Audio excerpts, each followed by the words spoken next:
Welcome to the weekend, everybody. Let's get it going with NBA action on two. We should see.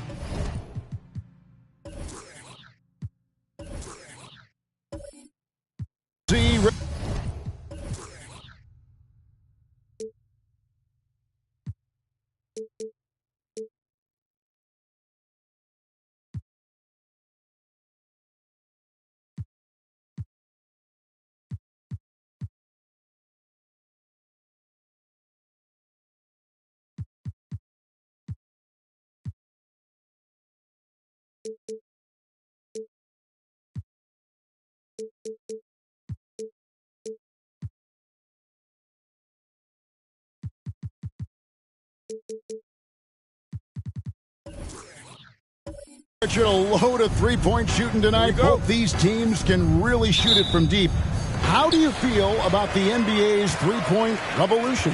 I think it is a beautiful thing. I wish I would have shot more threes as a player. Maybe I would have got to 15,000 points. But let's focus on this league and the way the guys are playing right now. I truly believe that the game is going to continue to evolve and deeper threes. Wow. And checking out Minnesota's opening lineup. We've got Kevin Love. Frazier is out there with Lauri Markkanen. Then there's Kawhi Leonard. And it's Lanier in at the pivot spot, manning the middle. And what you love about Hayward, the all-around ability. Scores, facilitates rebounds, and does so with consistency.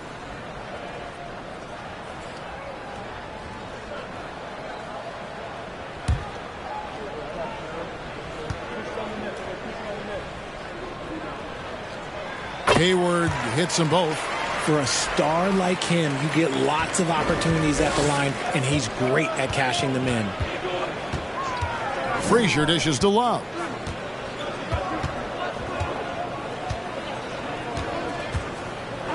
The pass to Leonard. 5 on the clock. Pass to Frazier. And the ball out of play. The Warriors will inbound.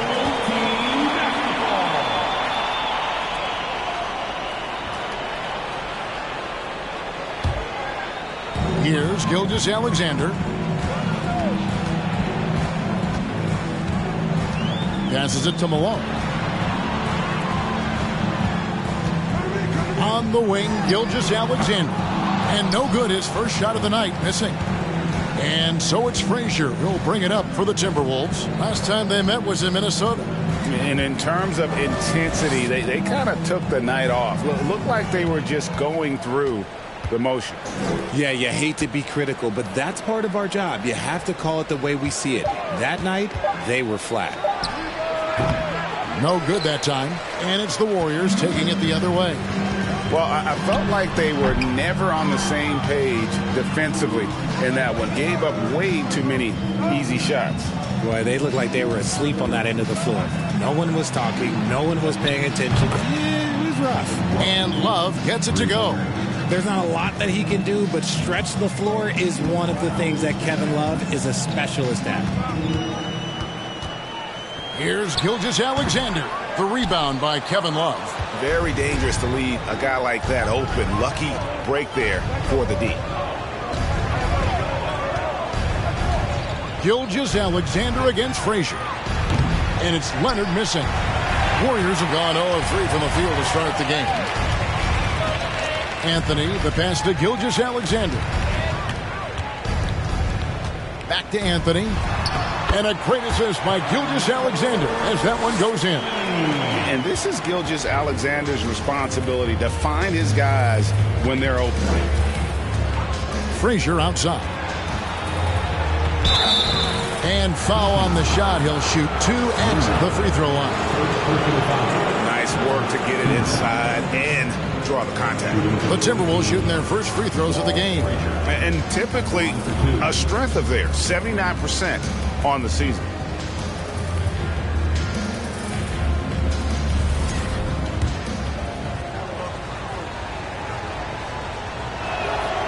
First free throw is good. And one of the very best in our league at getting to the line. Walt Frazier just has that great change of pace and aggressive nature. Always playing, though, under control.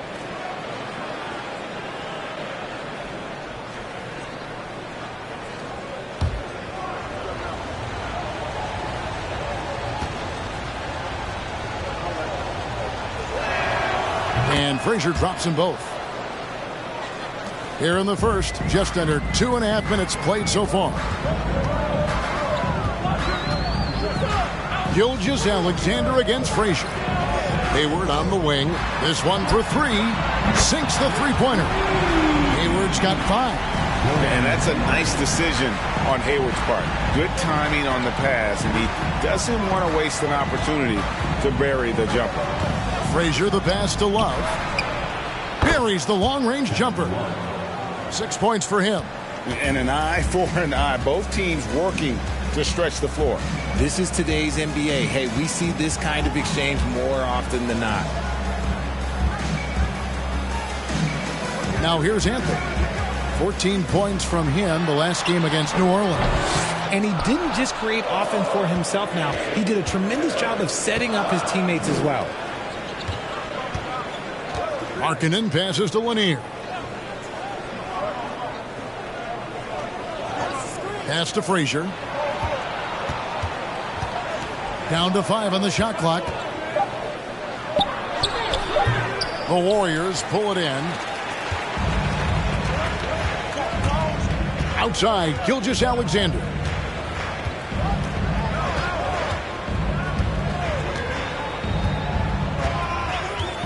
Outside Anthony. Here's the 3.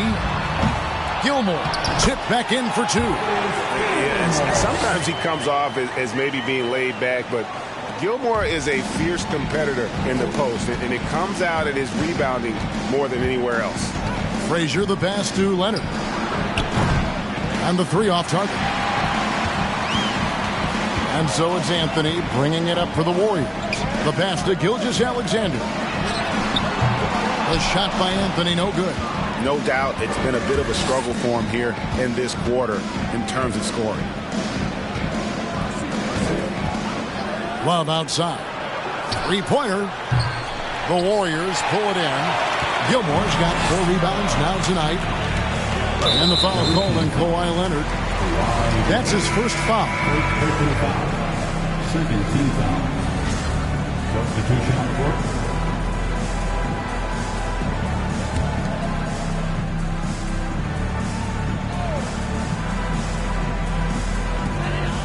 Pass to Murphy. Inside. Boom, he jams it straight down. There's just so much Murphy can do with the ball in his hands. He can score himself when he has to, but finding an open teammate like that is always his first priority. Here's Stackhouse. That shot off. Great D that time from Beal. Warriors leading by 3. A shot by Hayward. Wide open. Good. It's Beal picking up the assist. Hayward's got 8 points. This is a shot Hayward hits at a consistent clip. The D has to be more aware. Antoine Jameson's checked in for Karl Malone. Passes to Stackhouse. Leonard on the wing. Nice ball movement by Minnesota. Harper. Offensive struggles continue. Missing again. Harper against Murphy. Back to Hayward from downtown. The shot will not fall. And Minnesota will come the other way. Here's Stackhouse. He's gotten some minutes, but nothing on the board yet. Now Murphy. And he's fouled pretty hard on that shot, but he's got the chance to pick up the points at the line. With the regular season just getting started, what's it like for rookies, Greg, who are beginning these new pro careers? Let me tell you, Kevin, the speed of the pro game is startling. Things are happening so fast, it can take years for the game to slow down.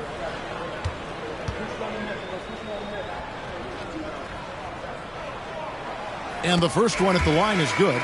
And very few players have ever been as good from the line as Murphy. This is his zone, and he's been known to go weeks without missing a free throw.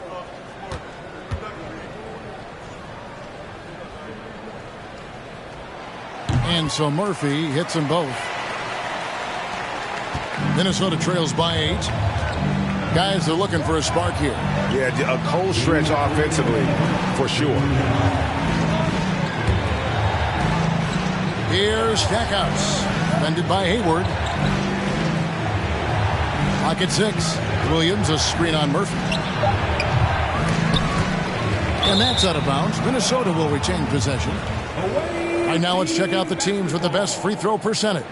You know, it's really a team-wide talent. You want to foul to stop layups, but against them, you're not saving much. They'll make you pay time and again.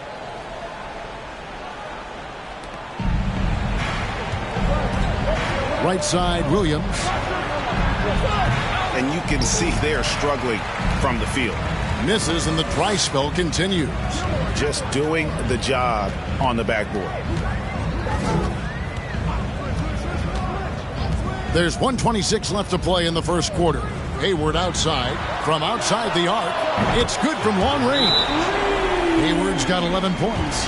Displaying intensity right off the opening tip, especially on the offensive end.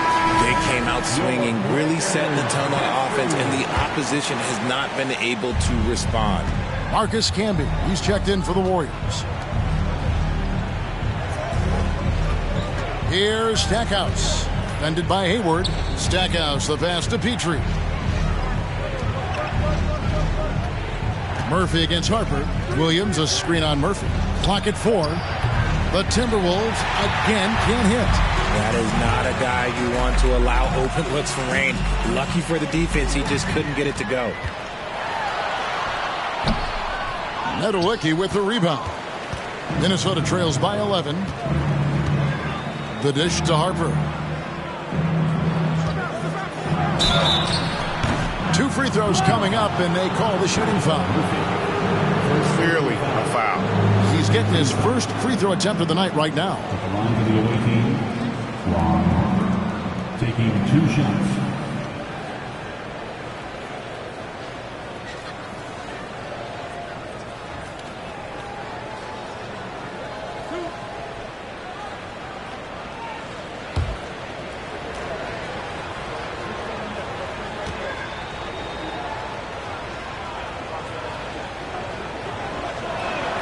The first one falls.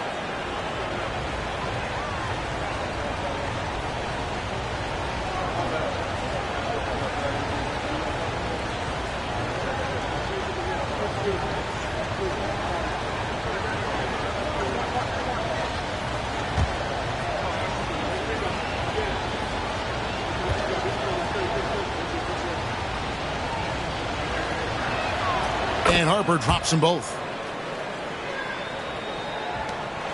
Here's the Warriors with the ball. They're on a 17-7 run. Harper against Murphy. Hayward outside. Launches it. Good on the three-point shot. Hayward's got 14. And they're getting their points now almost exclusively from the triple. 4 of their last 5 makes are from beyond the arc. Here's Stackhouse. Still looking for his first bucket in this one. Rebound Camby. 1 second left. And no good on the last second attempt this time. Domination in the first quarter. It's been pretty lopsided. Warriors ahead as they end the first quarter on a 20-7 run. Let's take a quick break now, and then it's on to the second quarter after this.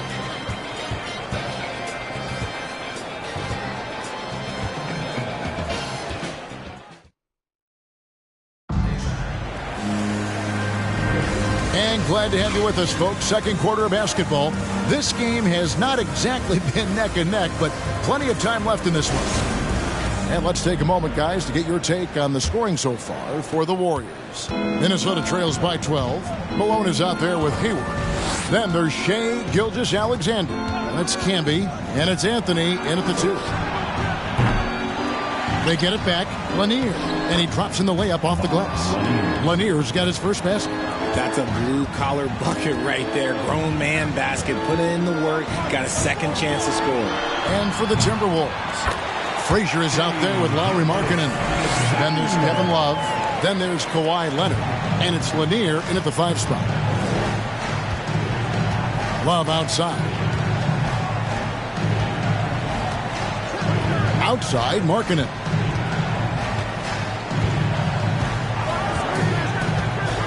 Kicks it to Leonard. Just 5 on the clock. Here's Frazier. They get the rebound. And chance shot. Malone with the block. Outside Anthony. Here in the second quarter with a little over a minute gone. Frazier scanning the floor. And the ball out of play. The Warriors will inbound. And who doesn't love stats? Here are some numbers for Leonard. And he sits in the top 15 in points per game. An absolute powerhouse offensively. And back to what you said. Top 5 in steals this year. Quick hands and great anticipation. Frazier against Gilgeous-Alexander. Pass to Carmelo. Pulls up, high post, and it's good off the back rim and in. Anthony's got the lead up to 14 now for the Warriors. And so Markkanen will bring it up for Minnesota. Hey, they had their opportunities, but let's face it, they choked from the line. Hard to win that way on the road. Yeah, missing from the line became contagious. That happens. They just picked the worst time to do it. Hey, Richard, for a while, teams went smaller. They became quicker. Now we're seeing some teams go big, playing 2, sometimes 3 7-footers in the lineup. It's amazing. Yeah, there's always a pendulum swing. Once it goes too small, then all of a sudden the pendulum swings back. And now everyone is looking for size. But you have to have size that can also stretch the floor because teams need guys that can rebound. That's what they're looking for.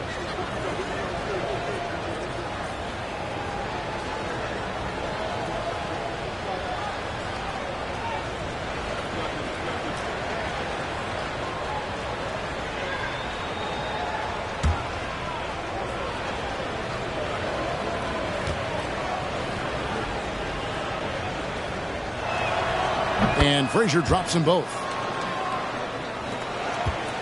Warriors leading by 12. To the paint. Malone down low. Working on Love. And it's Malone missing. And you got to give credit to the D for never giving up on the play and doing just enough to bother him at the rim. A nice shot by Frazier. And we talk about the importance of versatility. He's really got it all on the offensive end. There's a good screen. Drills it from outside. Anthony's got 5 points in the quarter. Yeah, the D with very little pressure on their perimeter shooters. 3 of the last 5 baskets they've allowed have been from beyond. And the Timberwolves call time here. And as the coaches go to the clipboard to outline their strategy during the timeout, the players getting a chance to rehydrate with some Gatorade. That's key to staying fresh all the way to the final whistle. And Kevin, it really is. And every one of these players knows it. They're all making sure to stay hydrated. It's impossible to play your A game if you're not getting enough to drink, especially towards the end of games when the physical toll of a long contest really starts to add up.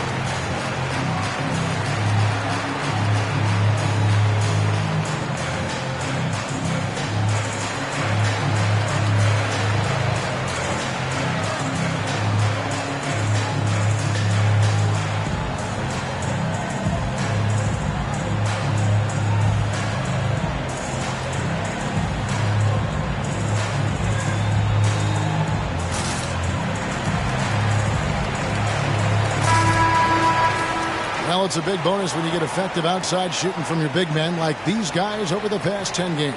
Kevin Love, 4th. You know, there was a time in the league when you wouldn't see a group of big guys like this, but the game has evolved. Versatility now is why we see so many bigs that can just flat out shoot it from anywhere. Okay, I'll say it. I'm still not a huge fan of big fellas taking threes, but when it comes to this group, I will make an exception. Quarter 2 and just under 2.5 minutes gone by. Frazier against Gilgeous-Alexander. And here's Leonard. No points in the game yet for him. That one's in there. The Warrior lead is cut to just 11 points in the basket from Love. Gilgeous-Alexander with it. Hayward outside. The tray. That shot is off, coming up empty for the second time this game. 4 for 6. Now here's Frazier. 9 points last game. Love can't hit. And after connecting twice from deep in the first quarter, he hasn't been able to drain another here in the second. Anthony. Oh, and that one had the right spin on it, and it is good. Anthony's got 9. They've settled into a nice groove offensively here in the second. Here's Frazier. And a quick look at some of the numbers for Kevin Love. 3 trips to the line so far for him in this one. And he's kept this percentage at a decent level, right around 74. And he can't get the first one.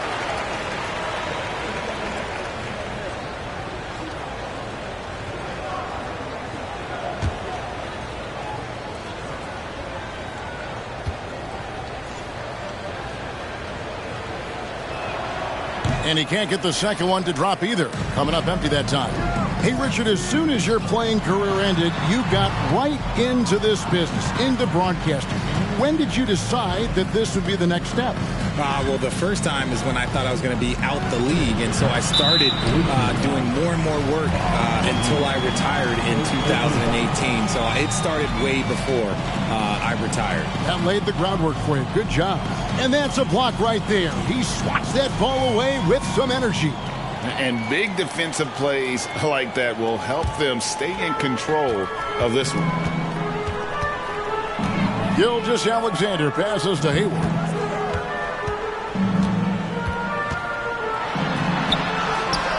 Excellent D there from Markkanen. Minnesota trails by 13. Frazier outside. Back to Markkanen. Frazier left side. Shot clock at 5. Shoots over Gilgeous-Alexander. And once again off the mark by Minnesota. Solid rebound there, and with the score like it is, that's an area where they can't afford to get lazy. And Anthony gets it to go on the assist by Hayden. Anthony's got 9 points now in the quarter. I love his shot selection today. He set the bar for the rest of the team. Frazier, the pass to Love. To the middle. Got a piece of it. Here's Lanier. And the rebound goes to the Warriors. Frazier with it.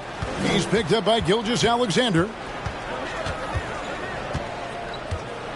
Anthony against Frazier. The pass to Markkanen. For the three. Minnesota working with the new shot clock. Love kicks to Leonard. No good from outside. And sometimes on defense, you can just get lucky. Gilgeous-Alexander passes to Carmelo. Back to Gilgeous-Alexander.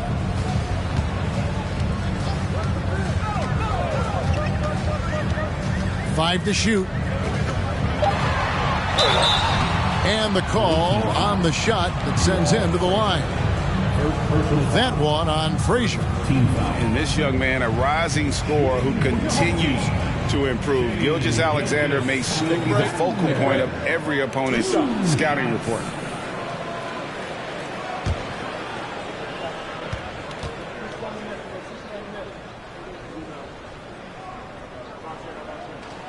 And he knocks down the first one.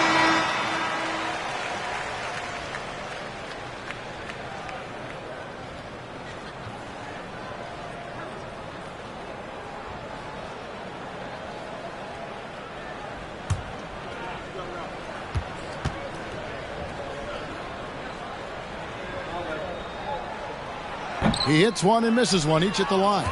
One of the biggest changes in the NBA since I started broadcasting back in the early 80s, player movement. With your guys switching teams all the time.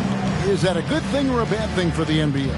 I think for players, it's great because you have more mobility. You have a chance to change your environment and revitalize you. For the fans, I understand. Probably not so much because really they connect to these players, especially when you draft them or they're a part of an epic year or a championship. You just hate to see those players go. So there's two sides to it. And I bet as a player, knowing you as I do, you probably enjoy the challenge of trying to reassert yourself, find out where you could best help your new team. Yes, and you enjoy your new role. I've been in roles where I was expected to be a leading scorer. I've also been in a role where I was expected to mentor Kawhi Leonard, Klay Thompson, Steph Curry, Draymond Green, Harrison Barnes. All those guys were drafted at my time in Golden State. Here's Gilmore, and he gets it back. And that one, good. Gilmore's got 6. When you allow good scorers to get uncontested shots at the rim, no wonder you're losing. That's a great possession. Put your best players in a position to succeed. Here's Stackhouse. Knocked loose, and it's the Warriors' ball. They're on a 14-6 run. Here's the lob to the hoop. All going up court, and that one drops. Nedowicki's got his first points in this one. Attacking in transition, the most consistent way to generate easy looks. Yeah, when you hustle on the break like he does, good things tend to happen. Outside Anthony, fires the three, hits it from three-point range. 14 points for him. After failing to knock down anything from deep in the first quarter, he's got 2 to go here in the second. Over to the left wing. Pass to Stackhouse. Right side, Harper. Williams, a screen on Murphy. Here's Harper. Nice ball movement by Minnesota. Stackhouse. Off target from outside. And the well is running dry for him right now. Nothing falling. Yeah, and the risk now is that he gets inside his own head. Time to take deep breaths in through the nose, out through the mouth, and let the game come to you. Line for 2.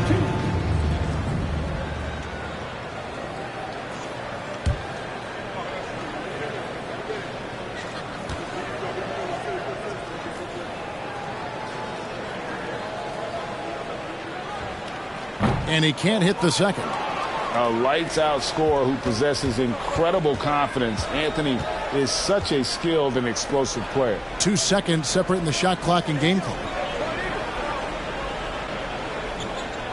Here's Stackhouse, covered by Anthony. Stackhouse, good. These are exactly the kind of shots they want to generate each and every time down the floor. Outside Anthony, there's the three. That shot off the mark. And so it's the home team holding a big 18-point lead to close the quarter. They've been playing some... All right, David, thank you.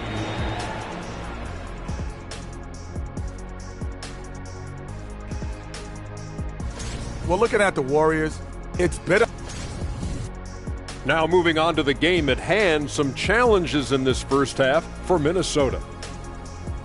I know teams love to rely on the three these days, but you got to know when to get away from it. They didn't, at least throughout the first half. Hopefully they're making the adjustments, but sometimes teams just get stubborn. That is more than enough of us. Let's send you back to the game.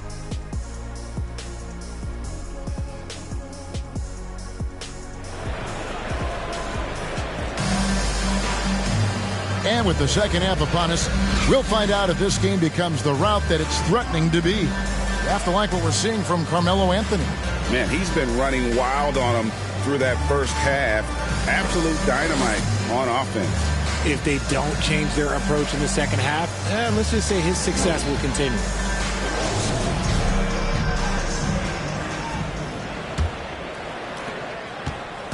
And so it's Frazier who'll bring it up for Minnesota. It's an 18-point game. Anthony out there with Gilgeous-Alexander, and it's Hayward, and it's Malone, and it's Gilmore in at the 5. That's Steve Kerr's 5 as we get into the second half. Now Anthony passes it to Gilmore.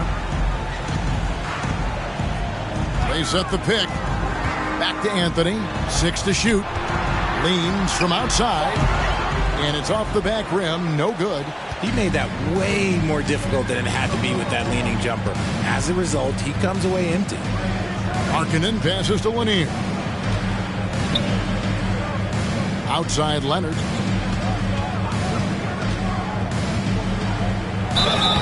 And foul on the shot, so he'll get a chance at the line. And punishing move there on the interior. Usually Leonard's going to get the bucket, draw the foul, or both. This is his first free throw of the game.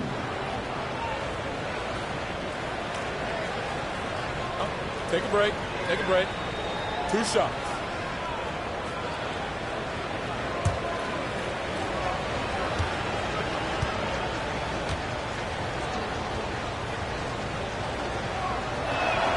The first free throw is good.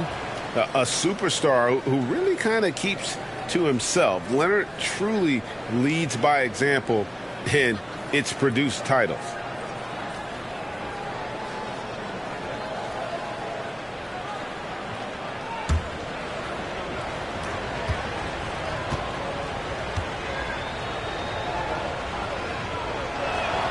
Both free throws good from Kawhi Leonard. Warriors leading by 13. Here's Gilgeous-Alexander.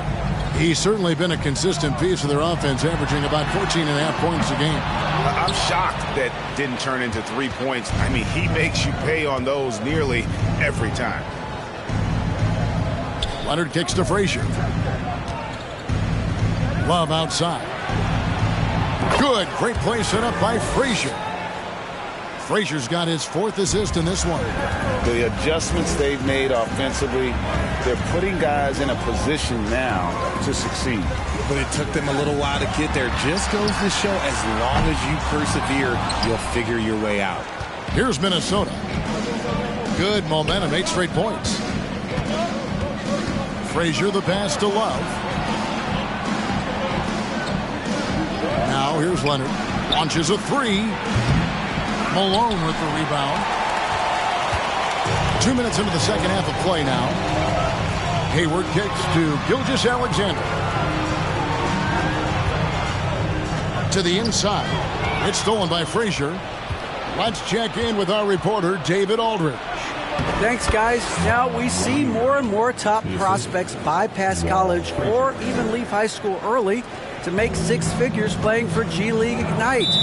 For many years, going pro at such a young age was something we only saw abroad, but that reality is now here. Kevin? I like it too, David. The landscape is shifting, and I think for the better. Thank you for the report. And the Warriors decide to take their first time out here.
And the Warriors making a change here.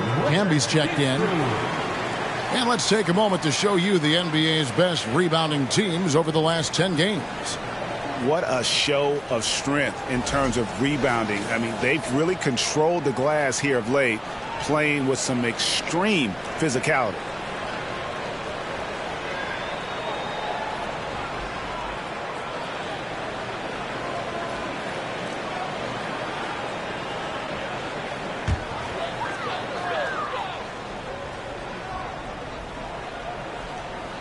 That'll be a 5-second call.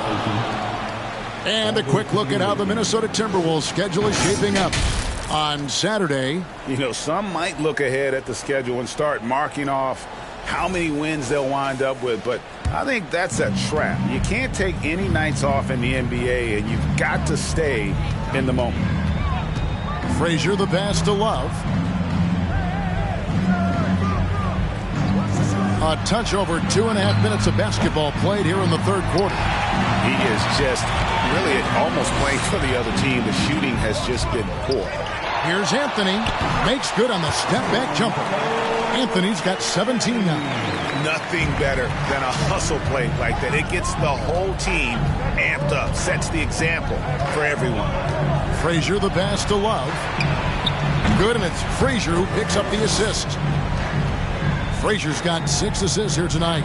Yeah, great outside shooting, really fueling this run. Anthony up on top. He's covered by Leonard. A shot by Anthony, no good. The D has to respect his range. He made 2 in the first half, and he's capable of draining even more here in the second quarter and beyond. Gilgeous-Alexander with the steal. Outside, Malone. Pass to Carmelo. Three-pointer. And that's collected by Love. Love's got 9 rebounds in the game. Getting it done. Hamby with the block. It's picked off. Lanier. That's good. Well, they're getting stops, and they're attacking on the offensive end. All the momentum seems to be running in their favor. They're close to taking the lead. It's some arc. Gilgeous-Alexander can't get it to go. Now the Timberwolves with it. Some momentum with a 15-2 run underway. And there's the pass to Frazier. Love dishes to Markkanen. Shot clock at 6. Minnesota needs to get off a shot here. And here's Leonard from 3. Kept alive. And Love with the second chance points. And now just a 3-point Warrior lead. Getting in there on the boards. Love doing the dirty work. Pass to Anthony. From deep. Kawhi Leonard with the rebound. and he has definitely been struggling in this quarter. Yeah, he needs to mix things up on the offense. He simply just can't keep missing shots at this rate because he's destroying his teammates. And here's Gilgeous-Alexander. He'll bring it up for the Warriors. He feeds it to Camby. Oh, and the jam by Camby. Hey, guys, I don't know that this is the time for that kind of flair. In a close game, the important thing is to get the 2 points, not necessarily the dramatics. Oh, come on. He had to go for that, didn't he? My goodness. Here's Anthony. And he gets the whistle. 2 free throws coming up. That one on Love. And that's the type of challenge Anthony presents to the defense. Sometimes they are just forced to foul. And a moment to look at the scoring approach in terms of where the points are coming from for the Warriors.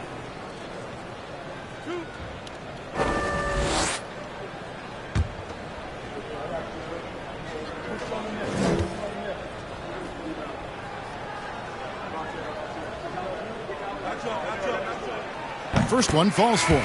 And it's a completely new lineup for Minnesota.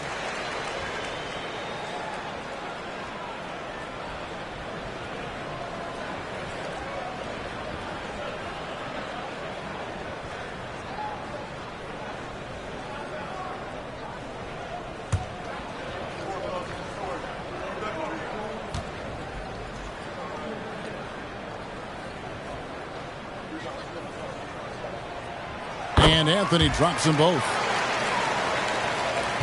Minnesota with the ball. They're on a 19-6 run. On the wing, Williams. Jamison covering. Nedolicki, the pass to Stackhouse.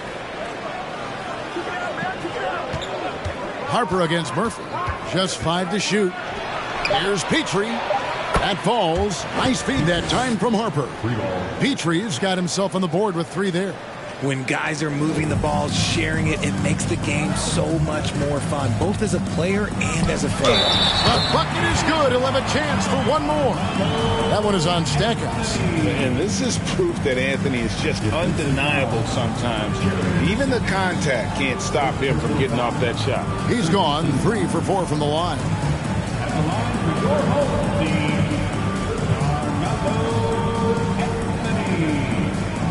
One shot.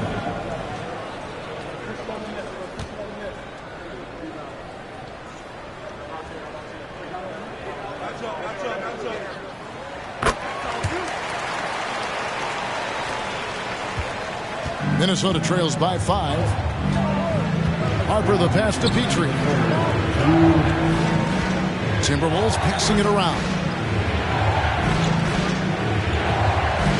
Murphy against Harper. Lets the 3 fly. Kept alive, Minnesota. And there's a pattern starting to take shape here. They're working it inside and getting good shots from close range. And here's Murphy.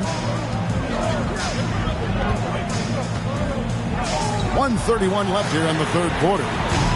Anthony can't hit. This shot's just, it's not there right now. With his team leading, perhaps, let's focus on some other areas of the game. Harper against Murphy. That's tipped. They get it back. Bucket is good. Nedolicki's got 4 this quarter. The way, Greg, they're sharing the ball tonight, mesmerizing. Everyone's getting to touch it, and everyone contributing. Outside, Jamison. Carries it from 3-point range. Jamison's got his first 3 points of the game. Pick works well there. Not much resistance from the D. Yeah, that just comes down to a lack of effort. The defender has to do a better job fighting through the screen. Pass to Harper. That one falls. So here's Murphy. 34 seconds left in the 3rd quarter. Pass to Carmelo.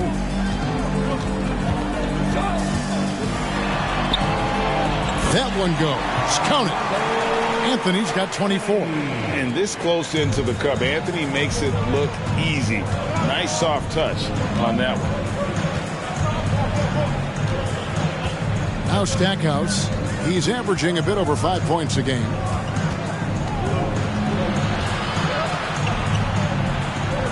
And the pass to Nedolicki. And here's Harper from the arc. Drops in the tray. Harper's got 7. Carmelo Anthony getting it done for the Warriors. He has really delivered at the offensive end. He's torched them for 24 points so far. Don't go anywhere. We'll be right back.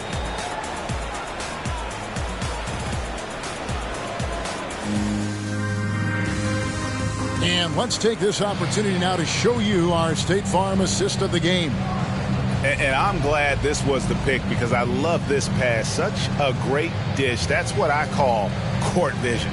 That wasn't a better pass in the game, almost like he had a sixth sense.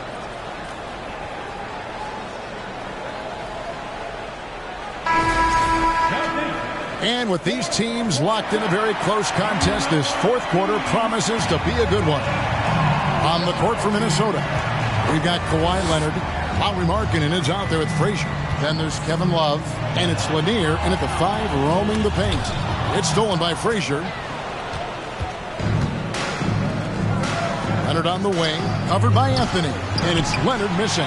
And there have been some terrible shot choices here, Kev. That's not a good look at all. The offensive rebound. Here's Hayward, and right on through for another basket. He's got 5 made on 5 of 9 shooting. And how about Hayward mixing it up inside there?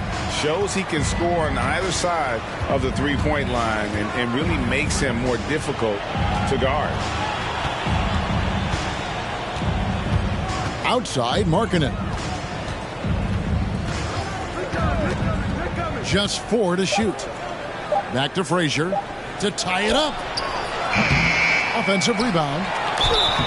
And contact on the shot, so he'll be shooting free throws here. And all those second chance points have given them a boost here in the second half, and that's a great way to cut into the lead. Taking 2 shots.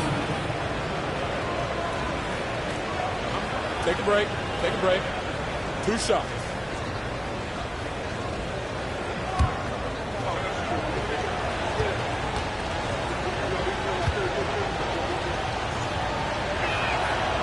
And that one misses. After being an all-star caliber player for so many years, Love has shifted into more of a role player at this stage in his career, and he looks completely rejuvenated.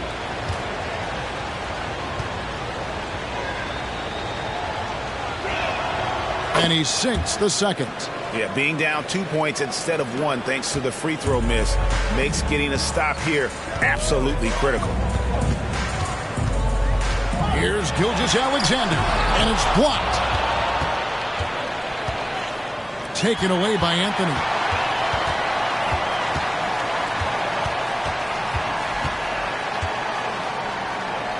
Pass to Gilmore. Kicks it out to Malone. They set the screen. Shot clock at 3. Shooting foul as the whistle blows. He'll shoot 2 free throws. Second personal foul. First team foul. Shooting for your home team, Shai Gilgeous-Alexander. 2 shots.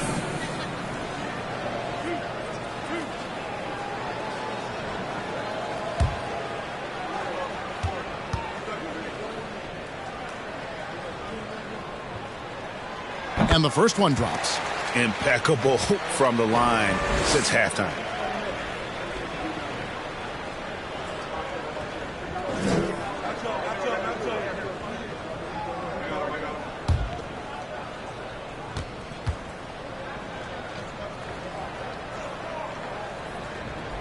Good on both. Just over a minute and a half played here in the fourth. Frazier against Gilgeous-Alexander. And here's Leonard from 3. And as long as he keeps missing from deep, the D will keep letting him fire away. He's just off from range right now. Gilgeous-Alexander deciding where to go with it. Malone finds Gilgeous-Alexander. Lobs it up for Anthony. Oh, and the jam by Anthony. Oh, great job by Anthony keeping his balance, not allowing the contact to stop him from scoring. Outside Leonard. Back to Frazier. A good finish at the rack off the slick feed. And that's right in his wheelhouse, looking to make an impact when it counts. And his team needs every bit of his production if they want to pull this one out. It is neck and neck here in the final period. Outside Anthony. Warriors getting another chance here. And that'll be 2 free throws coming up. Officials on the call with the foul. Yeah, the defender all over it. And he makes the first. And good on the second, so he makes them both. And it's Frazier with the ball for Minnesota. They trail by 6. Love outside. Fires the 3. And the rebound goes to the Warriors. Malone's got his 5th rebound in this one. Hayward against Leonard. Outside, Gilgeous-Alexander. Down low, here's Gilmore. It's hauled in by Lanier. Minnesota trails by 6.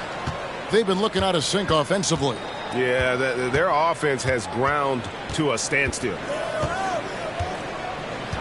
Leonard kicks to Markkanen. That's good, and it's Leonard with the assist. And how about that stroke from mid-range by Markkanen? The 7-footer with a deadly jumper. That's like a defense's worst nightmare. Hayward finds Malone. Here's Gilmore. Outside Anthony. Malone sets the pick for Anthony. 5 to shoot. 2 free throws coming up, and they call the shooting foul. And that's the last guy you want to defend inside. Malone is just too good near the hoop. And both free throws good for Malone. It's always nice to see a big fella be able to knock down some free throws and make teams pay from the line. Love outside. He dishes it to Markkanen. Nice ball movement by Minnesota. Frazier. The Warriors pull it in. Anthony's got his 4th rebound with that last one here tonight. If they want to come back, he needs to be better.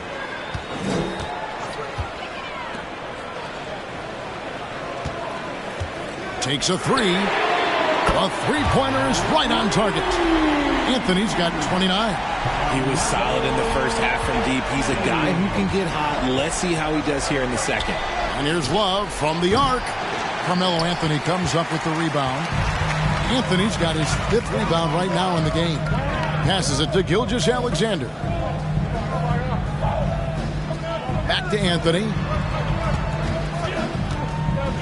There's the screen from 18 feet away.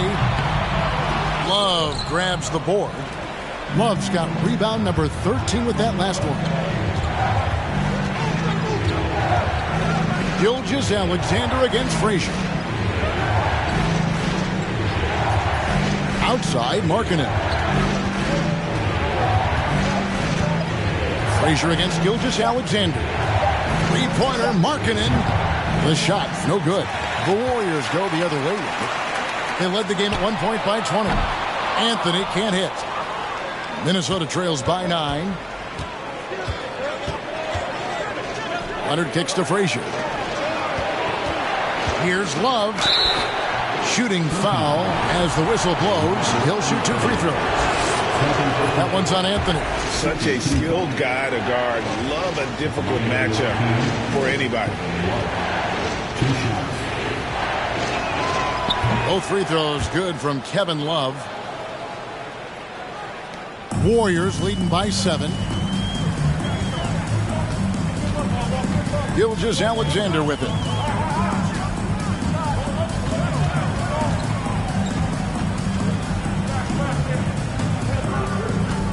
Pass to Gilmore. He kicks to Carmelo. It's blocked. And so it looks like the Warriors will retain possession here. And that kind of stifling effort on defense needs another look. And guys, they'll think twice about attempting that shot again. That was a big-time rejection.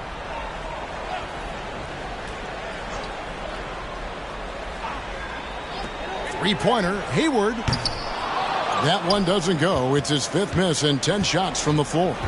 2 minutes remaining in the game. 2 minutes. Gilgeous-Alexander against Frazier. The putback. In this league so long, Love understands when he needs to step up. Provides the huge shot. Gilgeous-Alexander against Frazier. Outside Anthony. There's the pick. Jacks up a 3. Rebounded by the Timberwolves. The one thing he and his coach have in common, they'll both have nightmares about this quarter. Yikes. Here's Frazier. Hayward with some nice D. Warriors leading by 5. Anthony on the wing. Hayward finds Gilgeous-Alexander. Back to Hayward. Malone, a screen on Frazier. 5 on the clock. Hayward can't hit. And so Markkanen will bring it up for Minnesota. Now the pass to Frazier. Malone against Love. Teardrop shot with the putback. And Love with his second chance points. So much experience. Love is absolute nails down the stretch. I think we'll see them burn the clock a bit here. Yeah, smart move. Pass to Malone. Over Markkanen. It's in! He's just so good with the ball late in games. Malone gets it done. And the Timberwolves call time. They trail by 5. 34 seconds left to play here in the 4th. Guys, your thoughts? And they need to use as little time as possible here. If they can get a bucket before the clock hits 24 seconds, they can try for a stop on the next possession. If there's less than 24, then they'll have to foul. Time now to turn to our sideline reporter, David Aldridge. David. Hey, guys, I listened in on what Chris Finch was talking about with his players. He said we've got to pick it up right here, right now. If we're going to win this game, we have to take control. This is the time. Kevin. Thank you, David.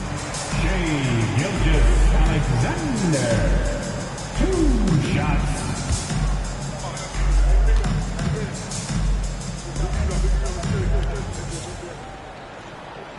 So the first one drops, and that increases their lead to 6. And he hits both free throws here. So now it's a 7-point game. I'm not going to lie, that's big, making all of those, giving them a little bit more breathing room. All right, that was your review. Next team, make some noise. There's 25 seconds left to play in the final quarter. Yes! Oh, and that cuts the lead to just 5. This is vintage Kevin Love right now, turning back time, dialing up the offense. And so they choose to intentionally foul. You have to foul, but I'm sure they would have liked to foul someone different. This free throw is good, and that increases their lead to 6. So he gets them both, and it's a 7-point game. 20 seconds left in the 4th quarter of this one. A 3 from Leonard. Gilmore grabs the miss. Now, here's Gilgeous-Alexander.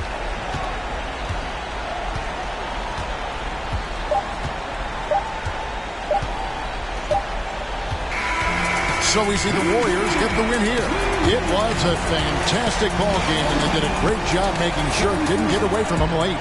Yeah, I mean, they faced some challenges, but really held firm when they needed to. On both ends, and just effective in terms of coming away with this win. Well,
Well, when we look at tonight,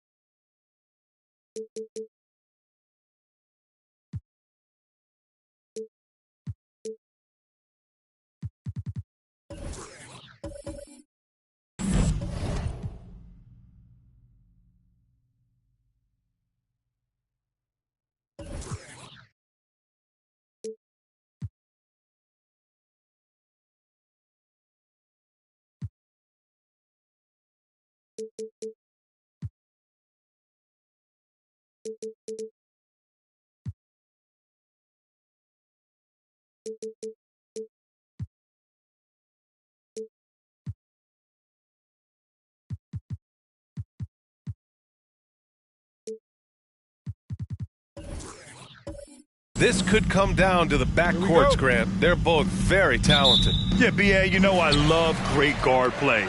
And, of course, each team has some serious skills at that position. So expect a fast pace of play, lots of threes. It should be one heck of a matchup. Now the starting group for the visitors. Here's Greer. Allen defending. Down to 5 on the shot clock. O'Neal inside. It's hauled in by Thurman. Curry against Rose. Pass to Allen from deep. Doesn't go, and he's 0 for 1 from the floor. Indiana on offense. Here's O'Neal. Here's an 8-footer. Off the window. It's good. Way too strong down low. O'Neal, a dominant force near the basket. And we're about a minute into the first. For 3, Allen. And it's Allen again missing. Here's Prince. Last game for him, he picked up 10. Pass to Stoudemire. Here's Greer. Allen defending. Out left to the wing. Here's Greer. Oh, rejected by Allen. And there's the shot clock violation. Couldn't get the shot off in time. And you got to be in awe of incredible defensive efforts like this. I mean, letting them know up front that he's on the hunt tonight and eager to knock away shots. I love it.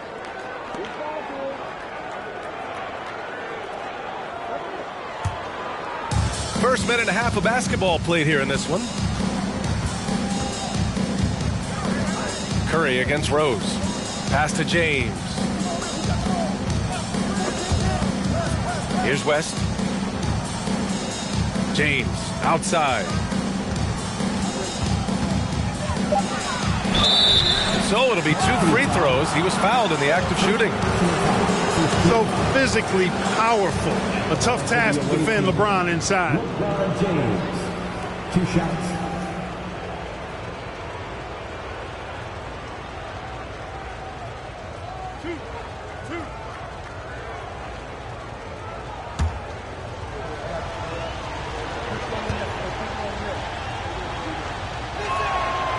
No good on the free throw. Hey, there are guys who have played as long as LeBron, okay? But how many have maintained their physical abilities the way he has so late in his career? I think that's a short list.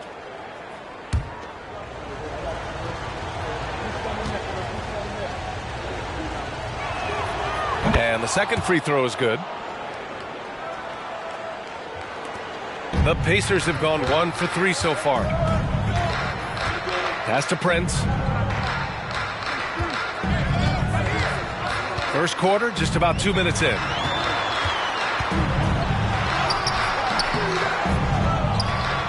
Here's O'Neal. Oh, and he got fouled on his way up.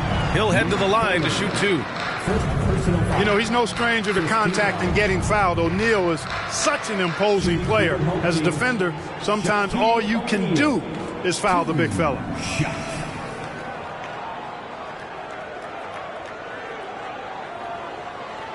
Take a break.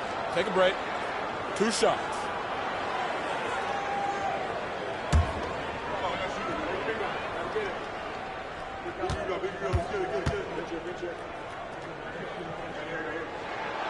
And he can't get the first one. Hey, because he's such a commanding force, sometimes sending Shaq to the line is your best option.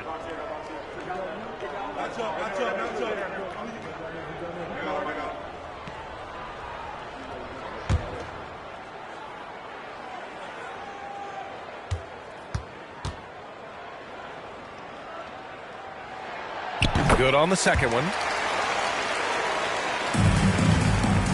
James with the ball. A dependable player on offense, giving them over 13 a game. Pass to Thurman. Oh, they get a hand on it. And he stays with it. Nice timing on that rejection from Shaq, demonstrating why you got to take him seriously as a defensive player when he's lurking near the bucket inside.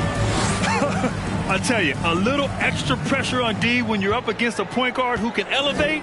It doesn't make it easy, does it?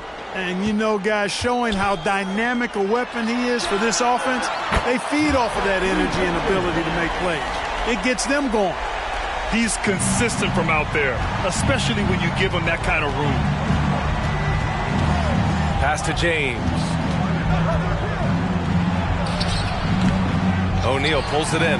1 for 5 out there, but no worries. Just keep attacking. On the wing, Curry. Back to O'Neal. And down it goes. Jam that one home. Boy, an immovable, unstoppable force around the rim. You don't want to be on the receiving end of a Shaq attack. Here's James. Here's Thurman. And there's the rejection. Here's Curry. And Curry throws it down. You can really feel the momentum swinging in their direction. And, you know, they need to stay aggressive here. Build the lead up while they've got the chance. Don't waste this opportunity. Now, here is James. To halt the run. And the layup is good. And, you know, Thurman is a dominant rebounder. He hits the glass with a lot of force. Here's Greer, coming in off 12 points in his last outing. To the inside. And that one goes in as he's fouled. It'll be 3 points if he converts the free throw. First personal foul. Second team foul. All right, we're about halfway through the season, and we have some teams that have really exceeded expectations, Clark. Perhaps from the outside looking in, that's the case, B.A., but inside those locker rooms, I'm sure those teams really believed in themselves, and it was the outsiders that doubted them.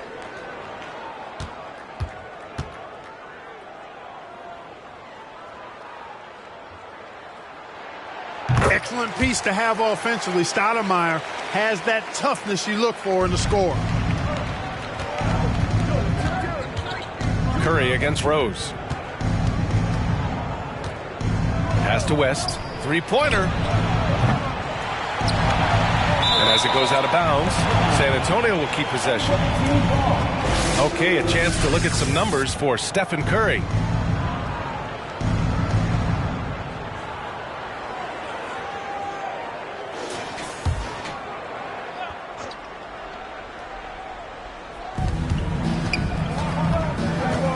James, right side. Pass to Allen. Just 5 on the clock. The shot's good on the assist by James. You know, I think the passing skills of LeBron are his greatest asset, and he's got some great ones in addition to that. But his passing is otherworldly. When you get open, he gets it to you with exactly the right speed and pace so you can handle it. Here's Greer.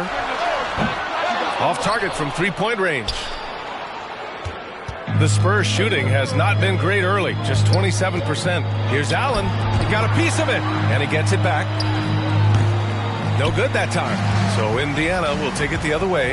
And he's having an ugly quarter from the field and seems really frustrated. Prince with the bucket. All right, a look at how the hustle game has been going for the Pacers. But so far, they've been immensely aggressive on the defensive side, denying easy shots, and it's made a difference in the game. But how about their scoring in transition as well? That's been a big factor to this point. Are those high tops or track shoes these guys are wearing? My goodness. Time called here. San Antonio decides to talk it over. All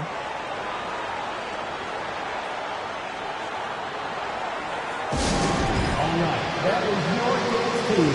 Make some noise.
Now let's check out the Western Conference standings and see how they look here in December. You look at the Spurs, it's still very early, but they have a mountain to climb in their conference.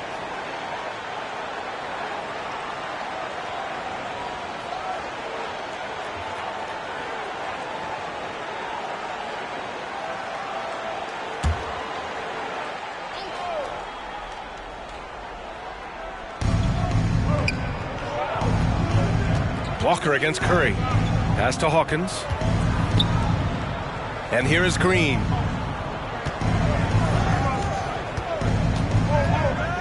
Walker with it. 5 to shoot. Drives to the hoop. And he got the whistle on the way up. So he'll be headed to the line for a pair. It's on Stephen Curry. A lot of quickness on that drive. Walker loves forcing the pace. Excellent at drawing contact.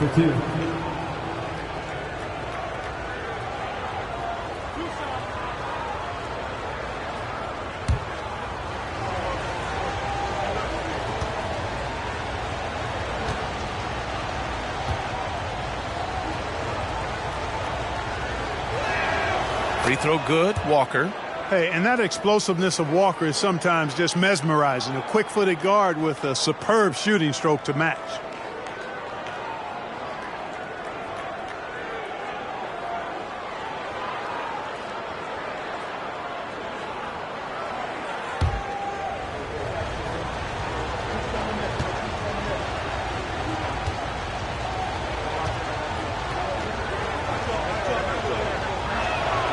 And both free throws good for Walker.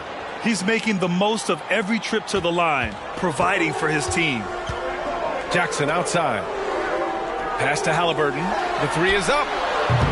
Russell with the rebound. And just terrible defense. I don't know how he missed that shot. Outside Walker. Russell the pass to Green. Here's Divac. He's covered by Curry. And there's the slam dunk to finish it off. I just love the strong finish there inside. Man, he's got that dunker's mindset, doesn't he? Always ready to pounce. An absolutely tremendous athlete, able to go up and finish over the biggest of defenders. And force-feeding the ball inside. I mean, no reason to go away from what's working. And when you make 5 in a row in close like that, it also takes pressure off your perimeter guys, too. Now, here's Green. Well, he hasn't scored yet, but I'm sure that'll change. Pass to Russell. And the foul on Tyrese Halliburton. That's his first foul. First personal foul. Third team foul.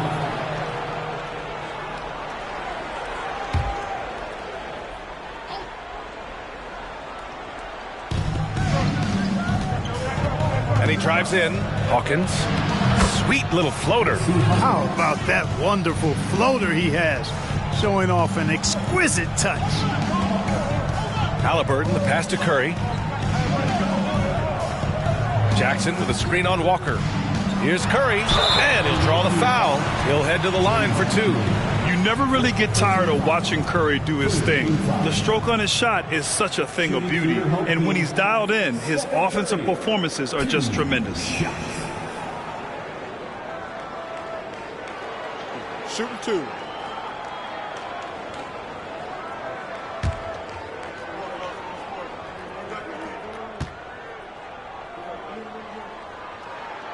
And the first one at the line is good.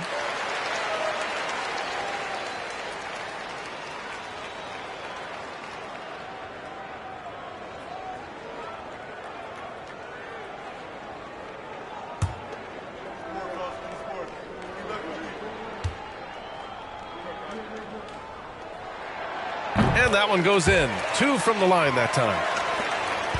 And for San Antonio, they're shooting 33% in the first quarter. Harris against Russell. And so he draws the foul, headed to the line to shoot a pair. And when it comes to steals, they're in the top half of the league. They don't miss many opportunities to get their hands on the ball. And circling back to those block numbers, this squad has been all about protecting the rim this season. That spot in the top 10 for blocks is proof that it's working for them.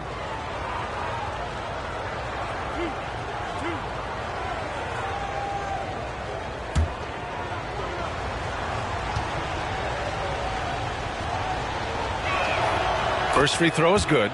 Well, you got to like the skills of Campy Russell. He brings a lot to the table. A high percentage scorer from any area. A really good all-around forward.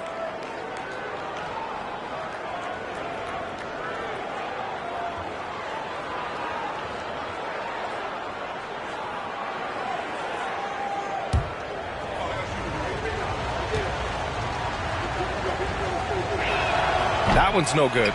There's a lot to like about Tobias Harris. His comportment, his versatility.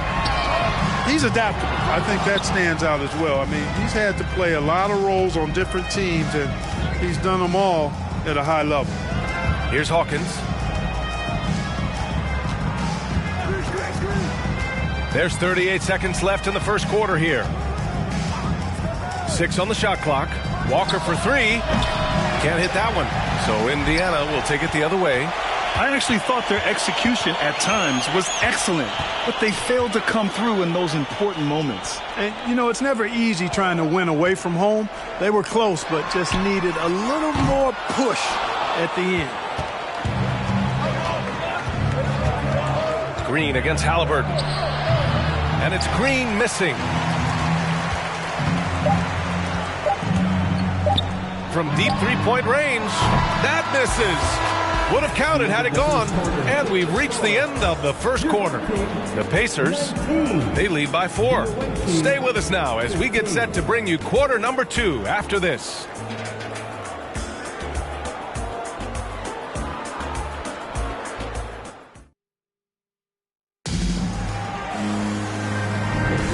And thanks again for tuning in. If you're just joining us, we've played through 1 quarter of action so far.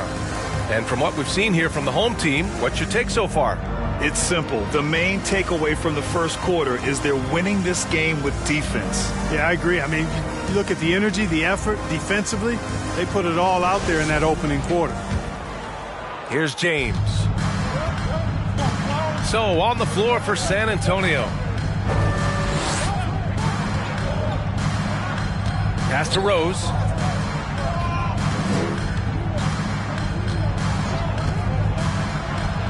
Now Allen fires from deep, and he gets it to go. Now 2 of 6 in the game.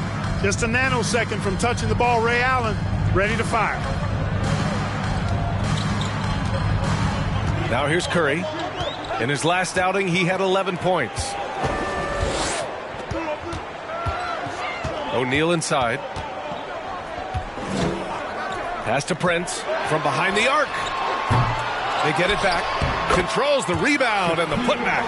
Because Shaquille O'Neal is so big and so athletic and so relentless, it's really hard to keep him off the glass. Here's Allen. They double team Allen. Back to Rose. The 3-ball. Perfect night so far, 2 for 2. Backing up that last 3 with another 3. The defense has to stop giving them so many clean looks. Pass to Prince. Now here's Curry. Fires the 3. It doesn't go for him. Second quarter here, just over a minute and a half played. Here's the floater. Got a hand on it. At the defensive end, Stoudemire has all the tools to shut you down and turn your water off. Pass to Greer. Screen by O'Neal. Nails the baby hook. O'Neal's got 4 points this quarter. And once more this half, they find a way to get great position inside. Curry against Rose. Tries a 10-footer. Count the basket. Rose has gotten his 3rd basket of the night. And pick and rolls never more prevalent in the league than they are right now. And there's always someone the defense has to leave open in those scenarios, Grant. Yeah, B.A., you know, it's amazing. It's such a simple play, but it's so difficult to defend, especially with the shooting that we now see in the NBA and the great spacing on the floor. It's a play, as you said, every team uses and executes well in their offensive attack. Time called here. San Antonio decides to talk it over.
we have a moment, let's see some of the contenders for this year's three-point contest.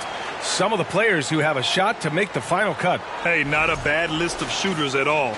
And really, with how many threes we see in NBA games these days, some of these games have become three-point contests. And you look at Allen, he's right on the cusp of securing his spot in the three-point contest. So I hope those votes keep pouring in because he's a guy you'd love to see in the mix. Yeah, if he can make it in the door, you know he will do everything he can to win the whole thing, and it'll be a lot of fun to watch. And this year's contest is really shaping up to be one to remember. Plenty of dead-eye shooters on that list so far. And lots of guys have a three-point shot now, but this list is really the cream of the crop when it comes to putting up long-range bombs. Here's O'Neal. He picked up 10 in his last game. Prince down low. James is there. And the officials called goaltending, so they'll award the basket. Almost got there in time, but waited just a little too long. The visitors with the ball. Trailing by 4. They lost both games to this team last year. Don't know if anyone noticed, but both clubs were just so bad. They felt embarrassed. You know, those were games where you thought they could get a win.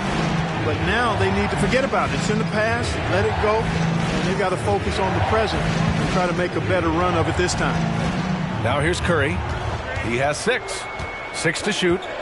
From deep. An absolute bomb from three-point range. And it's a 7-point Indiana lead. Anytime Curry gets a look from deep, he's letting it fly. And he's probably knocking it down, too. Rose outside.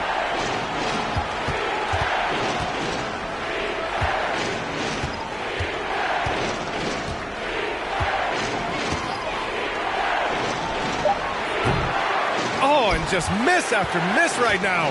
They have a decent advantage in regards to rebounding. Especially when you're scoring the ball at a decent clip the way they have. I mean, they've done exactly what's necessary to take the lead.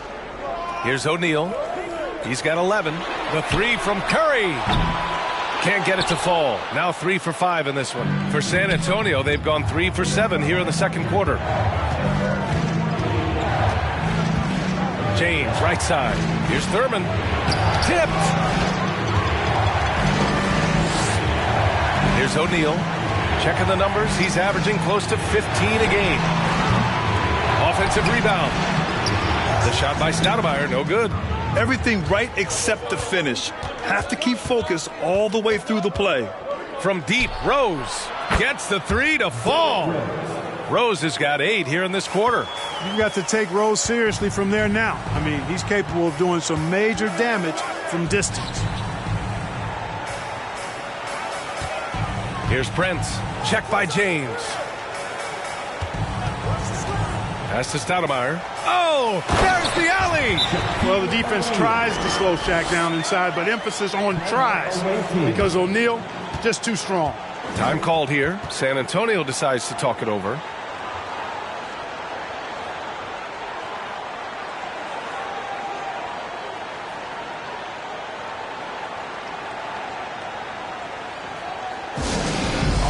That is your team. Make some noise.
Jackson, he's checked in for Indiana.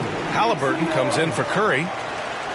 And taking a broader look here at the year-over-year scoring trend for LeBron James. And when you look at his offensive output over the past few years, it seems like other teams have figured him out and have his number now. He's having to put in a lot more effort on the offensive end, but without producing nearly the same results.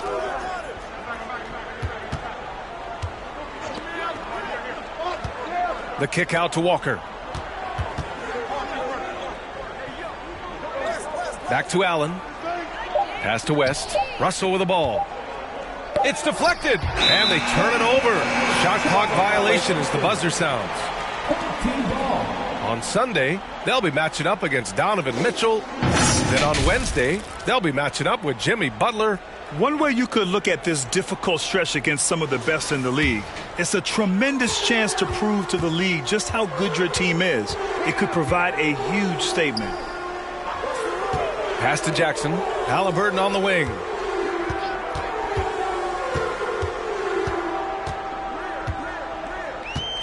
Here's Prince. In the first half, 2 minutes.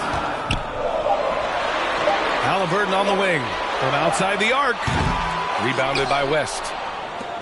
The Spurs have gone 4 of 10 from the field in the second. Outside Walker. And a foul called on the way up. So he'll take 2 from the free throw line. It's going to be on Tyrese Halliburton. You know, for somebody who's not the biggest or strongest guy out there, Walker is not afraid to get it done inside. A lot of times he gets to the line because he's fearless in attacking the paint. McDaniels is checked in for Prince. Jackson with a screen on Russell. Here's McDaniels. Walker with a steal. It's 2-on-1. Russell to pass to Walker. And here's Allen. Pass to Divac. Now Allen puts up a 3. Gets the 3 ball to go. Allen's got 6 in the quarter. Well, the defense not doing a good job at all of getting after him. They've got to crowd him and make it tough for him. That's his 2nd this quarter. Screen by O'Neal to the middle. It's picked off. Fast break. Here we go. Oh, and there's the whistle on the shot. So 2 free throws for him coming up. And it's tied up with that one. At the line for the away team, Campy Russell. 2 shots. And now they lead as the free throw drops in for him. There's 47 seconds left to play in the first half. Jackson outside.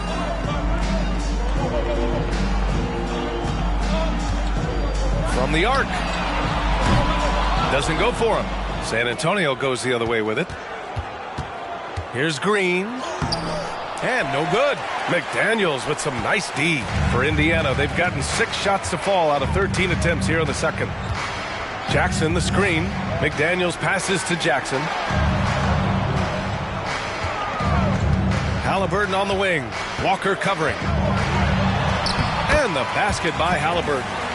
Halliburton's gotten his first bucket of the night. Good job that time by Halliburton to get some help with the screen and then got a shot right off of the pick. Walker for 3. And that's not going to go. And the first half comes.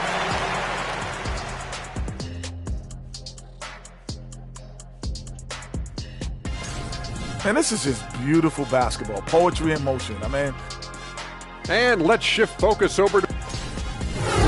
Thanks for tuning in.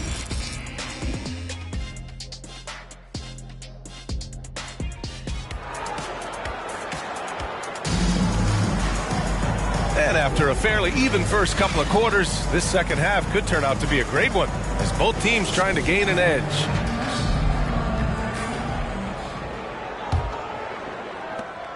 And for the Spurs, they're shooting only 33%. Not exactly consistent offense. Rose outside. Back to James. Lets the 3 fly. Knocks down the triple. Rose, a very solid floor general. I think that's an underrated part of his game. He's excellent at finding his teammates. And for San Antonio. Outside Curry. Inside. And he's going to the line for two. The official saw contact while he was going up. And he makes a first.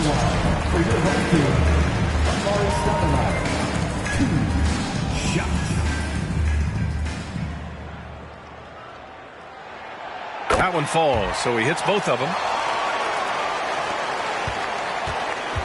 Now James.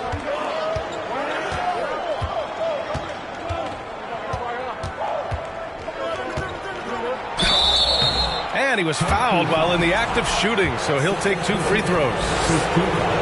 LeBron deals with a ton of physical defense, and he dishes out some physical contact too. But that's why he works so hard on his body. I mean, you might foul him, but you're not going to push him around. No way, Jose. Even with the miss, he got the big one there to put him in front. Curry against Rose. Curry's shot is off. Curry's gone just 1 for 4 from deep. Down low. Here's Thurman. Oh, and there's the whistle on the shot. So 2 free throws for him coming up. And he knocks down the first one. At the line for the away team. It's both from the stripe. And with a little over a minute gone by, the second half is underway. Curry against Rose. Pass to Prince. The kick out. Curry. Clock at 6. Over Rose. He hits the back iron and sinks it. Curry's got 11 points. Yeah, the sweet-looking jumper of Steph. It just looks so pure coming out of his hands. Rose, the pass to Allen. And it's Allen who slams it home. Making sure of it with the two-hand slam, B.A. Yeah, I don't blame him with the score this tight. You cannot take a chance here. I get the feeling, guys, that he may be sensing that this is a critical time in this game. Now here's Curry. He's got 11. Sends it home from three-point land. Curry's got 5 points now this quarter. Tell you what, it's just one of those nights where Curry finds a rhythm and just keeps on flowing. This show never gets old. James outside. Rebound by Stoudemire. The Pacers have got 2 of 3 from the floor in this third quarter. Curry against Rose. And here's Curry. 14 points for him. And he's going to the line for 2. The official saw contact while he was going up. Tough play that time by Stoudemire, taking the hit, but staying right with it and still getting the shot on.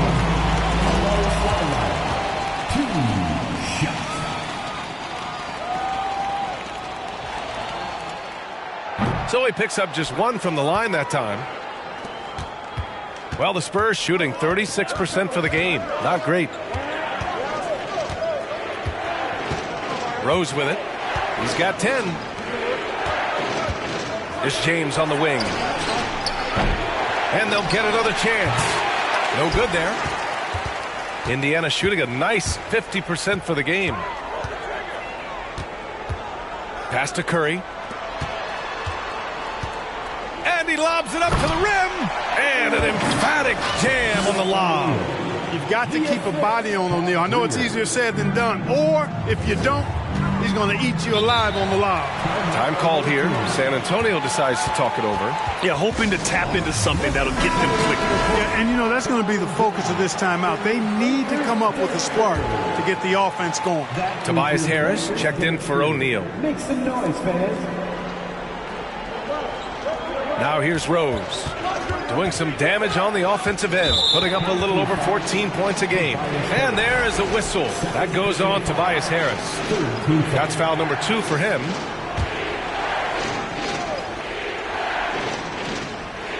Third quarter action. Just under 3.5 minutes have passed. Pass to James. Shot clock at 6. Here's the pick. Beyond the arc. You don't always hear people call out Curry's toughness on the defensive end, but that's a big part of why he's so effective. You hate to pile on, but his poor shooting night has really hurt the team. I like that. I mean, some physical play inside. He's not about to give up any easy baskets. And, you know, the defense gets their money's worth on that foul, stopping the layup and not giving up the and one. Shooting 2.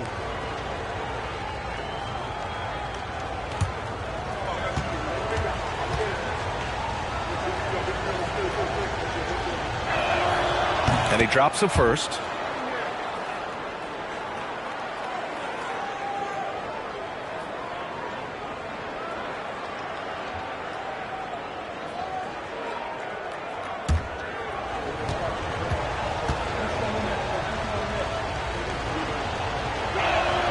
Both shots good from the stripe. Second half here, and we're just over 3.5 minutes into it. Pass to Prince. Curry with it, guarded by Rose. From deep three-point range, and Curry is good for 3. Curry's got 17. Everything working for him out of the half as they've hit 4 of their first 5 shots. Allen on the wing, launches the 3. Thurman, oh, he hangs in there and cashes in on the second chance points. I always love the hard work on the glass. Just great activity. Harris outside. To the paint. And Harris throws it down. There's no way you can minimize his concentration.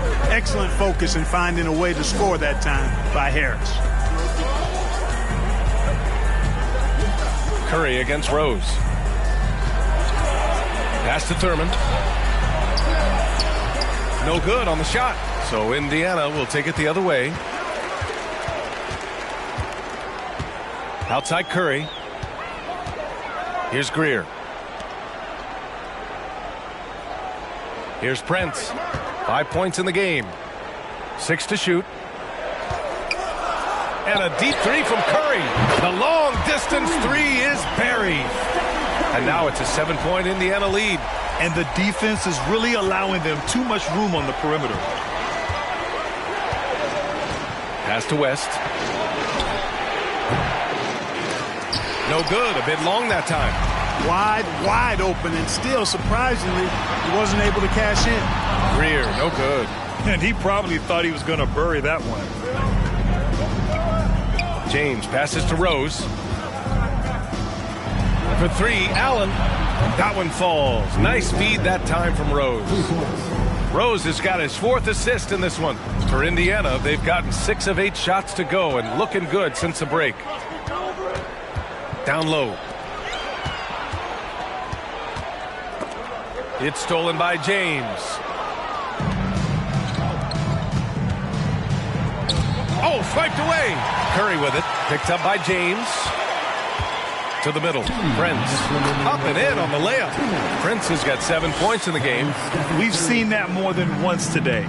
An effortless basket inside. Well, listless and lifeless at the defensive end. I mean, especially inside. They've really got to pick up that interior defense. And they're able to recover. Out of bounds. It'll be Indiana's ball. And now in December, here's what the Eastern Conference standings look like. You look at Indiana, not the start they were hoping for. They're in the bottom half of their conference. For Indiana, they've gotten 7 of their 9 shots to fall. Quality shooting in the second half. Time called here. Indiana decides to talk it over. Yeah, coach no doubt wants to use this timeout to review the matchups and maybe make some adjustments as well. Yeah, and I agree. I think there's going to be a new wrinkle in their game plan when they come out of this timeout.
will make substitutions.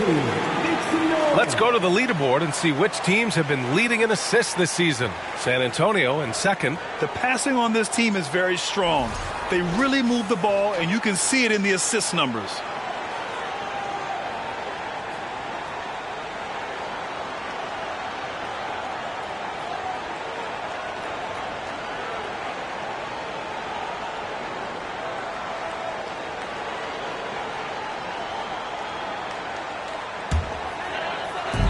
.136 left to play in the third quarter here.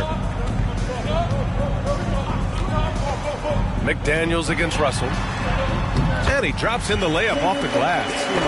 McDaniels got his first basket of the night. They are shooting the lights out and doing a good job of maintaining this lead. Not many empty trips for this group. It seems everything's falling for them this half. For Indiana, they've gone 8 of 10 in the third and looking in control. Pass to Jackson. Back to Daniels.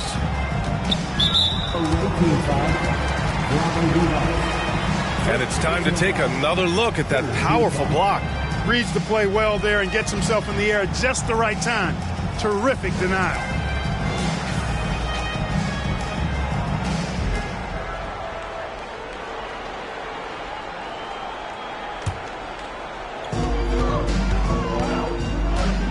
Now Halliburton. Here's Duckworth. Shoots over Walker, and that one's good. Duckworth. And now a 10-point Indiana lead. They're just taking what the defense gives them.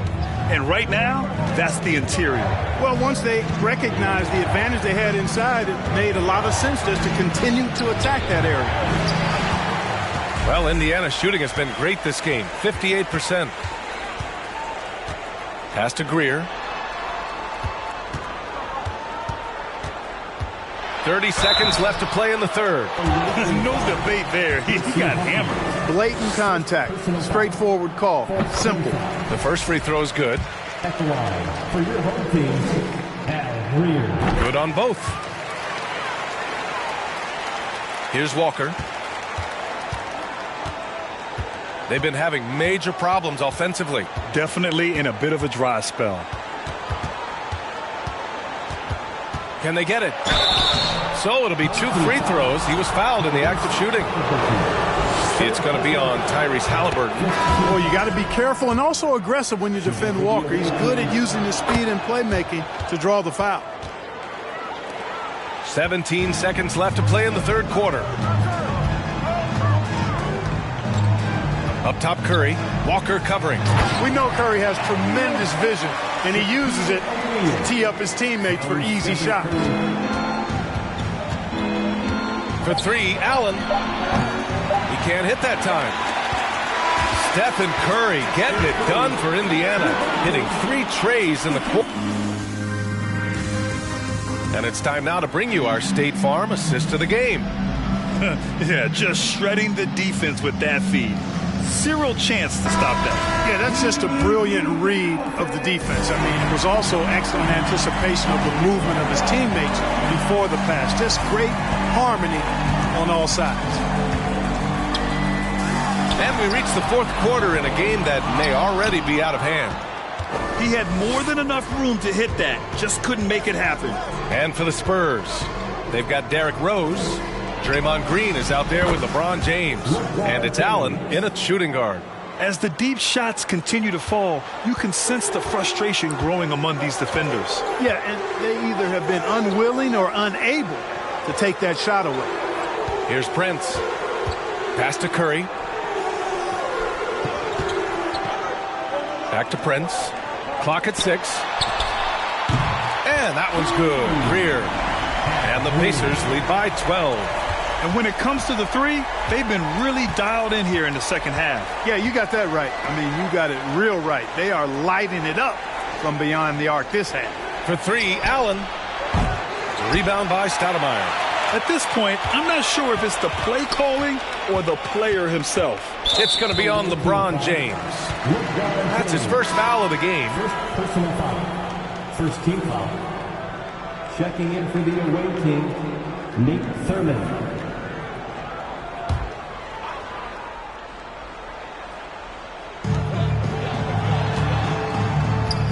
Here's Greer. Allen defending.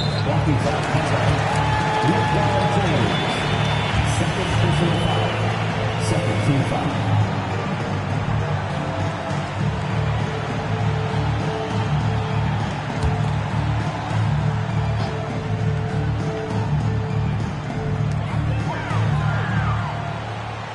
Here's Stoudemire. Pass to Prince. Outside Curry. Shot clock at 5. Love seeing Thurman own his man on defense, using his big physical body to intimidate whoever he's on. And I just love how he's making the effort plays that everyone around him appreciates. It is certainly making an impact tonight. Well, you know, if you're not going to take care of the defensive glass, it's going to be hard to come away with the win. Shots blocked.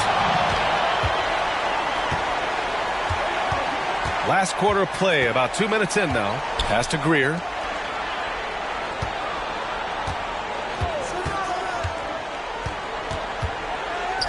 Here's O'Neal.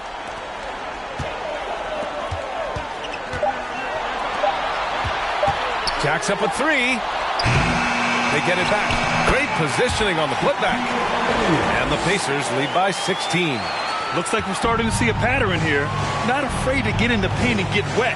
Well, I agree with you. 4 of their last 5 baskets have been exactly of that variety. Here's West. And as it goes out of bounds, San Antonio will keep possession.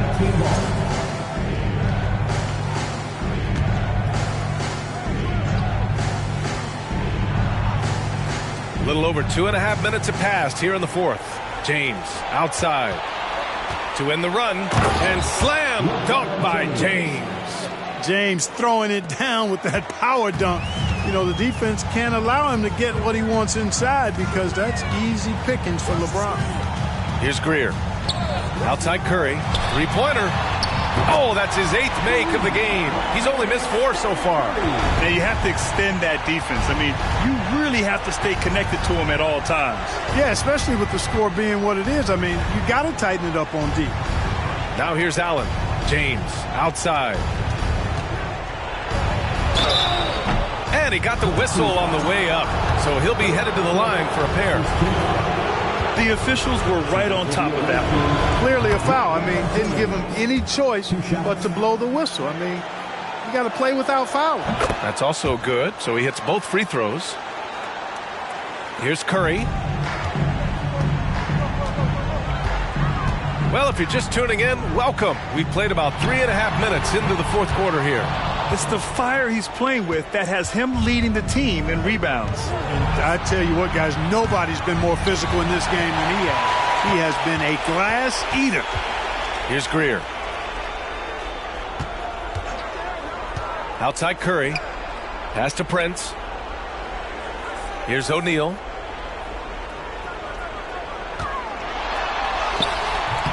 It's hauled in by Thurman.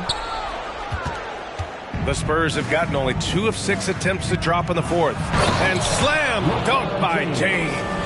There aren't many guys that can match LeBron when he's in a really good scoring rhythm. Asserting himself on offense is problems for the defense and good for his team. Now here's Curry. O'Neal inside. Second chance shot. And a foul called on the way up. So he'll take 2 from the free throw line. Hey, we know Shaq can bully you, but he doesn't have to. He's got the craftiness and the finesse to get it done in other ways, too. The Spurs have gotten 3 of 7 attempts in this fourth quarter to fall. Allen on the wing. And it's Allen who slams it home. Allen taking it all the way to the rim. Hand delivering that one. Doorstep throwdown. Pass to Stoudemire. To the inside. And he says right back at you with a big dunk of his own. Now that's how you use the screen right there. And it leads to a thunderous finish. That was nice. And, not enough help from the defense there to compensate. He gets a clean look, and that's exactly how you draw it up. And a moment here to take a look at some hustle stats for Indiana. Phenomenal work on the defensive end so far. That stands out the most. They've made it their mission to block shots and make things hard for the opposition. And also attacking in transition has been working for them. We credit them for running the break well and being opportunistic. Here's Stoudemire. On the wing, Curry, guarded by Rose. Pass to O'Neal, 3 on the clock. That drops, and it comes off an assist from Curry. Curry's got 7 assists in the game. His shooting has been fantastic, and this team has leaned on him. The Spurs have got 4 of 8 shots to drop here in this final quarter. Here's James. O'Neal pulls it in. O'Neal's got 12 rebounds here tonight. Big-time effort. You have to credit their effort. They've done an amazing job on the glass. And it's been a well-rounded performance. Strong rebounding has certainly been at the center of it, but it's been good on a number of levels. 6 on the shot clock. The 3. And that one's good. Greer. And the Pacers lead by 19. And just not letting up at all. You have to love this approach. You want to get the ball to the guys who make plays. If it's working, keep working it. That's what I say. Keep the pressure on. The shot by James, no good. It's one thing to prevent the layup. It's another to do it without fouling. Just terrific defense. Pass to Curry. Here's Prince. Inside. Here's Greer. And so he draws the foul, headed to the line to shoot a pair. And even from where we're sitting, you could clearly tell it was a foul. No question about it. A ton of contact and a good call by the officials. At the line for your home team, Al Greer. 2. The first one falls. Well, Grant, this is the business you and I are in. NBA has a couple of years with existing TV partners. How much are we going to see things change with the next deal, you think? Oh, B.A., this is interesting as this continues to evolve.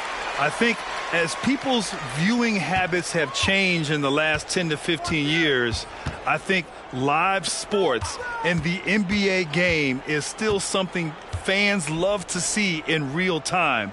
I think also the fact that we can also attract a larger audience is exciting. I don't know how it'll all play out, but I know it'll be fun to follow and watch as we go. He almost blocked that shot in time, just a nanosecond late. They've got a commanding lead. It just seems like everything is going their way.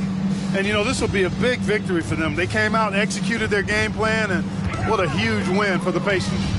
They had to fight for this one. With the game hanging in the balance a couple of times, they've made winning plays, Grant. It's all about having a strong mentality. What's interesting is that any time momentum turned against them, instead of folding, they responded with their own attack. And they earned win number 9. Each win so important in this league. And with this one all but in the record books, they set the tone in the first of what will be only 2 meetings between these teams. It sure is. It's just a 2 gamers since they're in opposite conferences, and you can bet they'll take the same approach right into game 2 that they had tonight. And that one misses. Yeah, in terms of winners in NBA history, few have the resume of Draymond Green. Pass to Harris. Here's Greer. And there's the screen. Halliburton on the wing. Yep, that one's good. And the Pacers lead by 19. They got a big lift from their crowd tonight, giving them the energy they needed. Boy, they've given their fans plenty to cheer about, that's for sure. Effort, skill, coaching, you name it, they've done it. It's fun for us to sit back and watch them go to work, but that's our job, not the defense's. They left them too open on that play. Halliburton outside. So the home crowd happy here as they get the victory. Boy, they were something special to watch tonight, and the crowd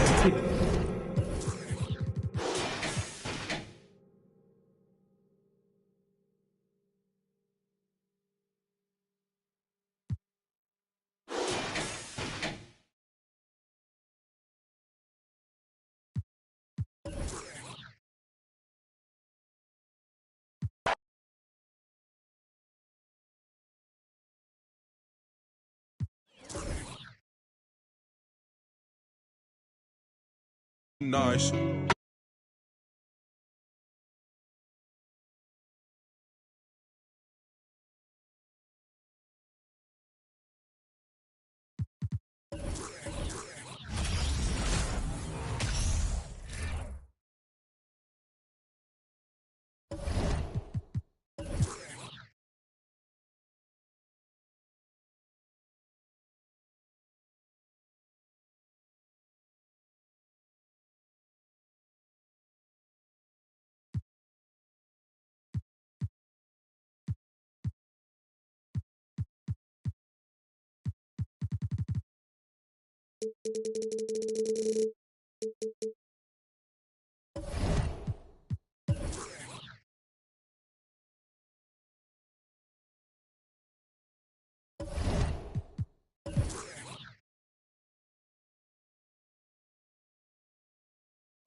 Oh, say does that song.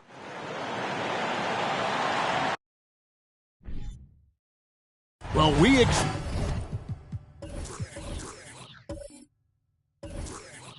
this.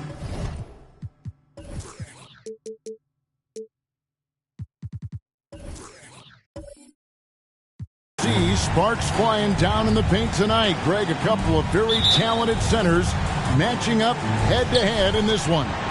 But with the way the game is played today, we could see them battling at the arc. Modern bigs make their presence felt now all over the floor. And a look at the starters for the Hornets. We've got Griffin. Luka Doncic out there with Bridges. Then there's Jason Tatum. And it's Howard in at the 5 down low. Ref's calling it close already as he picks up a quick early foul.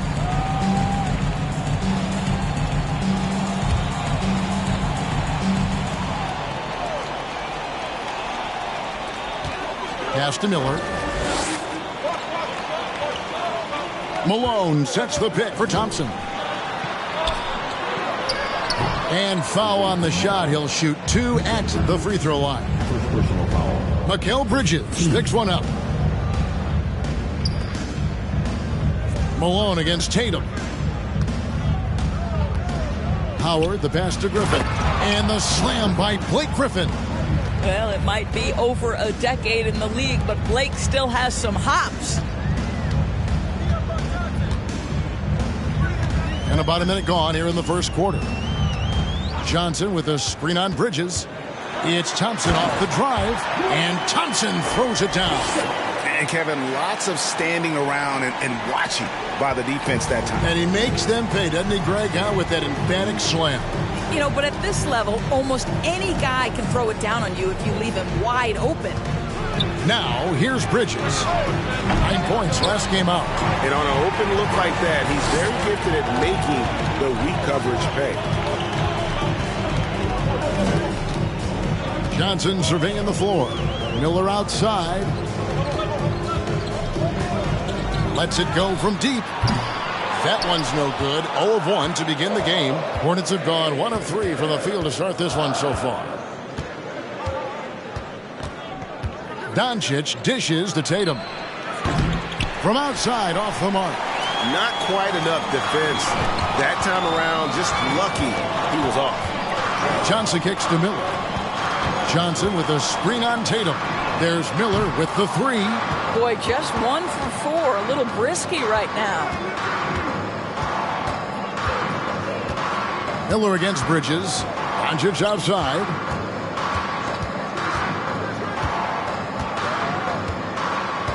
Back to Bridges. 6 on the shot clock. Shot on the wing. Rebound, Brooklyn. Boy, the offensive flow just isn't there right now. 1 for 5 to start the game.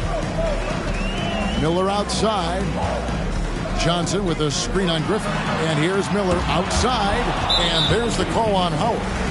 That is his first foul of the game.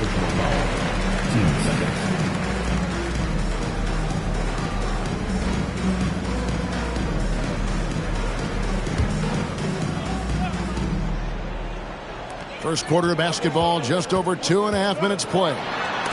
Doncic with the block. Luka Doncic more than capable on the defensive end because he has size and smarts, and he sends that one back. And there's the call on Klay Thompson. That's his first foul.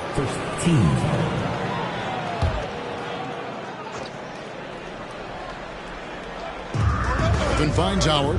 Now Doncic. Oh, Griffin in position.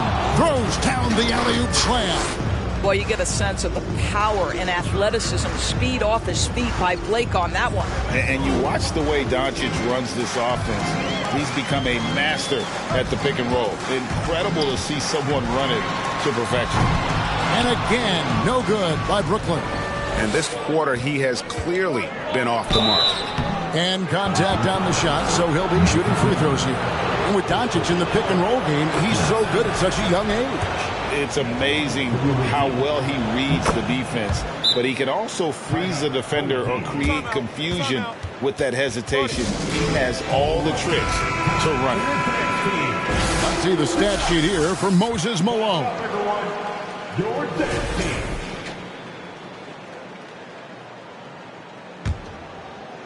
And we're approaching about 3.5 minutes played in the first quarter. And now the latest from our reporter, David Aldridge. Well, Kevin, I got a chance to talk to Steve Clifford a little bit.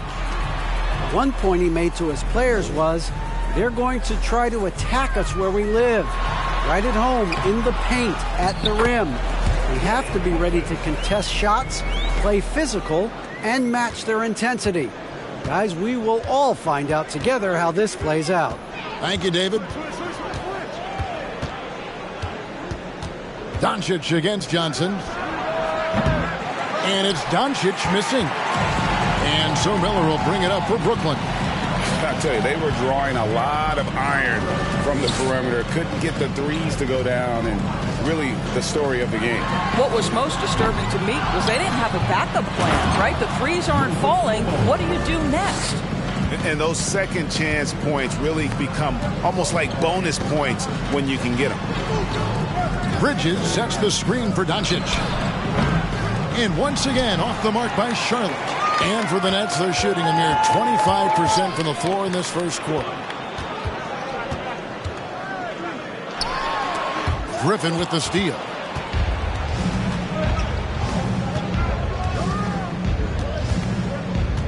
Pass to Doncic. Lets it go with a 3. That doesn't go either for Doncic. And that one gives them a +5 rebound advantage, Kevin. Miller outside. Johnson the screen. beyond the arc. Rebounded by Howard. Boy, a tough go for him in this quarter. You can see how desperately he wants to get things started. He just can't make a shot. There's the pass to Tatum. The shot's good on the assist by Doncic. Luka Doncic made it known early in his career he is one of the best passers in the NBA. Johnson kicks to Miller. Johnson with a screen on Tatum. Thompson in the corner. Malone sets the pick for Johnson. Comes up empty down low. Boy, if you're going up against this guy in this close a range, you've got to defend with everything you've got. A tremendous job defensively. Now here's Tatum.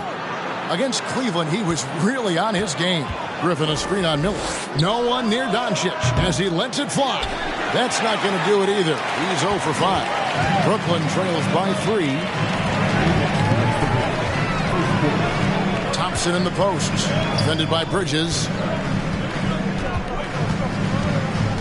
Johnson down low. Working on Howard.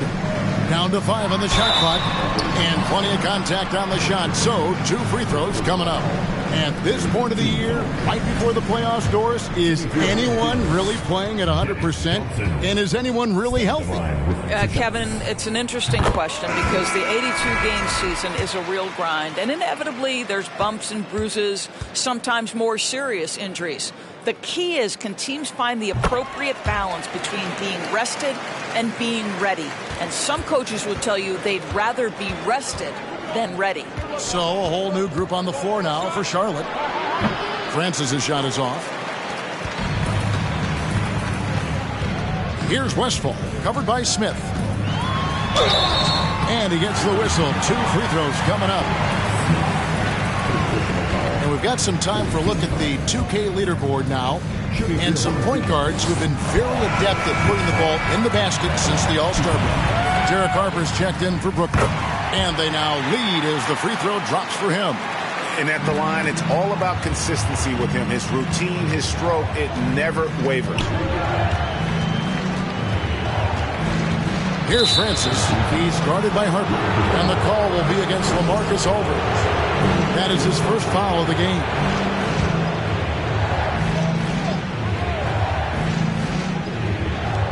.121 left to play in the first. Smith the pass to Eaton. 6 to shoot. Here's Francis. He's averaging around 5.5 points a game.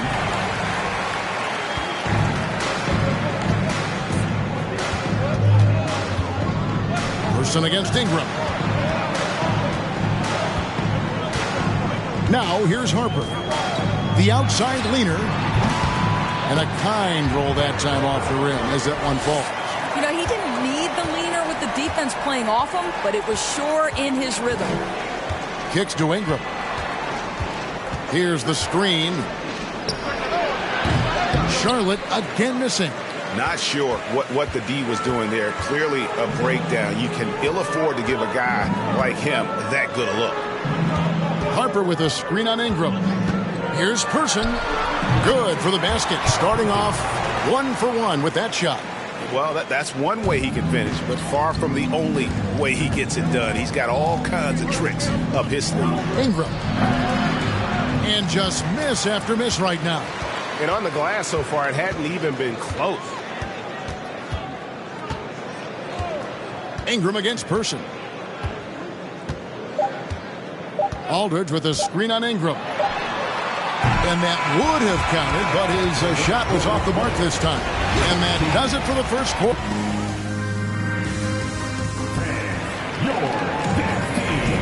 And it's good to have you back with us as we celebrate St. Patrick's Day with more NBA action on 2K Sports. And guys, what stands out to you from the Nets in this one? Well, when you control the glass, you control the second chance opportunities on both ends. And that's how they controlled the first quarter. I thought they were the much more physical team. So with Griffin sitting on the bench, this is who Steve Clifford has out there. You've got J.R. Smith, Tatum out there with Baker, and it's Eaton in at the pivot spot, manning the middle. Nets leading by 5. And during his rookie year, Jason Tatum faced off with LeBron in the Eastern Conference Finals. GA, think about what a hard-fought series that was. It went the distance to 7 games for Tatum, an incredible test and growing opportunity. To me, that's part of the preparation this guy has received to becoming that franchise player. Here's Francis. He's been quiet so far. Still no points in the game. And around a minute gone here in the second quarter. Passes to Harper. Here's Westphal. To the middle. Here's Malone. Nice pass. Led him to the rack perfectly for the layup. Yeah, and all throughout his career, Westphal has been a tremendous creator. Take a look at that feed. He's the kind of teammate everybody would love playing with. Nets have gone 1 of 3 to start out the second quarter. And here in the second with about a minute and a half gone by. Outside Harper. Person kicks to Aldridge. Over Baker. And that one hits back iron. Charlotte trails by 7. They need a bucket in a big way here to regain some confidence. Outside Tatum. There's the triple. That one drops, and he's now 2 for 5. Well, Jason Tatum always working to expand his range. He might as well be in the next county. Here's Westphal. Pass to Person. Fires from deep. Drills the three-pointer. Person's got the lead up to 7 now for the Nets. The real come at us, and we're coming right back at you. And you would expect nothing less from these two, taking pride and making plays. Looking here at some numbers for Blake Griffin. He's been a factor for them over the last month, averaging 12 points, 4 assists, and 4 rebounds. And he's a great presence on the glass. He'll battle inside for every rebound. He's certainly not afraid to mix it up. When bodies are around or flying, he's usually at the point of it. And so it's Thompson with it. He'll bring it up for the Nets. Miller outside. Johnson sets the screen for Miller. Off target there. That would have pushed the lead to double digits. Doncic outside. Bridges kicks to Doncic. Bridges a screen on Johnson. And here's Doncic from the arc. And they recover it. Not sure why he keeps trying his luck from deep here. It's just not his night. Inside, here's Thompson. That's a good shot, and now he's 3 for 7. And the ultimate combo guard. Johnson can pass with the league's best playmakers. Doncic passes to Tatum. Griffin sets the screen for Tatum. And foul on the shot, so he'll get a chance at the line. And when people talk about defense, the term boxes and elbows comes up a lot. Great for our audience. Can you explain what that's about? It's a great point, Kevin. And listen, the 2 defenders on what we call the boxes, that's down in the low post area. And you see those 2 boxes down at the end of the free throw line. And then you have the 2 defenders on the elbows. So that's the edge of the free throw line. The idea to close down the paint. What impresses me about Jason Tatum are his work habits, his commitment in the offseason to adding something else to his arsenal. We know he can play high-level basketball on both ends. The sky is the limit. Count it. And just a great second quarter for them after such a difficult first, bringing that field goal percentage up from below 30 and now with the lead. Now, here's Doncic. He's coming off a 13-point game against Cleveland. And guys, remember, remarkable passing the ball as well. He racked up a number of good assists. Here's Johnson. And a look now at the Hornets' upcoming schedule. On Monday and then on Wednesday. And guys, this is the kind of stretch of the schedule that you dream of. Winnable games at home against opponents you know you have a talent advantage over. It would take a lot for this team to not be successful over this stretch.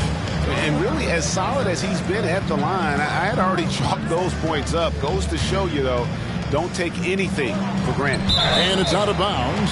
It's touched by Doncic. As we close in on the start of the playoffs, let's see how the East is stacking up. Taking a look at the Hornets. Right now they've acquired the second-best record in the conference. And, of course, the Nets. They're looking to salvage what they can of the season. And right now for Brooklyn, they went backwards this year in a big way. That turnaround that we kept waiting for just never materialized. Here's Miller, Malone, and it's slammed in by Malone. And he can do a lot more damage to the rim than that when he wants to. Oh, you're right. And with the lead they're enjoying, I'm surprised he didn't put a little something extra on that one. Now, here's Tatum. 7 points in the game. Here's Griffin. The shot's good on the assist by Doncic.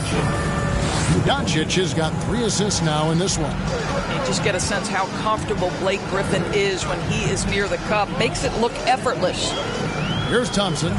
He's got 8. And he buries that one, drilling the rim on the way down. Thompson's got 10 points in the game. Griffin a screen on Johnson. Here's Doncic. And the layup's good off the glass. A dribble drive by Luka Doncic isn't about speed. It is about craftiness. This guy is so smart. Thompson with it. 9 points last game out. Malone a screen on Doncic. A shot by Thompson and no one's around. Drains the three-pointer.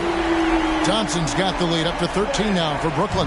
Hornets have gone just 33% from the field in what's been a cold second quarter for them. Just 3 of 9. And the Hornets call time here. And Brooklyn making a change here. Hibbert's checked in.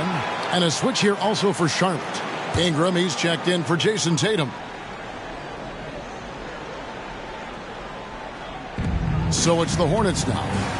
Ingram finds Doncic. Back to Ingram. 17-foot shot on the way. Good on the jump shot. Ingram's got his first basket of the night. The pure shooting ability of Ingram does all the talking there. He gets the ball and delivers that quick release. Johnson outside. Hibbert with the screen. Doncic with the steal. And now the fast break. Griffin with the ball. And a lot of contact on that one, so he'll shoot 2 here. That one on Thompson. Blake Griffin's game is now all about savvy and experience, and he draws the defender into a foul there. Nicely done. He hits the second from the line. And they're getting to the line a lot in this quarter, guys, and it hasn't been by accident.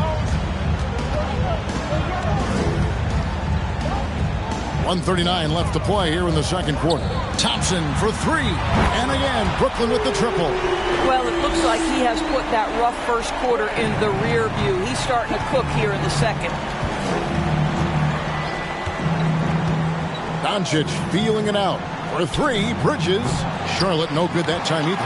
And a big lead for them on both the scoreboard and the backboard thus far. Miller outside. Johnson sets the screen for Miller. The 3. Rebounded by Howard. Howard's got 6 rebounds in the game. It's amazing the success they've had with him shooting this way. 0 for the night. And Howard with the stuff. His entire career, Dwight Howard has been an absolute force on the glass. Nice finish. Johnson kicks to Thompson. Johnson with a screen on Bridges. Here's Thompson. Dwight Howard pulls it in. Howard's got his 8th rebound here tonight. Charlotte moving the ball around. Doncic outside. Bridges sets the screen for Doncic. His 3-pointers off the mark. And close to making the defense pay for the lax coverage that time. Thompson passes to Willis. Johnson outside. Hibbert with a screen for Johnson. Shot clock at 5. Bangs home the trifecta. And the Nets lead by 14. And the lack of effort to fight over the screen there makes that an easy shot. You know, we see this all the time. You're basically, as a defender, hoping the man misses rather than putting in the work to get over. Thank you, David. And whoop.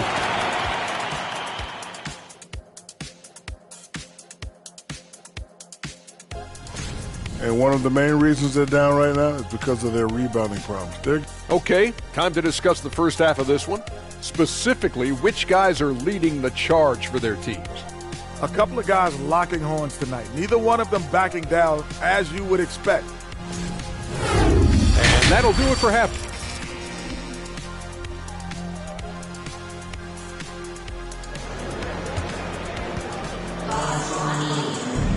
Well, we've got a second half of basketball for you. We think it's going to be pretty good. A big comeback, though, is needed for this game to be competitive, and it probably has to happen quickly.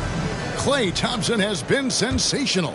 No problems fighting his way to the rim in this one. A lot of points in close. And part of that has to do with his mindset. He has been looking to push the action at every opportunity, and he has been in attack mode all night. So with Aldridge sitting on the bench, this is the group that Jacque Vaughn has right now.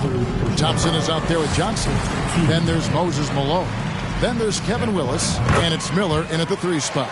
His contemporaries will say this. Klay Thompson's shooting stroke is as pure as it gets. Takes the 3. Doncic, no good. And physically, there's no doubt they've been the stronger team. A plus 10 rebound advantage tells you all you need to know. And it's sent back by Howard.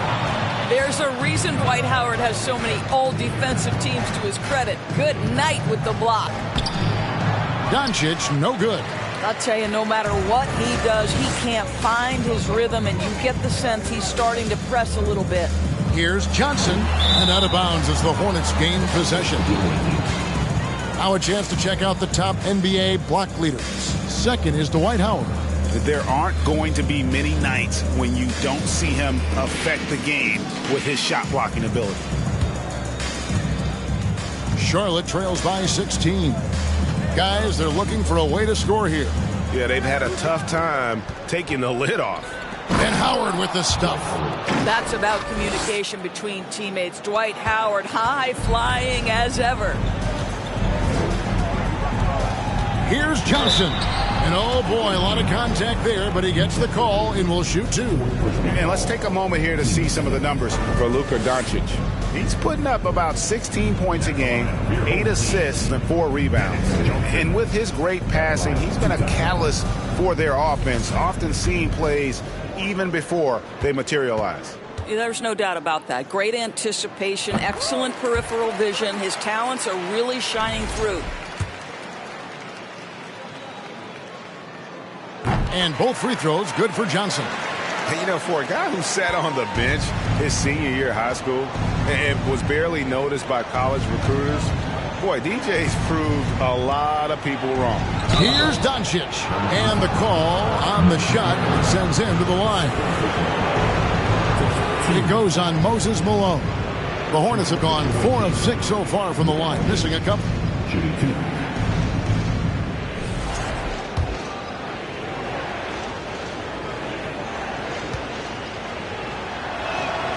And he knocks down the first one. Ask any of the elite defenders in the NBA, and they'll tell you Doncic is one of the toughest to guard. He's got size. He's got skill. He can get downhill. He mixes his pace. So much to contend with when you're dealing with Luka Doncic. Miller with a screen on Bridges. Open shot. Thompson misses off the left iron. Boy, he was wide open. You wonder, did he overthink it? That's a missed opportunity. Bridges outside. And the Hornets miss again. All right, time now to pick it up. You're 1 for 4, and you certainly don't want to give your opponent momentum. Thompson passes to Miller. Outside, Willis. Miller against Doncic. Johnson inside. No good on that one. Great D that time from Tatum. Boy, that makes him 0 for 3 to start the second half. Not the start you were hoping for here. Johnson with it. He's picked up by Doncic. Back to Miller. Johnson sets the screen for Miller. And again, no good by Brooklyn. Boy, yet another missed opportunity here. Whatever they talked about at halftime, it's not working. Bridges finds Griffin. Here's Howard. And Miller with the block. Yeah, the offense scuffling a bit to start this second half. Only 1 for the first 5. Thompson outside. Releases. And And the shot no good, a bit short. Ouch. 5 shots without a make. That's a really ragged start coming out of halftime. Up top, Doncic. Covered by Johnson. Well, put all that size to good use. Rip it off the backboard. Doncic, no good. Nets leading by 14. Thompson passes to Miller. That's in, coming off the assist from Thompson. Miller's got 5 points so far. Boy, that's a backbreaker. Takes it right into the rim and extends their lead. You want to make sure your opponent knows they have absolutely zero chance of a comeback. And nice finish by him. And now look at Jason Tatum here. Over the last month, getting it done. 12th in scoring. And he's among the top 20 players in three-point field goal percentage. He has been locked and loaded from beyond. And yeah, one of the most dangerous scorers in the game. He's already come up big in some key games this year. His teammates really feed off his presence, I think.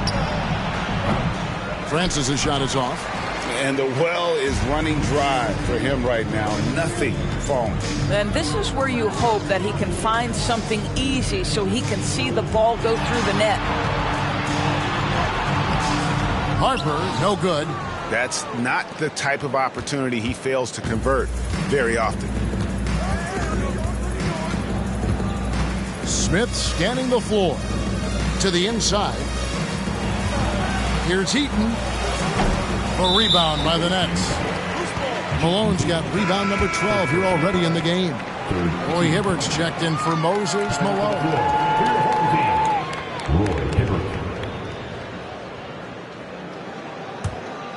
Brooklyn leading by 16. Now Harper. There's a screen. Here's Westphal. 2 free throws coming up, and they call the shooting foul. We're still waiting for that first miss from the line this half.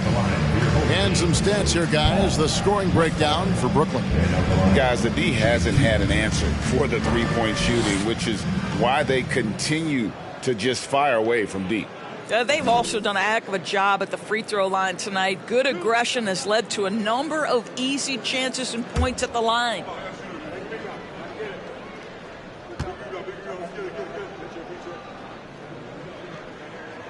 And the first one at the line is good. Brandon Ingram, he's checked in for Tatum.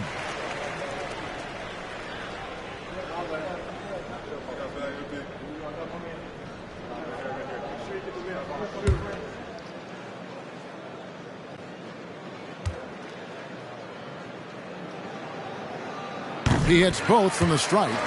Greg, we know a lot of teams using former NBA officials now working as consultants to teach their players how the refs see the game. I guess always looking for that edge. Yeah, Kevin, I think it's a great idea because philosophically sometimes as the rules evolve, players got to learn how to evolve with them. So not getting the calls you might expect, also how you communicate with officials. I think all of that stuff plays a big role in just furthering that dynamic between the officials and the players.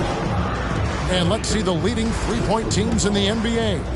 No doubt they have snipers on that roster, that's for sure. It's been a terrific year for them from beyond the arc. No good on that one.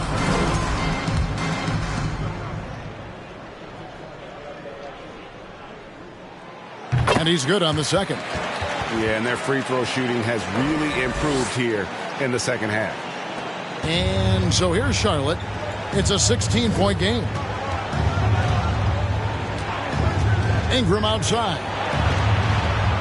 And the call will be against LaMarcus Aldridge.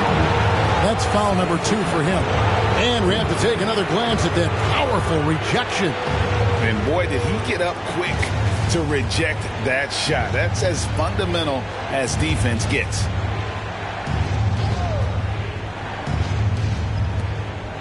Pass to Eaton. Here's Francis. He's guarded by Harper. Out to Ingram. The 3. I'll tell you, this guy is doing absolutely everything he can to get himself going, but the team is struggling because he's struggling. And you look at the way Ingram can get off a shot. When he gets to his spots, there's just no stopping him. Very few players can create like he can.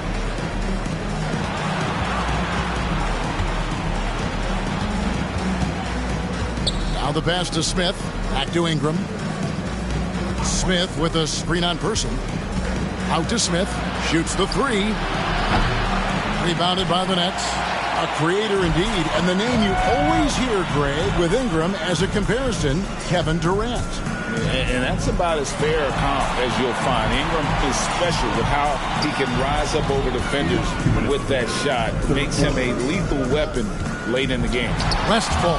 It's deflected. And having Eden protecting the rim, that's about the same as building a brick wall around the basket. Just nothing gets over him. What an intimidator down low.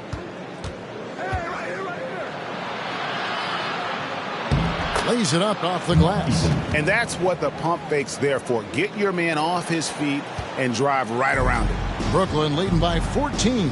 Timeout called, the Nets. Timeout. Timeout. Start it.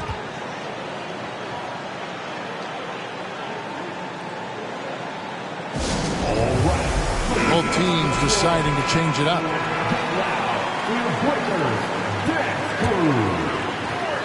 Let's hear it for your Breakers dance crew. Come on. We've got 1:28 left in the third quarter of the game. Johnson with a screen on Ingram. And again, it's the Nets missing. I'll tell you, he has looked just a step slow all game, but his teammates, boy, have they come through. I mean, that's a tough break for the D. I mean, he took the hit and drew the whistle.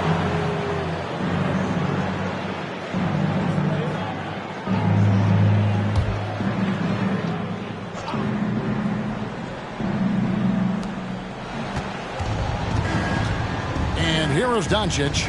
They count on his contributions, currently providing 16.5 points a game. Lobbed up there for Howard. Deflected by Malone. How about the quicks there by Malone to get up and deter that shot, utilizing that size and reach for the rejection. Willis, he checked in for Brooklyn. Tatum, he's checked in for Charlotte.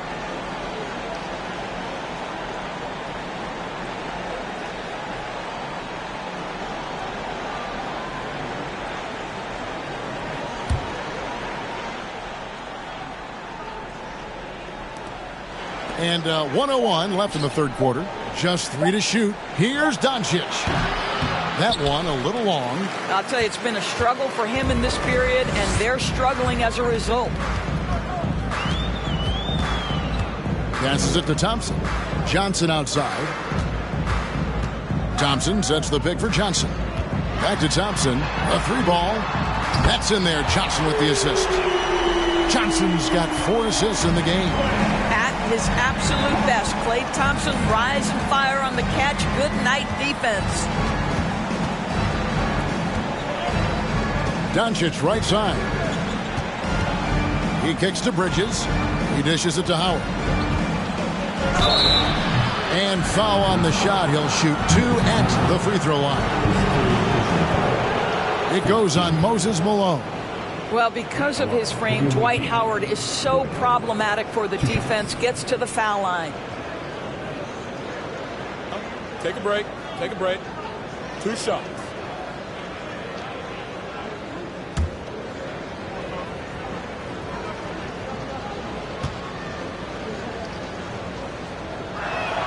The first one falls. Listen, we know Dwight Howard is on the back 9 of his career, but he can still be valuable. This guy is capable of a double-double every night.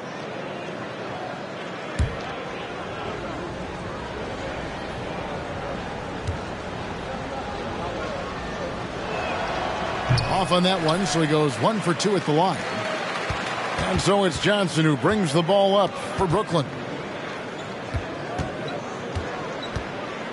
Bridges against Miller. From the arc. The shot off that time. And as we end the third quarter, a double-digit deficit will make it tough to come back. Nets lead by 16. We're going to step aside for just a second, but join us right back here for the start of the fourth quarter. Next.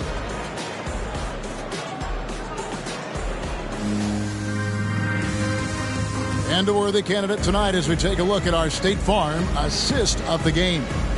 And he sliced the D wide open with this feed. They had no chance to prevent that basket. Well, that's what a great pass will do, right? You love the unselfish play.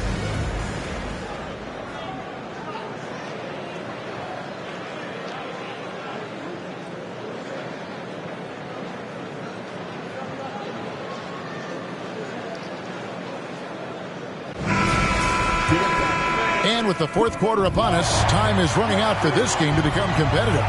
And on the court for Charlotte as we start the fourth. Doncic out there with Bridges. And it's Griffin. Then there's Howard. And it's Tatum in at the 3 spot. Now, here's Johnson. Johnson sets the screen for Thompson. That shot off. And the Hornets now going the other way. Oh, Griffin in position, and Griffin slams it in. Well, this guy was the first overall pick back in 2009. Blake Griffin's game has certainly evolved from that point. Give this guy the credit due him for putting in the work. Thompson for the triple. Rebounded by Howard. Charlotte trails by 14. Bridges dishes to Griffin. Whistle blows, basket is good. So a chance here for a 3-point play. Blake Griffin is so strong, folks, that if you foul him, you better hammer him, because otherwise it's an and one waiting to happen. Shooting for the away team. Griffin with 1 shot.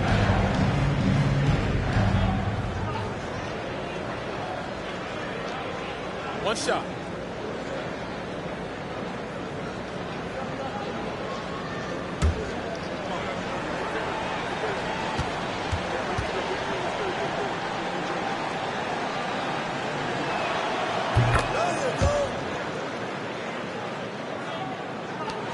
Brooklyn leading by 11. Johnson kicks to Thompson. Johnson with a screen on Bridges. Thompson for the triple. Again, the miss by Thompson. He couldn't believe how open he was. He just couldn't convert it. Doncic against Johnson. Back to Bridges. Griffin sets the screen for Tatum. The lead now in single digits. Jason Tatum working into the mid-range area of the floor. Sometimes that's the only shot available. Johnson kicks to Thompson. Johnson with a screen on Bridges. Thompson with the bucket. He's hit 4 now from behind the arc, 2 in each half, making an impact. Doncic outside. Bridges sets the screen for Doncic.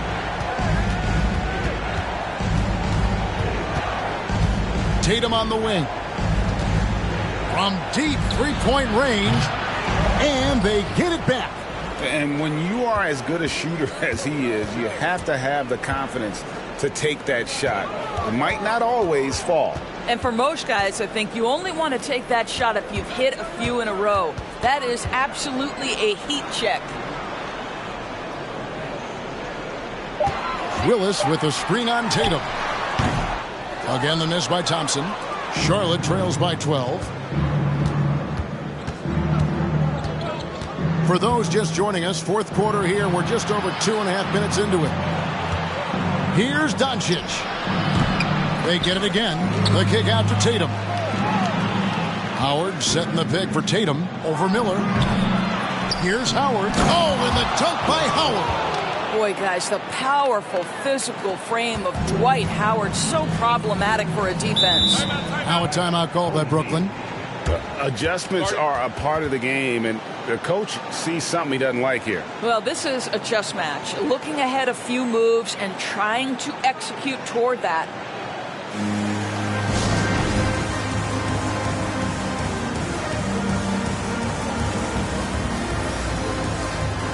And now a moment to present the New Balance Player of the Game, Klay Thompson.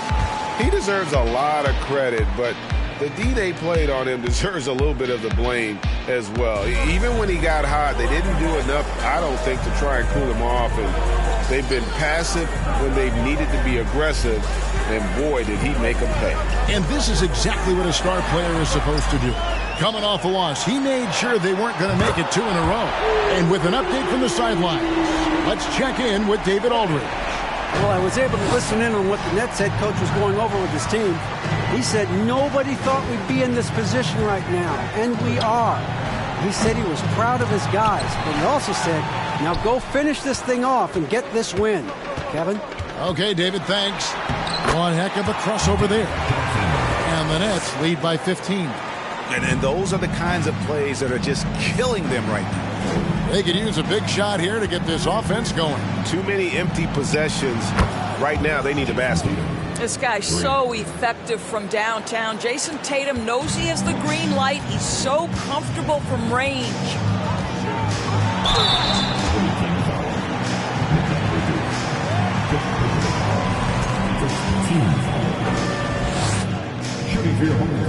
That's good from Johnson.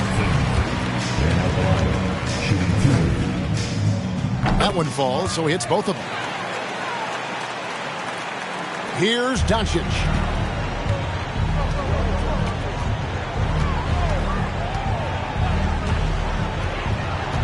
Bridges outside. To the paint. And one of the problems in the first half, that shoddy work at the free throw line. They needed to fix that, and they've been much improved since the break. Shooting for the away team. Dwight Howard. 2 shots.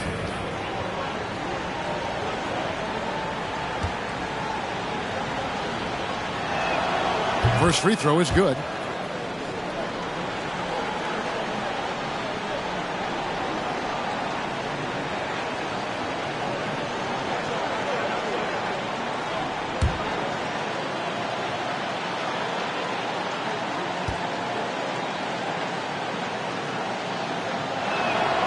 That's also good, so he hits both free throws. And this is one of the things they need to keep doing in the second half to get this win. Keep knocking down those free throws. They've been sensational here at the line. Johnson sets the screen for Thompson, and he's good on the 3-ball. Thompson's got 30. He's found his rhythm from deep, and you can see the confidence. And I think the defender knows once he gets cooking, look out. The bucket looks awfully big to him right now. Doncic with the bucket. Once he's inside that painted area, you can see the level of aggression from Luka Doncic rise. This guy knows he can score it in there. Johnson the screen. Thompson for 3. Dwight Howard grabs the board. Howard's got rebound number 15 here tonight. Boy, did they need that rebound. I mean, they have struggled on the boards overall, but still with a chance to win. You know, guys, that's the selfless attitude of Mikal Bridges. So willing to give it up to an open guy. Johnson with a screen on Tatum. And here's Miller outside. Rebounded by Howard. One made 3 for him for the game. Does he focus closer in? Let's see. Tatum deciding where to go with it. Over Miller. Tatum's shot is off. If they want to, they can milk the clock just a little bit here. Yeah, that's the best option. And again, no good by Brooklyn. And so it's Doncic with it. He brings it up for the Hornets. They trail by 11. Miller against Tatum. To the middle. And a bit of a battle here for the ball. The official signals a jump ball here. Held ball violation. Jump ball.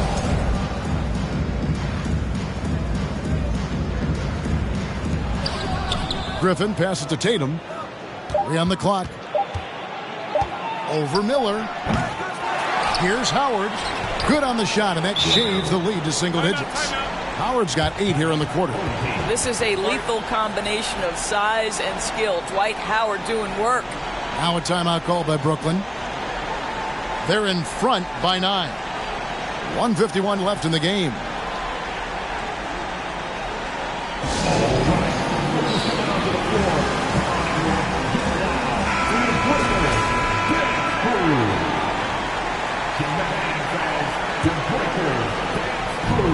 .151 left in the fourth quarter.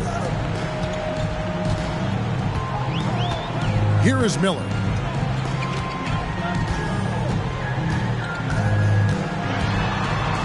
looking to end his cold spell, and the rejection by Tatum.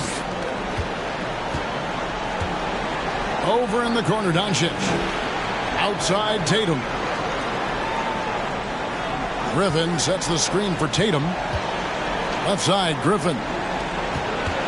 Just 5 on the clock. Crafty move.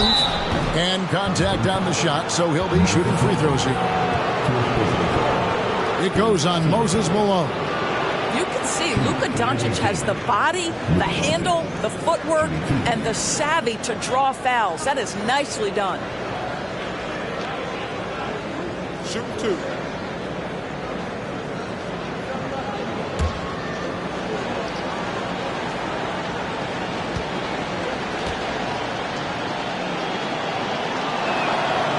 And he cannot get the first one to drop. Tough one to miss.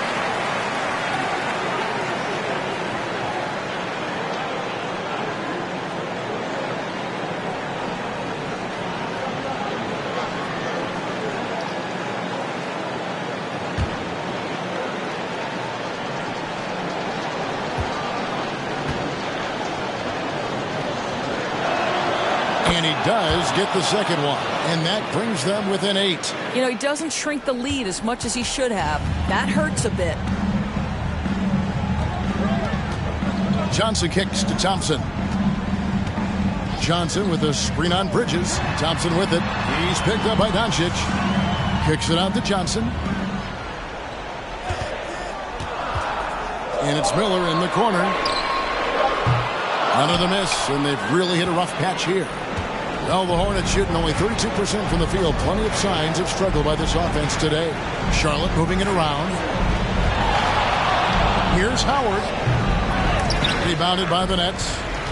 They led by as many as 18 points. Johnson, the pass to Willis. Trying to get open is Johnson, and Willis gets it to go. They made the most of their opportunities, looking comfortable and locked in throughout the night. What an impressive performance, to say the least. At this point, it looks insurmountable. You simply must play better defense than that. This guy is too good from distance. Thompson passes to Johnson. Just 1 second between the shot clock and game clock. Johnson sets the screen for Thompson. And he could not get that one to go. Out of contact, and he'll go to the line for 2. It's on Luka Doncic. Well, he does a lot of his work on the interior, more than people realize. Klay Thompson gets those calls because of his willingness to put himself in tough spots.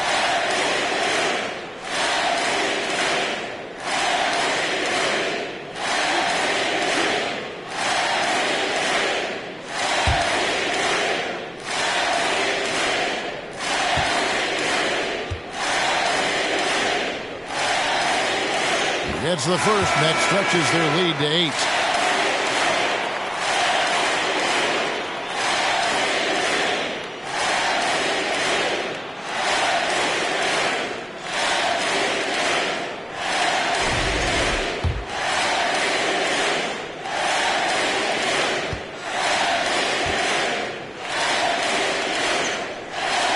And so he drops them both. It's a 9-point ball game here. And that's the knockout blow right there, guys. Those free throws should put this one away. Fires for 3. He can't get that one to fall. So it's the Nets picking up the win. Even early on in this one, it seemed like they were happy to be playing at home tonight. And it makes a big difference. And once they started to really play in rhythm, you never felt like they had any doubts as to whether or not they were going to win. And that'll wrap it up, folks. For Greg Anthony, Doris Burke, and Dave.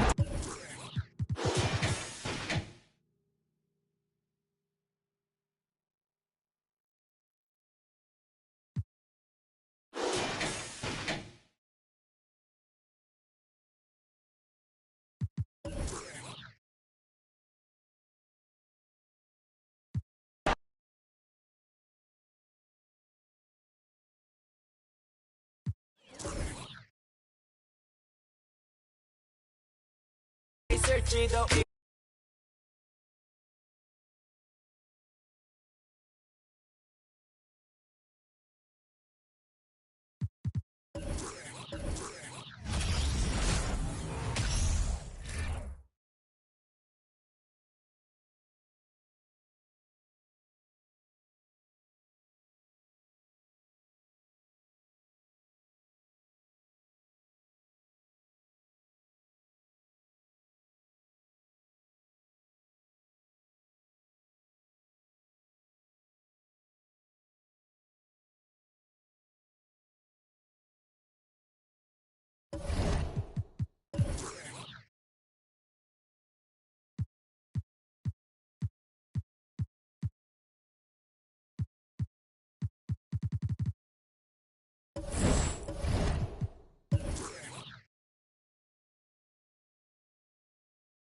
Oh, say does.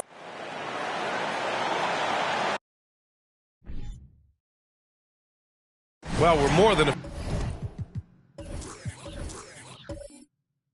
few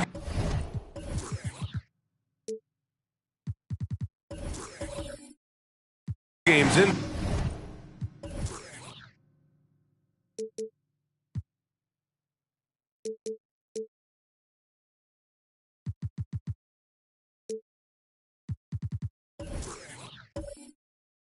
The year. How much do we know about this year's rookie class, Grant? Well, it's still early. You have to remember, we might be a half year into a decade-plus career for some of these guys. So I think it's best to reserve judgment for now. An NBA career is a marathon. Now the starting group for the visitors. Johnson against Hardaway. Pass to Manning.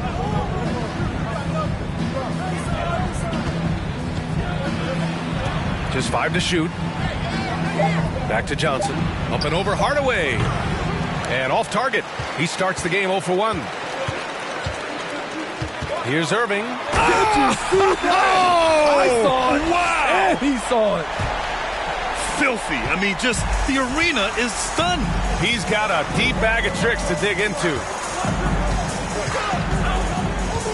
Johnson finds Barnes. Here's Dumars.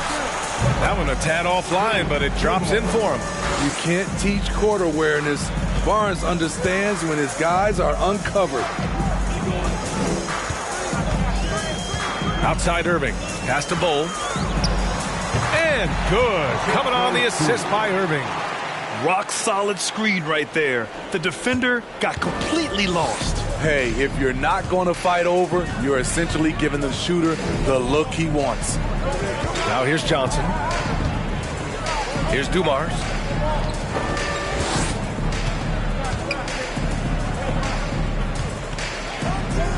Here's Manning. Pass to Dumars. It's Barnes on the wing. Here's Mirasong. Always a nice way to start. Makes his first one. Have to take care of the defensive boards better than that. Reason why, lack of focus, lack of communication, which led to second chance points. Now here's Hardaway. An important role in this offense, averaging around 12.5 per game. Everyone loves the alley-oop play, B.A. Yep, one of the prettiest in basketball. Here's Johnson. Here's Manning. Bull grabs the board. Missing that one helps out all the analytical guys from the mid-range. It's stolen by Johnson. Here's Dumars. He's guarded by Irving. Pass to Manning. Here's Dumars. Chance there to take the lead, but a miss. For Utah, they've gone 3 of 4. Off to a nice start. Here's Rodman. Oh, and he got fouled on his way up. He'll head to the line to shoot 2. That's his first personal foul. First team foul. Shooting for your home team, Dennis Rodman. 2 shots.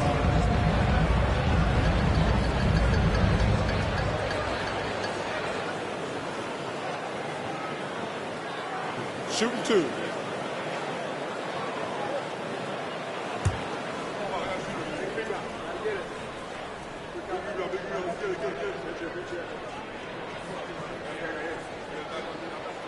First one falls for him.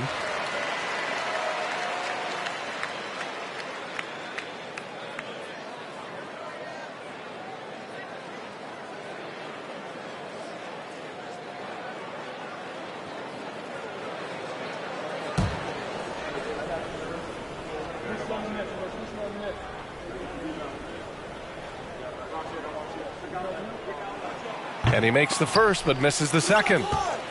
For Denver, they've gone 2 of 6 to open up this game. That 2021 draft class was stacked with talent. You look at a guy like Scotty Barnes. He went 4th overall, a player any team would love to have. Here's Jefferson.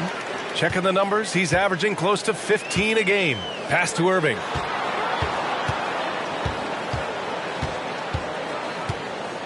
Here's Jefferson. 5 on the clock. From deep. Whoop, there's the shot clock violation. So they'll turn it over. And now we go to the 2K leaderboard to look at the teams with the most blocks per game over the last month. Number 5, the Jazz. These guys have been so impressive down low on the defensive end, denying shots left and right over the past month. And for the Nuggets, they're shooting just about 29% so far. Not great. Boy, they need something to go to regain some confidence. No question. Way too many empty possessions for them. Barnes passes to Johnson. From downtown. It's not going to go for him. And Utah will come the other way. You know what sticks out with Barnes is his versatility on both ends of the court. BA, let's talk about the defensive end. He is disruptive. He has a 7'3" wingspan, and he can guard 1 through 5. Offensively, he can handle, pass, and score. The sky is the limit for Scotty Barnes, BA. Now here's Johnson. Now quiet so far offensively, searching for his first points of the game. To end the drought, and the layup is up and in. Terrific play. This is why you run your offense through him and live with the results. Pass to Bull, and he's going for the lob. Now Johnson. They know they can count on him for consistent offense with 16 a game. Here's Manning.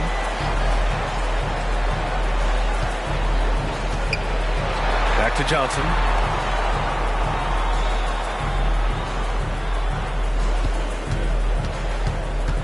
Here's Dumars, giving them some good production, putting up just around 16.5 points a game. So far this quarter, he's been out of sync and might be pressing right now. Now here's Irving. 3-point lead. Hardaway finds Irving.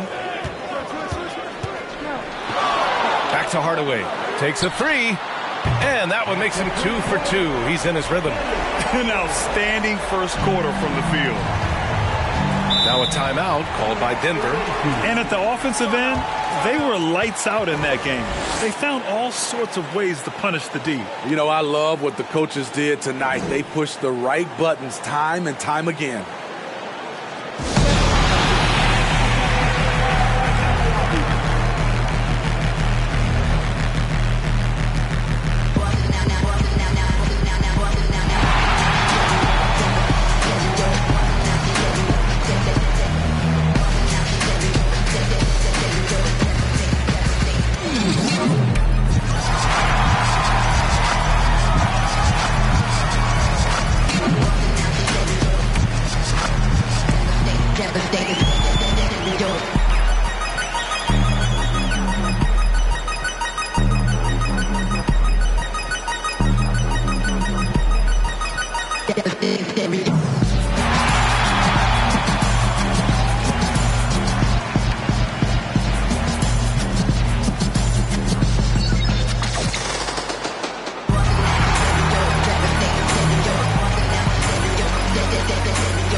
So it's both teams making substitutions here.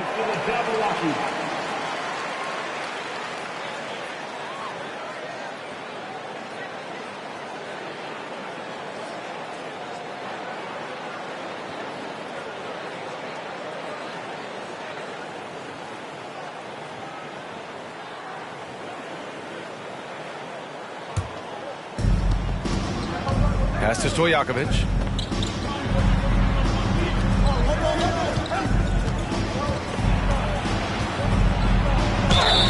And he was fouled while in the act of shooting, so he'll take 2 free throws. Heady play to stop that easy layup right there. I mean, make him earn it at the line. All right, guys, what do you think so far on the offensive approach for Utah? Right now, it's their passing game, and it's been on point. Doing a great job of moving it around and getting the ball to their shooters. You know, another thing that has impressed me has been their numbers of points in the paint, just dominating down there. They're just getting whatever shot they want in close. The first free throw is good.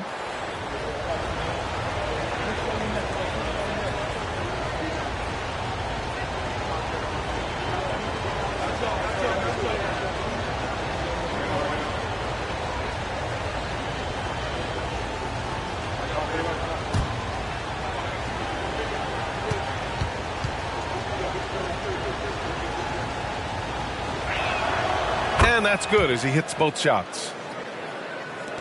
The Jazz have gone 5 of 8. Solid opening quarter for them. Here's Monroe. Over to the wing. Jokic with it. Shoots over Embiid. That one a little long. Outside Johnson. And the foul is called. He missed it, so he's got a couple of free throws coming his way. That's on Franz Wagner. Well, that was clearly a foul. Shooting for the away team, Magic Johnson at the line for 2.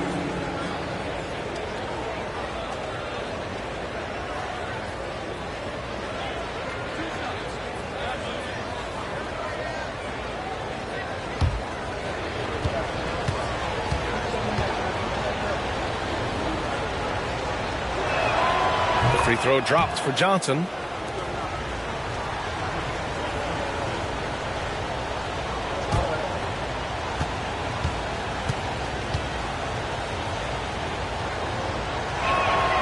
And Johnson drops them both.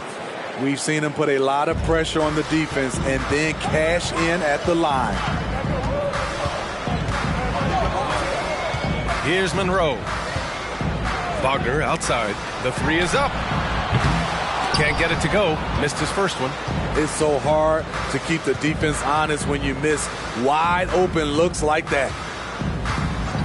From deep, Johnson drains the triple.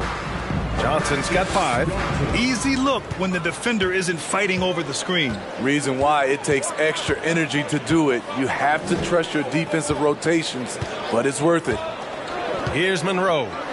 Boy, he's been patient so far. Nothing yet on the scoreboard. Clock at 6. And it's Wagner missing.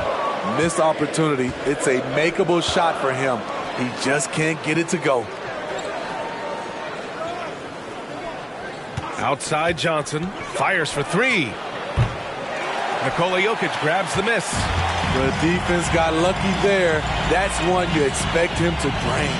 And in 2022, more history made by Nikola Jokic, becoming the first player to amass 2,000 points, 1,000 rebounds, and 500 assists in a single season. Now here's Johnson. He's got 5.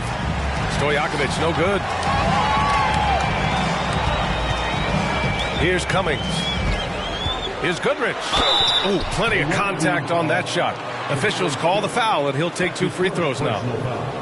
Second team foul.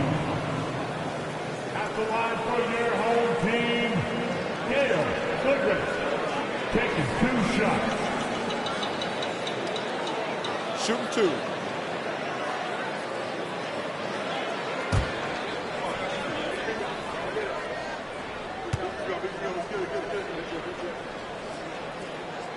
And he drops the first.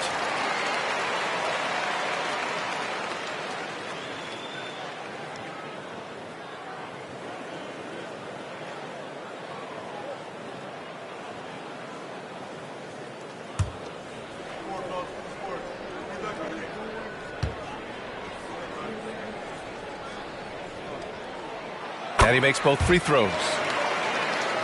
Here's Johnson. 51 seconds left in the first quarter. Pass to Stojakovic.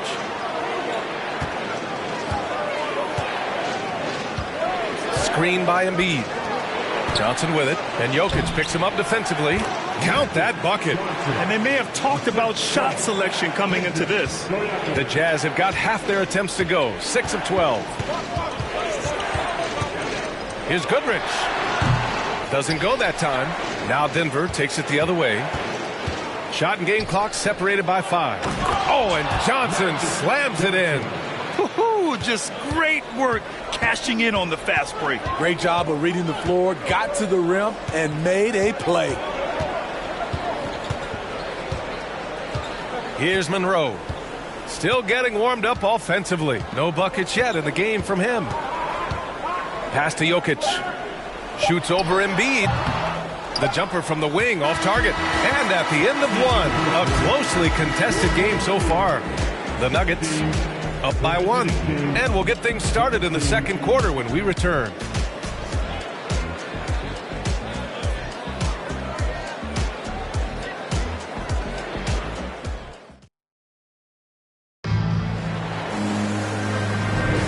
Man, it's been a pretty even game here after 1 quarter of play. And what do you guys think about the visitors here in this one? Well, a big differentiator was their ability to generate offense by pounding the glass. And you know this, most of the time, offensive rebounds generate high percentage looks. The visitors with the ball. On the court for Denver. Defended by Hardaway.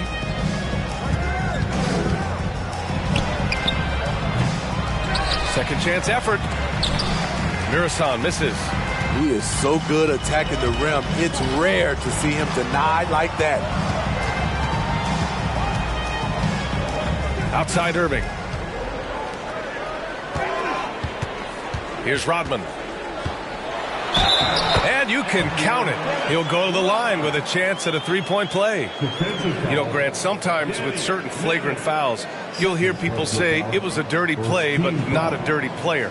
But when does it become both? Well, we all understand, B.A., dirty plays aren't good for the game. But sometimes a flagrant foul will happen. A lot of times, though, you have to factor in a pattern of behavior.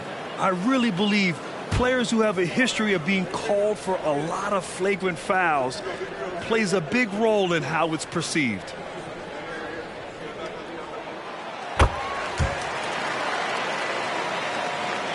The visitors with the ball, trailing by 2. And they came away with the win because everyone contributed. The starters, the bench, they all played as a unit. Great scoring output from that second unit. Such a luxury to have that extra ammunition. Now here's Irving in his last outing with 12 points. Barnes with the rebound. The Nuggets have got none of their first 3 shots to fall so far in the second. And we played just over a minute of basketball in the second quarter. Pass to Manning. Fader on the way. And it's Irving with a rebound. And for Utah, they're shooting around 44%. Not bad. Outside Hardaway. Launches it. And it's Irving missing. And Denver shooting 32% for this game. Not what they're hoping for. Second quarter of basketball, just over a minute and a half played so far. From 13, deflected. They get it back. Dumars misses. The Jazz have gone just 1 of 3 to begin the second quarter. Here's Hardaway. The shot, no good. Now Denver takes it the other way.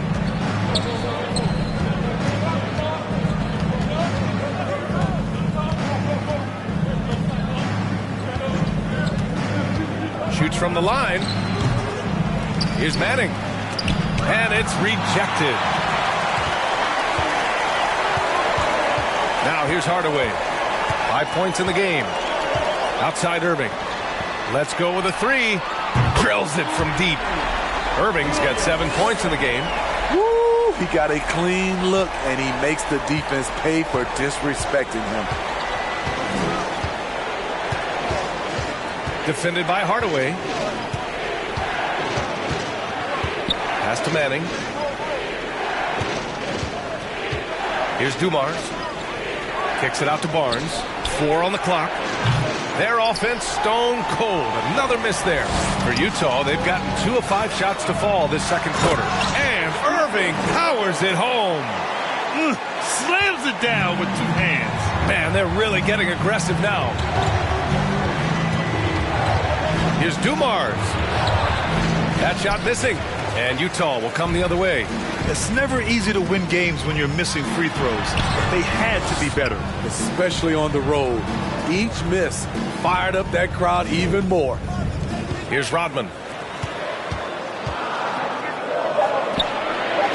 Irving, the pass to Hardaway. Takes the 3. Barnes with the rebound. Barnes has got his 4th rebound in this one. There's the steal. Here's Jefferson. He's guarded by Barnes. For 3, Hardaway. Murasan pulls it in. They're having very little success right now. And they really could take a different approach, right? Find something that works. Here's Dumars. Pass to Barnes. Shot clock at 6. Now here's Hardaway. He's guarded closely. And a foul called on the way up. So he'll take 2 from the free throw line. Man, the defender really went after him. Shooting for your home team, Richard Jefferson at the line for 2.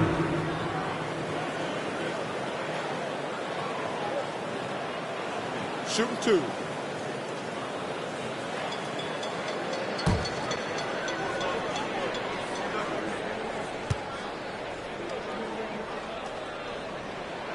And he knocks down the first one.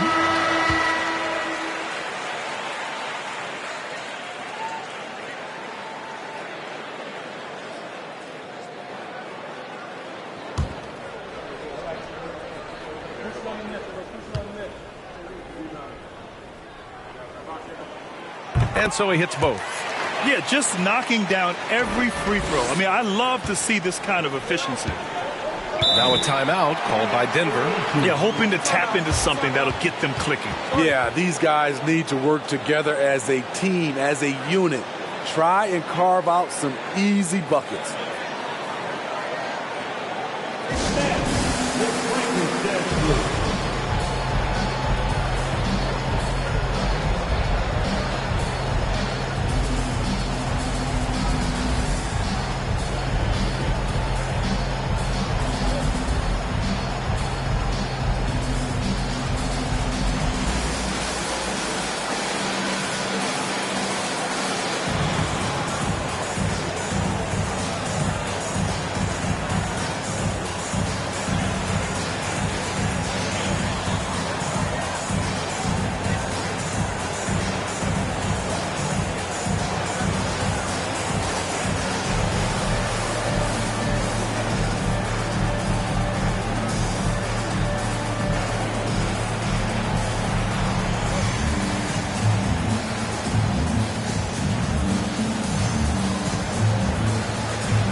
And during the last month's worth of play, here are the top rebounding squads in the league.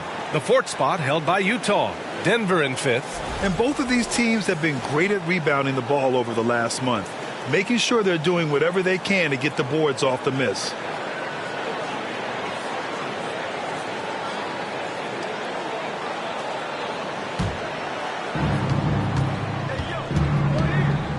Left side, Johnson. Pass to Dumars.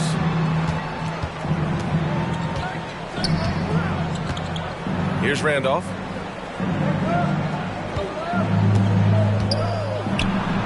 Looking to win the run. Bull grabs the board. The other team just looks more in sync and is riding the momentum. You know what? This has always been a debate. Do you take the timeout or do you let your guys try to fight through it? Now here's Irving. He's got 9, and that one's good. Bull.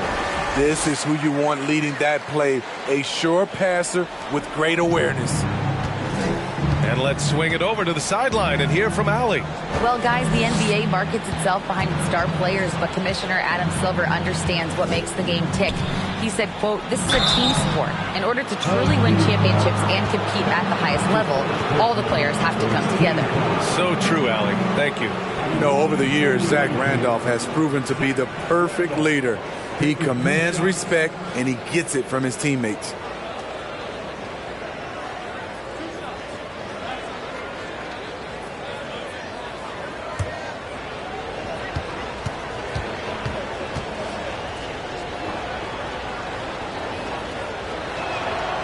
And the first one at the line is good.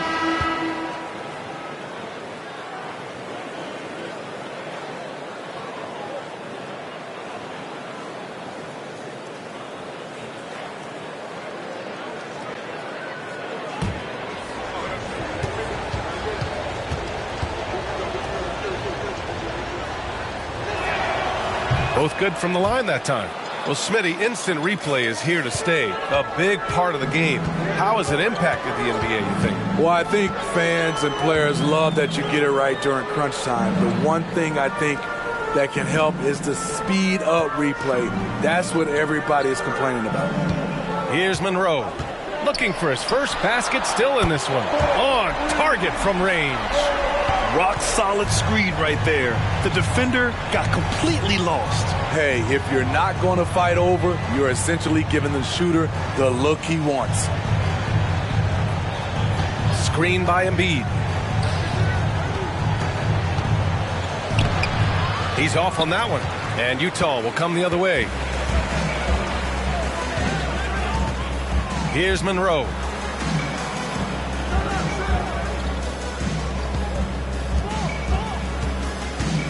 Here's Cummings. Just 5 to shoot. Pass to Goodrich. This one for 3. Rebounded by Johnson. Johnson's got 4 rebounds in the game. Now here's Embiid. It's tipped. And Embiid throws it down. And there's 1:38 left in the second quarter. Here's Monroe.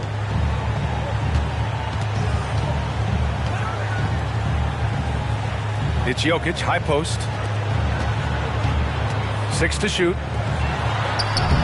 The shot that time not on target. Embiid with the nice defensive effort. Johnson inside. Nikola Jokic grabs the miss. On offense, here's Utah. They're on a 15-4 run. Here's Goodrich.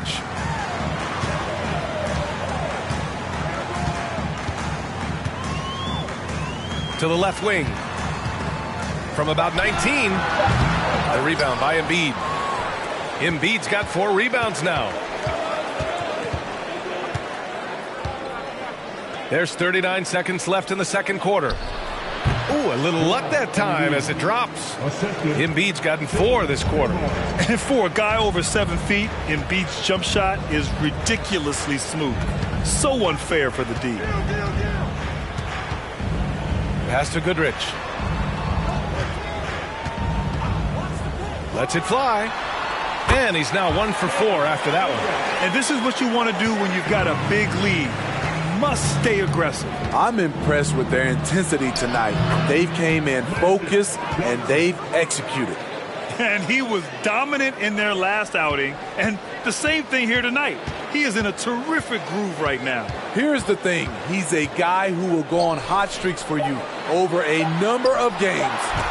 And some nice defense there to end the quarter. A menace on the defensive end. Embiid's reach disrupts your offense. And so we wrap up the first half.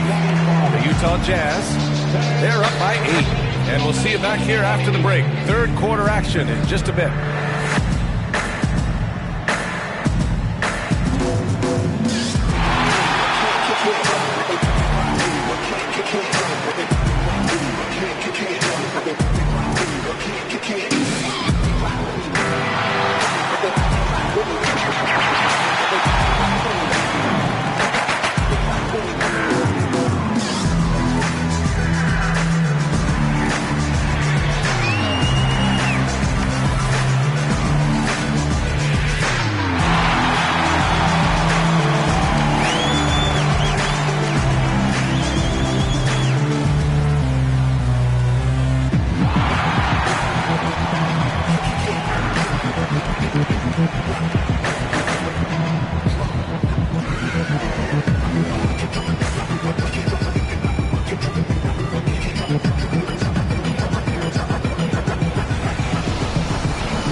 Thank you for joining us. Getting right to the story. Things are going well for the Utah Jazz. They have outworked and outperformed their opponents so far. Didn't come in as the favorites, but they might be the favorites now. Classic underdog story, but they still need to write the ending. Okay, now we'll look at some of the players who could be a part of the dunk contest during All-Star break. We see it every night. The creativity around the league, some of those dunks will end up in the contest. The highlights on the season fueling early voting here. And that'll do it for us. Thanks for stopping by. We'll head back down to Brian Anderson and crew for the start of the third quarter.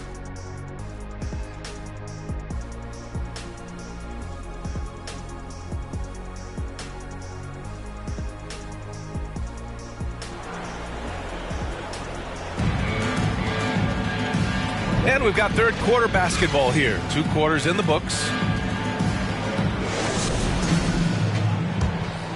Here's Johnson.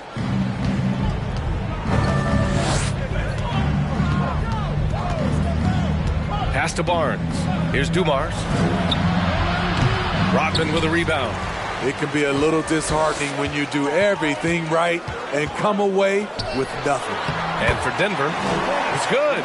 Probably a play they drew up in the locker room at half. Listen, put the ball in the hands of your best scorers and let them go to work. Keep it simple. Now here's Johnson. Here's Dumars. Oh, he finds himself wide open and drills it.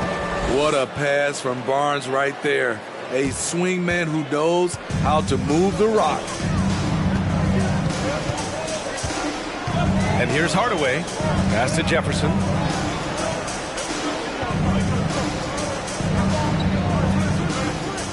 To the middle. Oh, they pick off the pass. Up top, Johnson. Defended by Hardaway. Back to Johnson. Here's Mirasan. Here's Dumars. To the right side.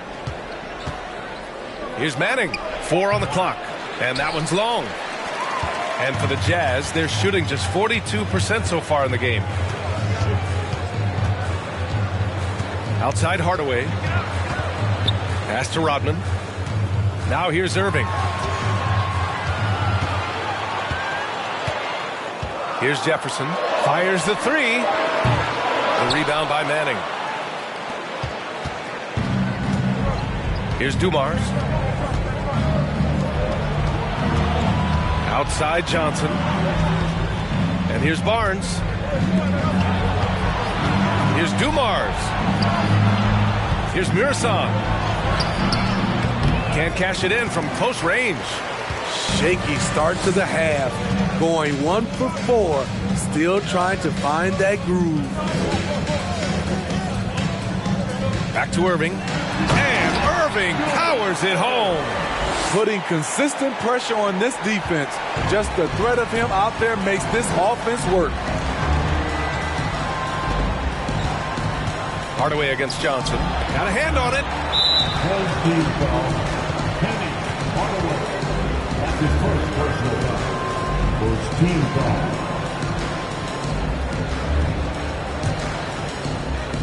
foul. The home team on D. Left side, Johnson. Here's Dumars. Knocks it down from distance. He has 7. Not just a knockdown shooter, he does a great job of finding space for his shot. Irving, the pass to Hardaway. Irving, a screen on Johnson. Back to Irving. Pulls it from the top of the key, and it's in after a nice bounce off the right iron. Irving's got 13. Throughout the evening, he's gotten to his spots, and the defense has not adjusted. Johnson passes to Barnes.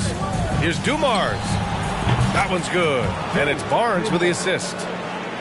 Barnes has got 3 assists now in this one. Talk about making halftime adjustments. You love what they're doing with him now offensively. Now here's Irving. 13 points in the game. Second shot opportunity. In the third quarter with just over 3.5 minutes off the clock, Johnson.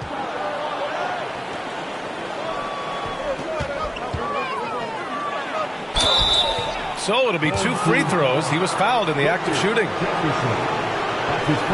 Let's take a look at the numbers for him. Team foul. Shooting for the away team, Magic Johnson. 2 shots. Shooting 2.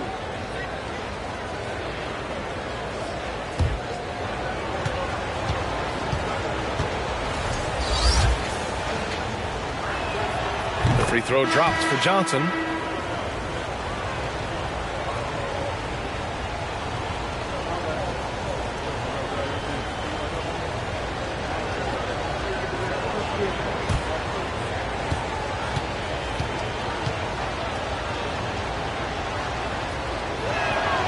And Johnson drops them both.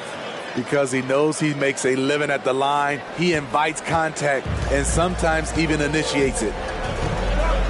Pass to Bowl. Down low. Here's Irving. And Irving powers it home. Great player movement, great ball movement. That's fun to watch. Johnson against Hardaway. The shot by Johnson, no good. The Jazz have gotten 4 of 7 shots to drop in the third. Now Hardaway. Outside Irving. Back to Hardaway. Lets it go from deep. Here's Bowl. And terrific work on the offensive glass as he picks up the deuce. More points coming from inside. In that respect, they've been the more aggressive team. Johnson against Hardaway. Pass to Manning. From the low block. Count that one. Oh, what a crafty move, causing the defender to pause right there. The Jazz have gone 5 for 9 from the floor in the third quarter. Now Hardaway. He's got 5. And the finish by Irving. And this kind of six slam is just one of the reasons this team is in charge of this game right now, B.A. You know, there's an edge the way they play and a confidence they're not afraid to show. Shot by Manning, no good. What I like, he hasn't stopped competing despite the off night. Back to Irving. Hardaway with a screen on Barnes. Here's Irving. He can't get that one to fall. Now Denver takes it the other way. Johnson against Hardaway. Outside Johnson.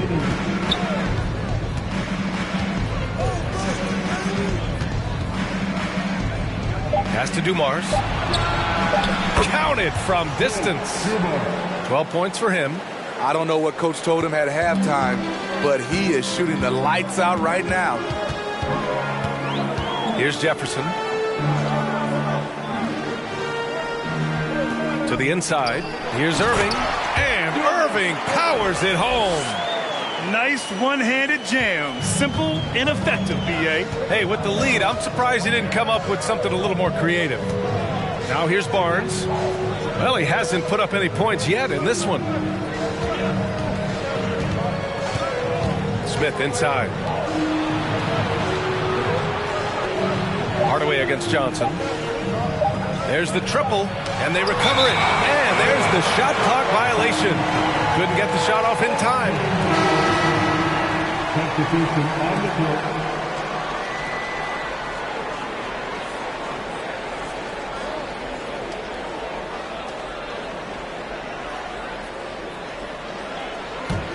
For Utah, they've gotten 7 of 12 shots to drop in the third. Pass to Goodrich. They set a pick to the paint. And out of bounds, Denver will have it on Sunday and then on Wednesday. One way you could look at this difficult stretch against some of the best in the league, it's a tremendous chance to prove to the league just how good your team is. It could provide a huge statement. For Denver, they've gotten 5 of 12 shots to drop in the third. Pass to Dumars. Shoots from the elbow. It's hauled in by Nikola Jokic. Jokic has got 4 rebounds now. 29 seconds left in the third quarter of the game. Here's Goodrich. Shot clock at 5. And Jokic hits from deep. Jokic has got 5. That's been typical of their performance today. They're sharing the ball and creating good shots. Here's Johnson. Goes up and lays it in nice and easy. He's doing what he can do to pull them closer, but it's not enough. He needs more help. They set the screen. And he's going for the oop here. Oh, incredible. Save that one. I want to watch it again. Awesome. And so it's Utah. They lead by 11 as the quarter comes to a close. They've had incredible success defensively, taking away good looks and pressuring shooters. All right, we'll get back to the action after this break.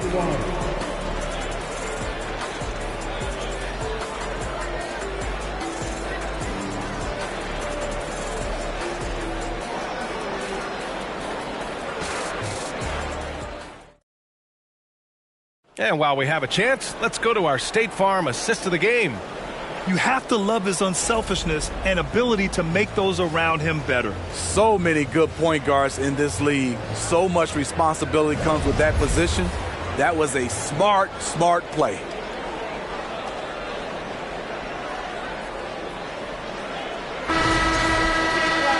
And 1 quarter to go in a game that, to this point, has not been an evenly fought contest. And for the Jazz, they're shooting the ball at 48% so far. Outside Irving to the inside. And that one's good. Oh. Like a matador. Olay! There was no defense. That has to be one of the easier shots I've seen tonight. And this is what happens when you start to break your opponent's spirit. The resistance is no longer there. And for the Nuggets, here's Randolph. Rodman with a rebound.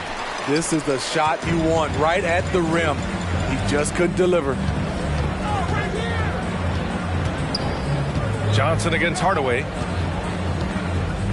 Pass to Jefferson.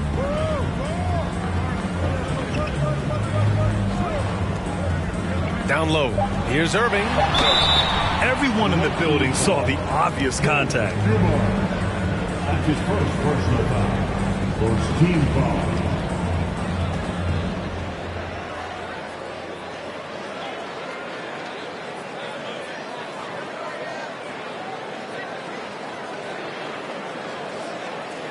All right, guys, what do you think about the offensive approach we've seen so far for Utah? It's just a passing clinic from them in this game. Solid communication and unselfish play all around. Well, another thing they did well was taking advantage of the holes in the defense. Very aggressive in exploiting the lack of concentration.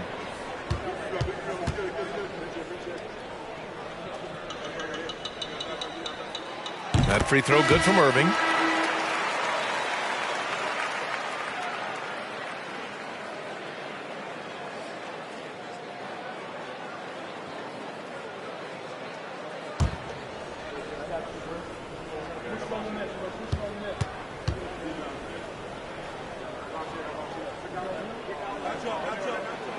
Both free throws good from Irving. And for the Nuggets, they're shooting at 32% from the floor. Not good. Johnson against Hardaway. Pass to Manning.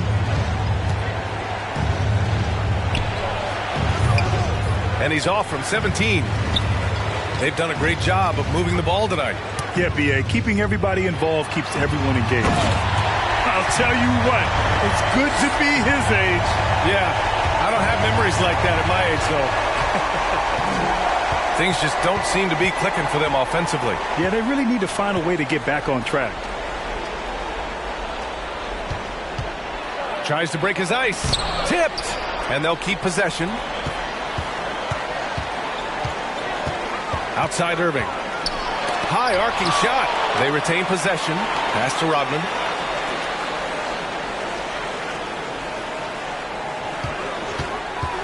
Shot clock at 6. And Irving powers it home. And he gives up some size inside, but makes a great adjustment on the finish. And that takes skill and the ability to make adjustments as you're going up. Now here's Johnson.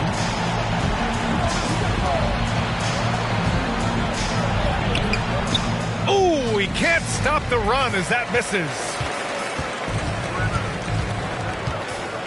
Johnson against Hardaway. Outside Irving. Pass to Rodman. Now here's Hardaway. 4-3. Murasan pulls it in. Trying to finish out the game strong. You have to recognize who has the hot hand and get him the ball. Here's Dumars to the middle. Here's Manning. Boy, it's been a while, but he finally gets one to go. Nice job. Those passes have to be right on the money around the painted area. Hardaway against Johnson. Irving with it. Inside. Here's Jefferson. That one is off. Ooh, excellent D there from Barnes. Pass to Johnson. A bit under 3.5 minutes have passed here in the fourth. Here's Dumars.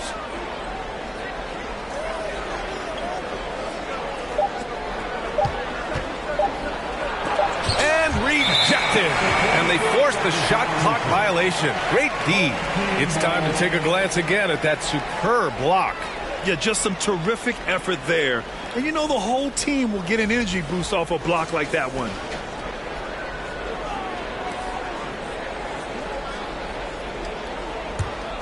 The Jazz have got 3 of 6 shots to go in this fourth quarter. Now here's Irving. To the inside. Oh, it's good. And he drew contact on the shot, so he will go to the line. A 3-point play opportunity. Shooting for your home team. At the line for 1.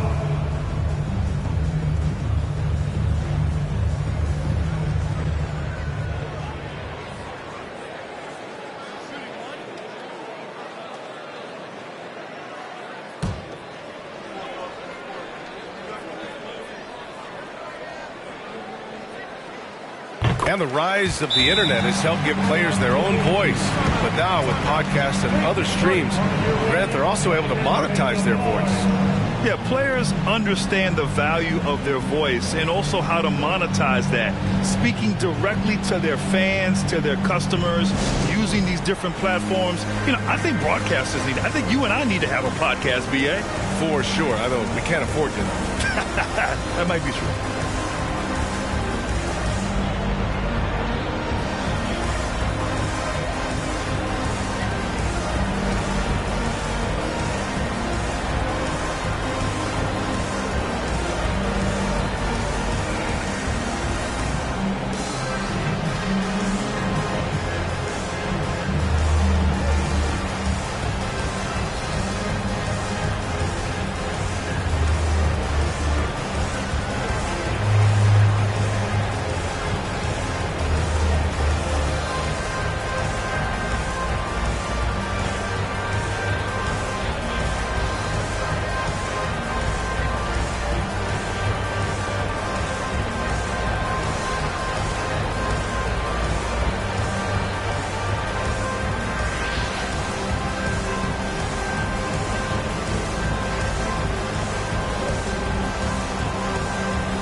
Now let's take a look at the New Balance Player of the Game. I mean, what a show he put on for this crowd tonight. And when you have a guy who's just constantly dunking over and over, it's got to be embarrassing for the D. I mean, he's attacking the basket from every possible angle, and they simply cannot stop it. And you know, this home arena really appreciates this guy. And it's clear that he takes pride in playing his best in front of them.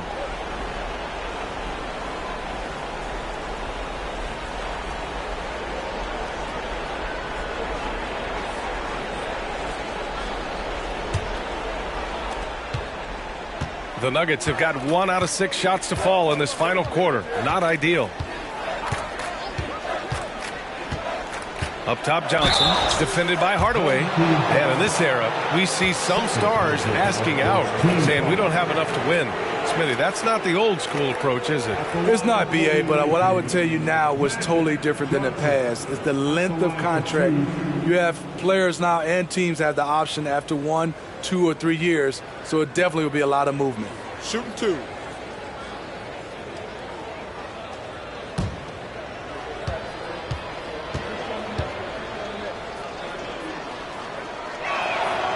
Free throw drops for Johnson.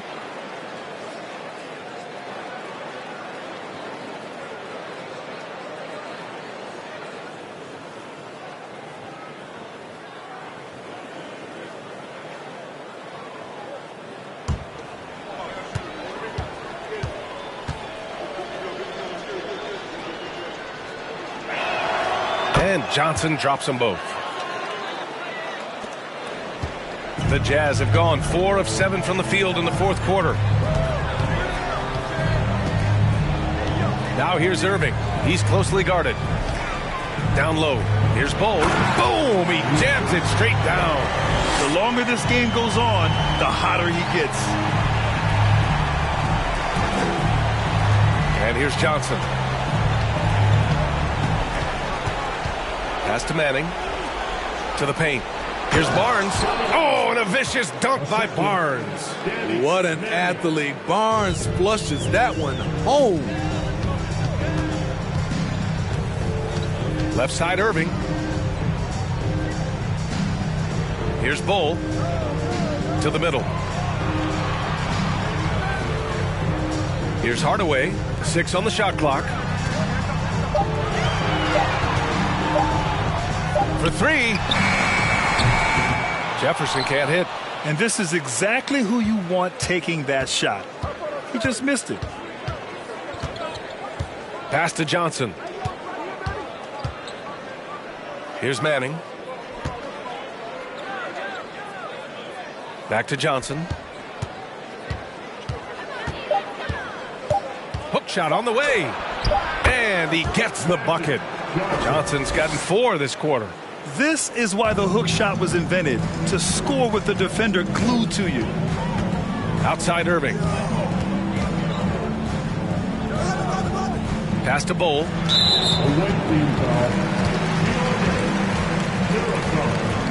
That's his first personal foul. Third team foul.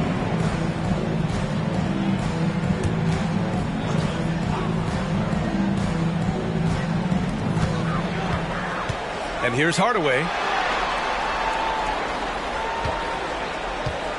Irving with it. Down to 5 on the shot clock.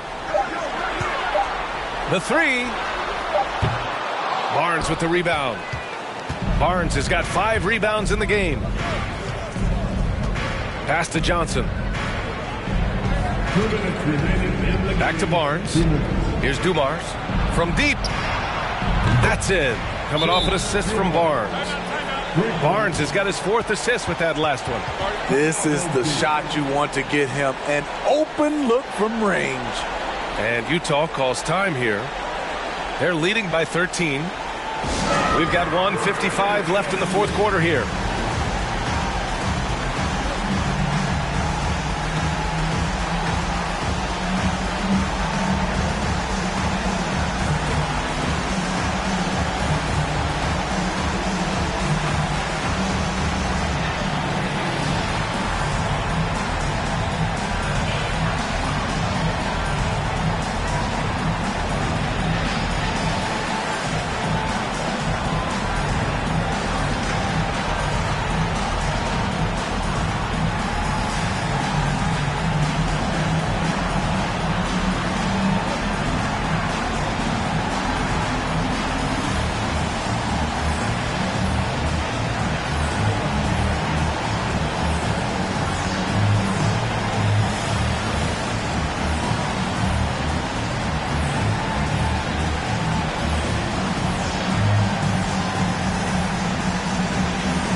Now Irving.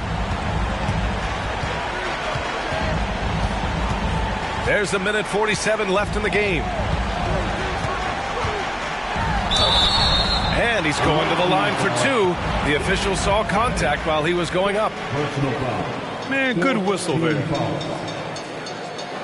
the line for your home team, Julius Irving. 2 shots.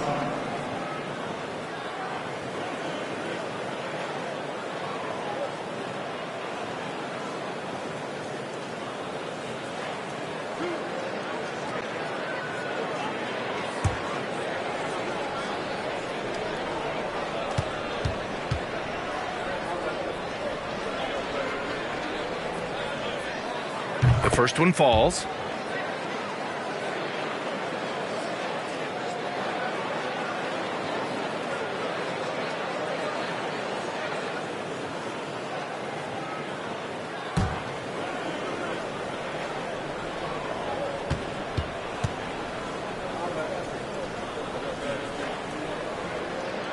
Both free throws good from Irving. 1:41 left in the 4th quarter. Outside Barnes. Pass to Johnson. And as the NBA becomes an increasingly global game, Grant, there's a component of international relations that has to come into it. What are your thoughts about this? Well, it can be tricky. I mean, it's a challenge. You have to respect people's cultures and way of doing business. But yes, the game, I believe, also can play a role in bringing cultures in different countries together over the love of the game of basketball. Here's Jefferson. Clock at 6. Here's Dumars. Here's Mirasan, and he makes no mistake. Slam dunk. And B.A., he takes his rebounding so seriously.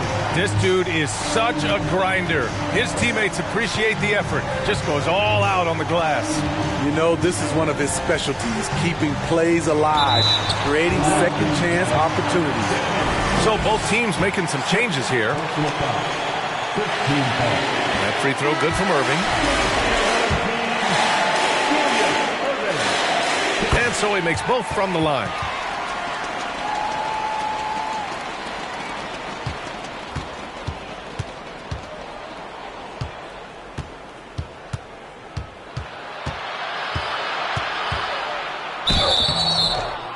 And so he draws the foul, headed to the line to shoot a pair.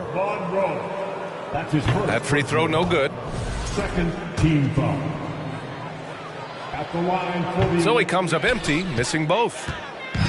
On offense, here's Utah. They led the game at one point by 20. Now 5 seconds separating the shot clock and the game clock. There's the drive. Home team foul. Earl Monroe. Second personal foul.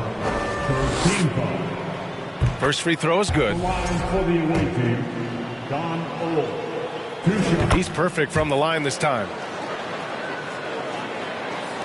So it's the home team now. They lead by 11. Irving with it.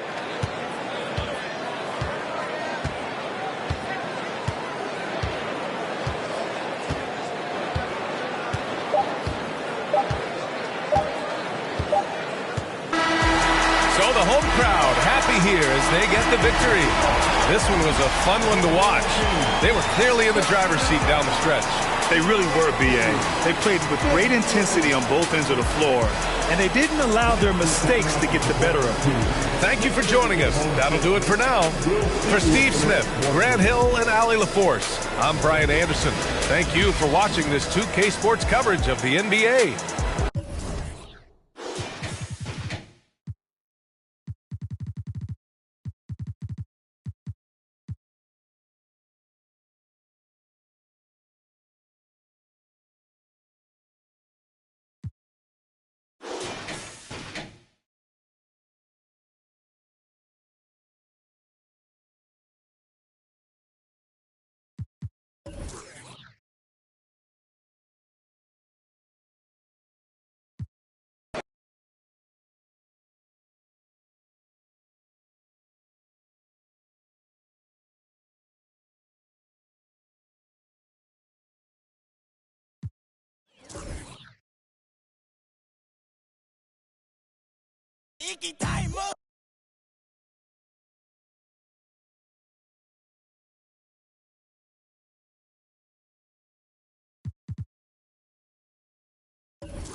And a look behind the curtain here.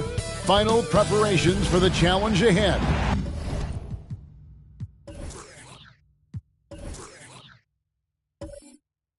Hoping to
to come out of the gates strong.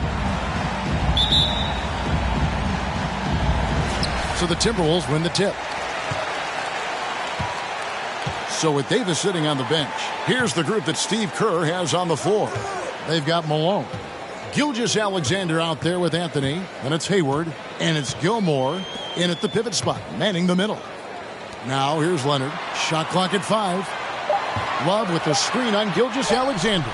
A nice shot by Frazier. Get ready, folks. These two teams love pushing the ball. Greg, we could see a track meet tonight. Two of the top fast break teams in the league, Kevin. As far as keys, limiting turnovers is going to be big because they each want to get out and run when they get the chance. Now Leonard. After Gordon Hayward's three-pointer, they didn't go. Gilgeous-Alexander against Frazier. A three from Leonard. Minnesota working with a new shot clock. Here's Lanier. 11 points last game. And Lanier is one of the most graceful big men to ever play this game. From his post moves to his outside shot to his defending. Everything about Lanier is fluid. The Timberwolves shooting their first free throws of the game on this trip to the line. And at the line last season, about 78% as a team. Pretty solid numbers.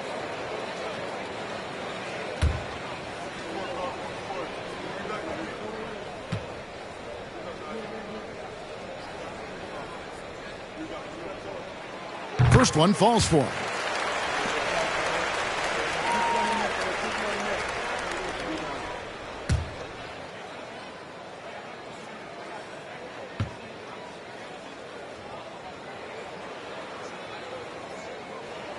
And he makes both free throws. A big fella with the ability and confidence at the free throw line is something that every team wants. You don't have to make those late substitutions. Keep your big guys on the floor. Gilgeous-Alexander passes to Malone.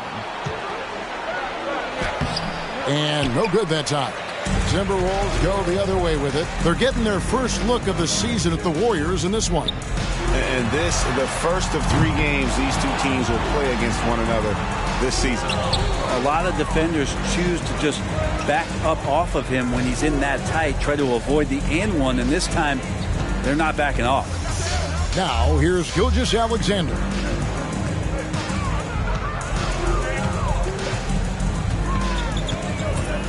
Malone, a screen on Frazier. The three from Anthony. And the Warriors miss again.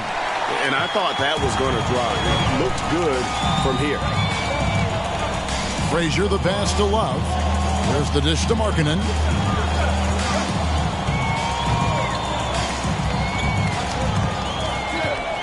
Kicks it to Leonard. Frazier left side. And what a play, just snatched out of the air. Credit the block. Still searching out their offensive game right now. 1 of 5 from the field to start this one. Gilmore passes to Hayward. And here's Anthony from the arc. It's hauled in by Frazier. They are 0 for the game thus far. 0 of 4 here, still looking for their first make.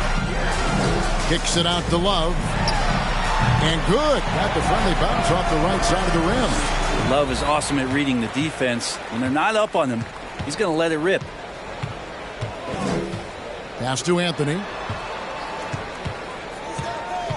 Screened by Malone. Anthony with it. Guarded now by Kevin Love. Malone, good. And off the schneid here. 1 of 5, but that's a big one. Minnesota leading by 4. And here's Frazier.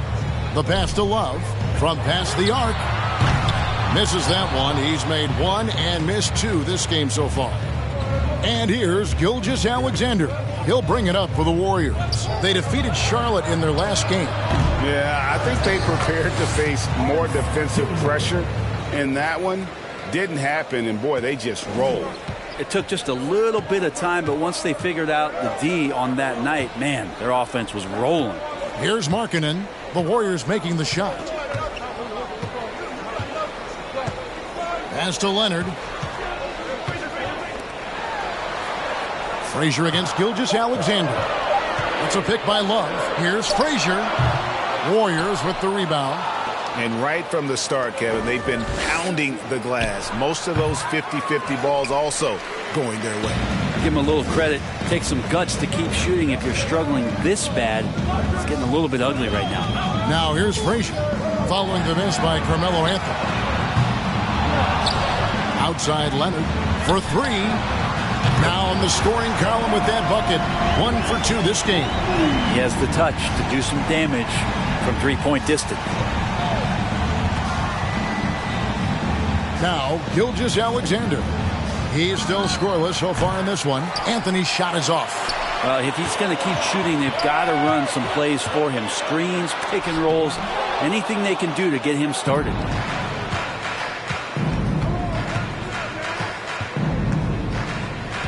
Gilgeous-Alexander kicks to Hayward. Fades. And there's Karl Malone on the assist by Hayward. Malone's got his second bucket. This is a solid opening quarter right here. Very active and creating a lot of good opportunities for himself. Love, no luck. He just doesn't look like himself this quarter. Something's missing. Well, he's missing, and it's starting to affect a little bit in his body language, and you just don't want to see that. Timberwolves leading by 3. Leonard looking over the floor. Love dishes to Markkanen. Passes it to Frazier. Pulls it from 20. Unable to get that one. And it's the Warriors taking it the other way. Maybe a time to rest him right now. Just give him a bit of a breather. Try to help him get back on track. Back to Malone. Frazier with it. He's picked up by Gilgeous-Alexander. 18 feet out. And the shot is long. Nothing seems to be going down for him today. 2 minutes remaining in the first. 2 minutes. Leonard against Anthony. Hayward on the wing. And they're unable to get the tying basket there. And let's head over to the sideline and catch up with David Aldridge.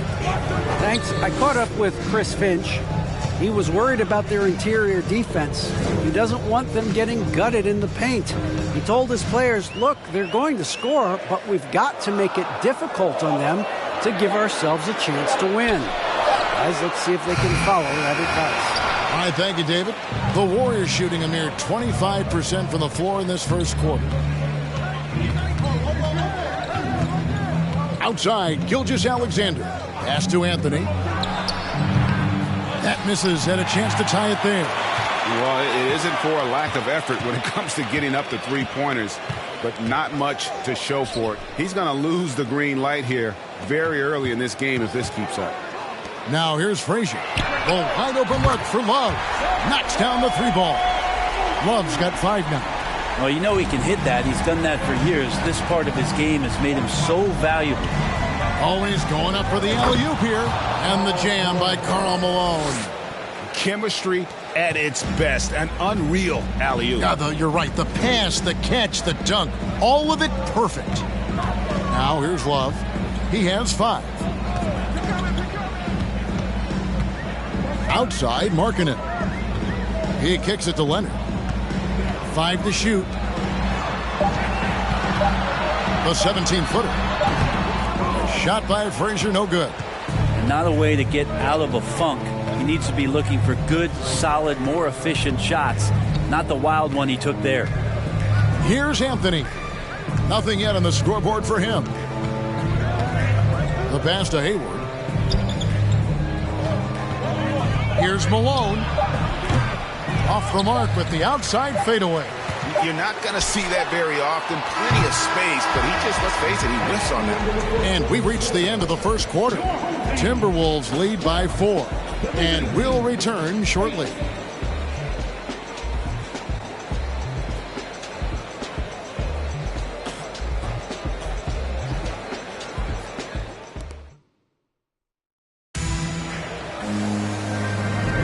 And thanks again for tuning in. If you're just joining us, we've played through 1 quarter of action so far. And what do you guys think about Minnesota here in this one? I mean, the rebounding was the difference in that first period. You've got to block these guys out. Yeah, rebounding can also be just about will, and they showed some of that in going in there and collecting some boards.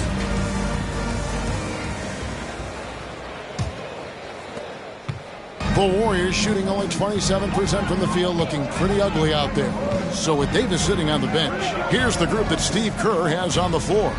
Antoine Jamison out there with Camby. And there's Bradley Beal, and it's Hayward, and it's Murphy in at the 1. Now, here is Murphy. Over Harper. Here's Camby. Banked in off the glass. Camby's got his first points of the night. They're playing working to perfection there, if that was their plan. And if it wasn't, maybe that should be their plan. Here's Petrie. Off target from three-point range. Murphy with the ball. Pass to Hayward from deep. And Jones pulls it down. And it's Jones with the ball for Minnesota. Fresh from a win against Portland. Yeah, and with most of the arena against them, they just banded together and trusted one another to make the right play. Yeah, and in that game, it turned into a massive scoring night. It wasn't so much about the game plan as it was establishing early confidence to get that win. We have just a few games in the books, Brent. What are coaches right now looking for from their team, from their players? Well, I think you're still trying to figure out what your identity is, Kevin. You've played a few games. You're trying a few different rotations.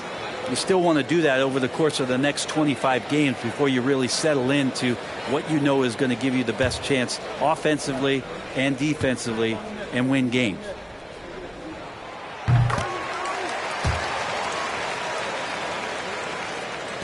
Just over a minute gone here in the second quarter. Now, here is Murphy. He's been patient so far. Nothing on the scoreboard yet. Puts up a 3. Rebound, Minnesota. Jones looking for an opening.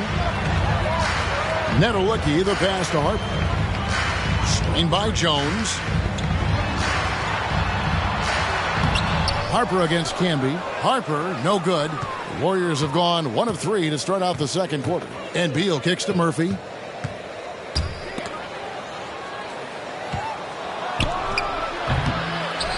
Outside for Beal. The three-pointer, no good. Minnesota leading by 5. Outside Harper.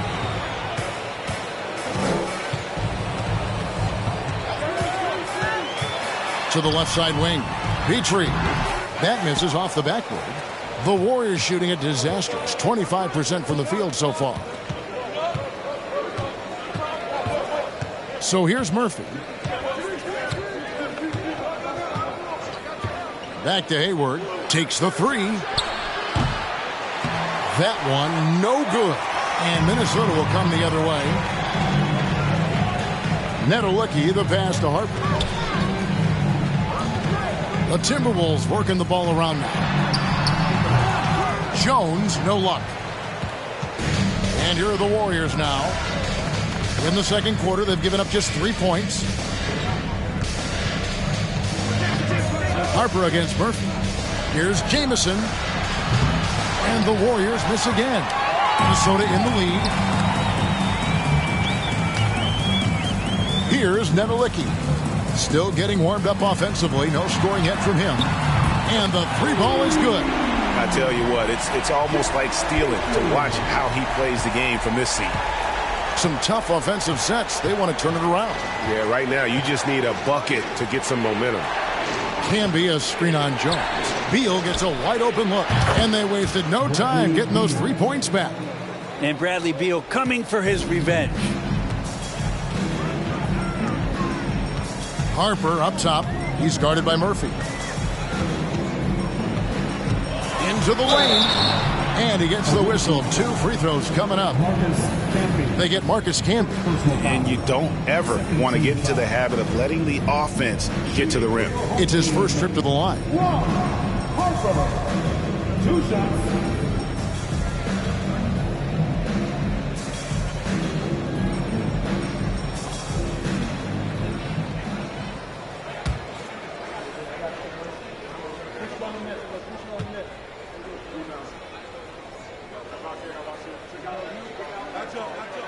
The first free throw is good. Kawhi Leonard's checked in for Minnesota. And the Warriors also making a change. Grant's checked in.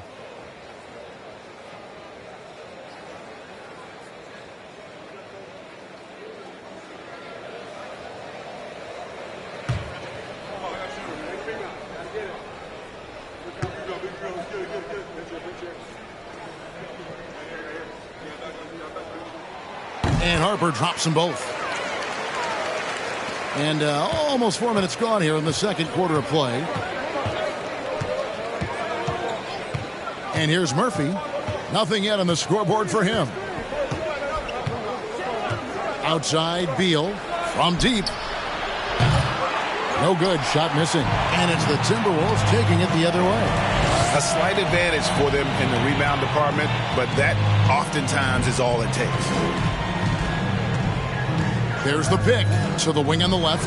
Petrie hits the three-point bomb. Petrie's got a couple of three-pointers in the second for the Timberwolves.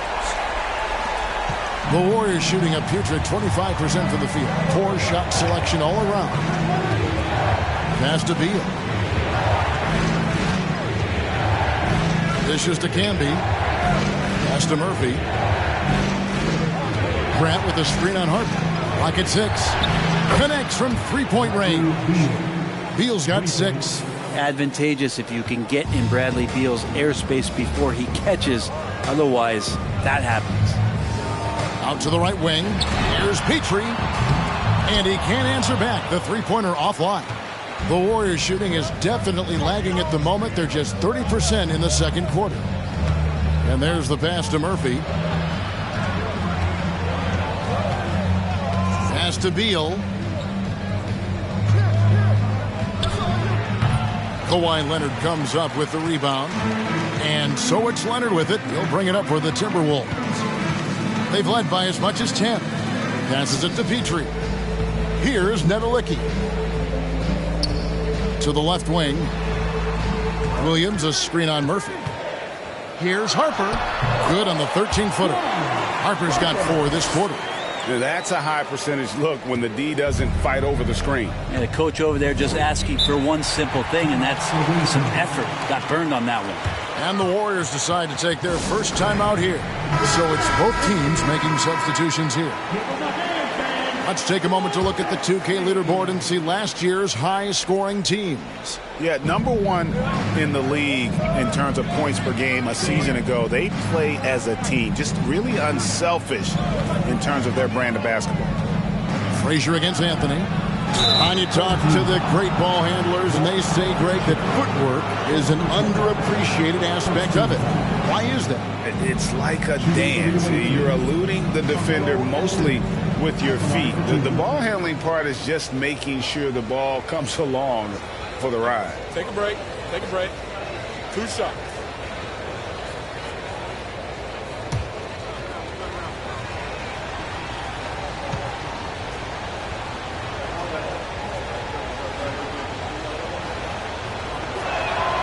And the first one drops. And Melo's still bringing the passion to the floor. No matter what's going on around, he's still going to be a gamer.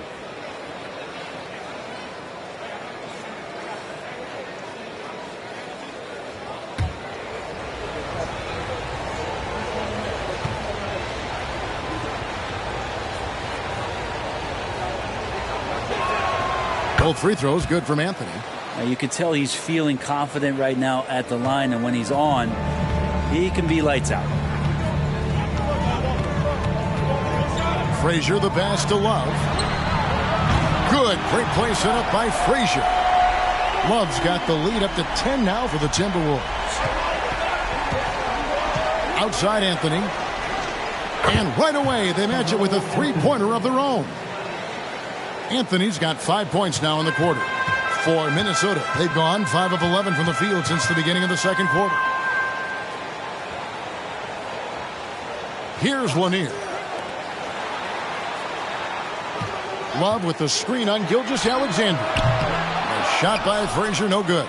The Warriors shooting a low 30% right now, an ugly offensive performance. And Greg Anthony for Shai Gilgeous-Alexander, part of a growing trend in this NBA, giving his team length in the backcourt.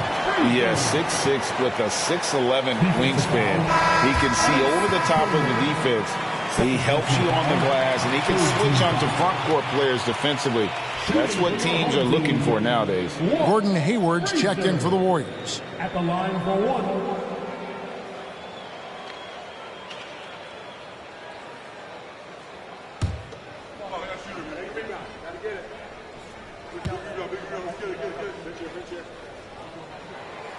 And they're really getting more points at the free throw line here in the second quarter. The Warriors shooting 33% in the second quarter. The offense has looked crossed up and confused at times. Gilgeous-Alexander passes to Hayward. Malone a screen on Leonard. And foul on the shot, so he'll get a chance at the line. And that's the last guy you want to defend inside. Malone is just too good near the hoop. And guys, let's get your take on the scoring breakdown so far for the Timberwolves. We've got a bunch of this game yet to be played, but they're shooting it well from the three-point line. That's got to be a welcome sight. So much good energy and flow tonight, and that has really come out of great ball movement. Guys have been open, and as soon as they are, they get the ball. The first one falls. The bruising power forward, Malone, a dominant offensive player between his nifty post moves and that soft mid-range.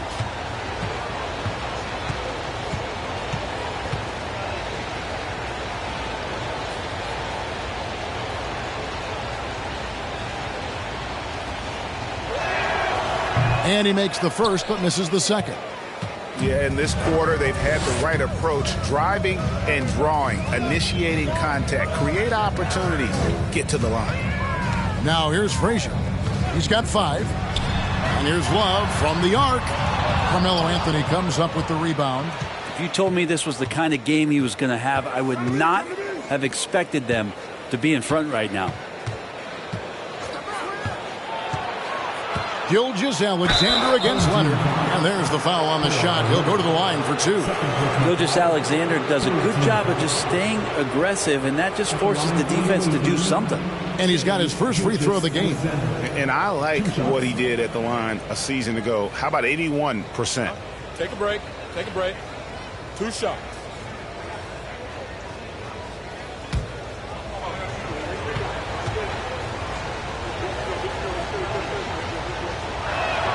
First one falls for him. In that 2018 draft, you think about those names: Doncic, Young, Ayton, Jaren Jackson Jr., and Shai Gilgeous-Alexander. Boy, that's a lot to begin with.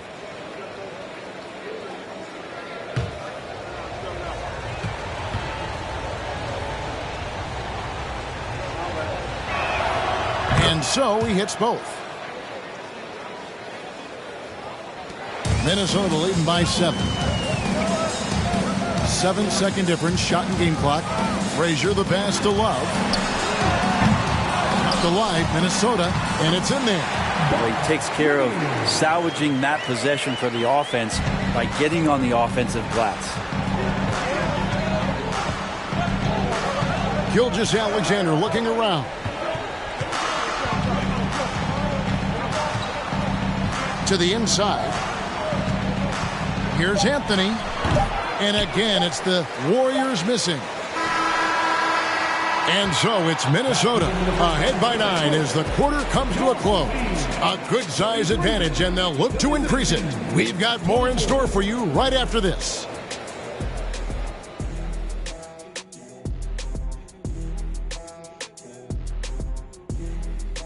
It is a wonderful night for basketball and a wonderful time to get a quick, wonderful rundown of how the wonderful West looks early on in this wonderful season. Is that too many wonderfuls? No, you're wonderful. I think for the Timberwolves, they knew it was going to be a tough year. And I got to say, it's been hard to watch them fight, looking through all these challenges. I hope they're learning something out there. Challenging times for the franchise. And now let's talk about this one. Man, what a great start for the Timberwolves. Reminds me of my days. These guys show up on the offensive glass and they're feasting off second chance points. Winning the battle of possessions, crucial to any team's success. And that is it for halftime, folks. It is back to Kevin Harlan and the crew for the second half.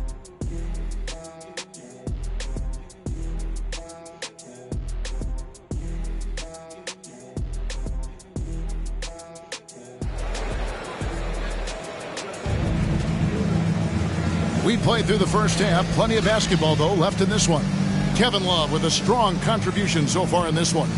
It takes a lot to dominate a game without shooting lights out, but that's exactly what he was able to do with his play on the glass.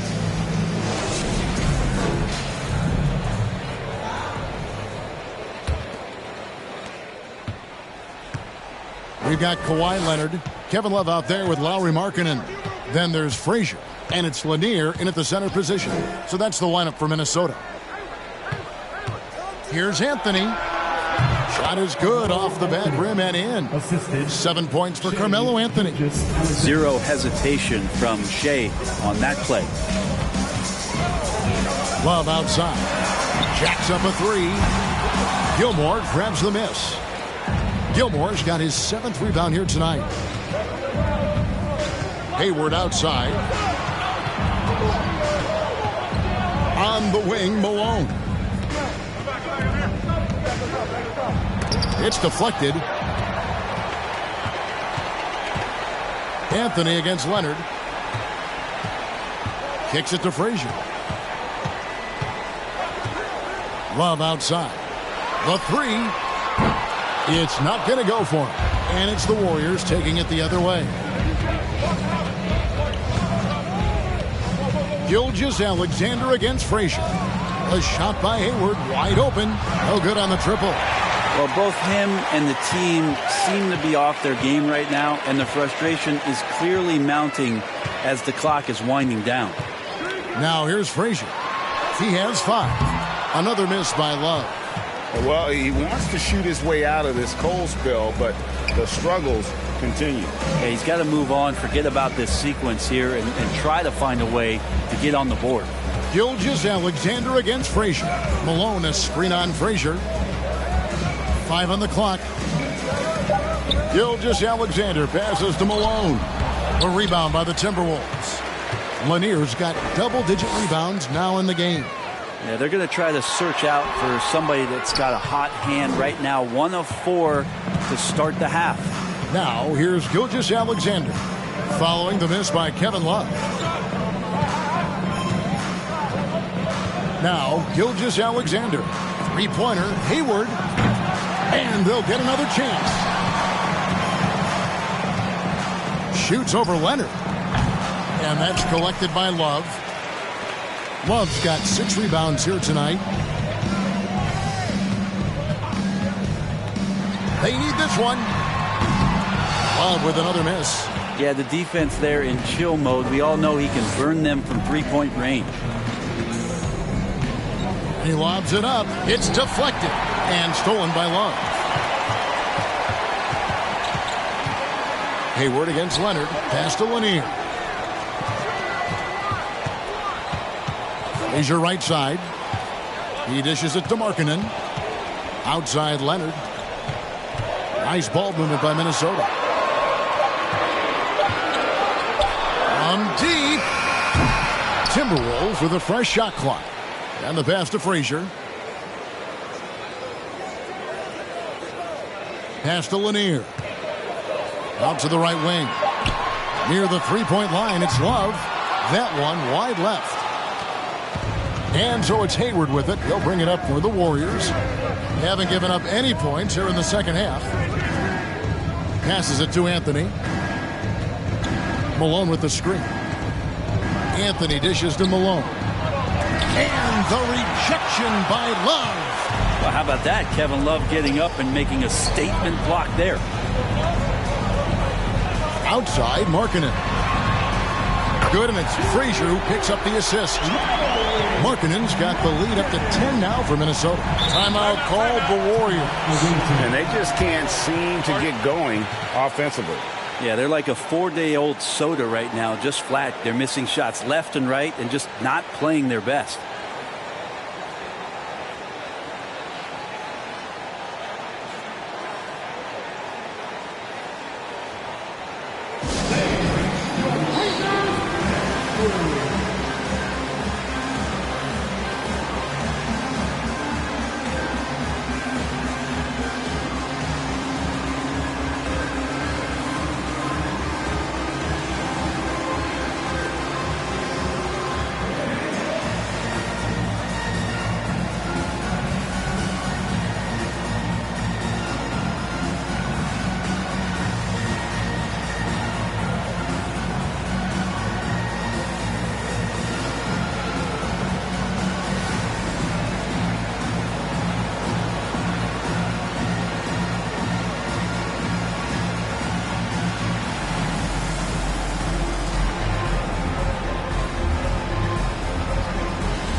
These teams were last season's best passers, the squads with the most assists in the NBA.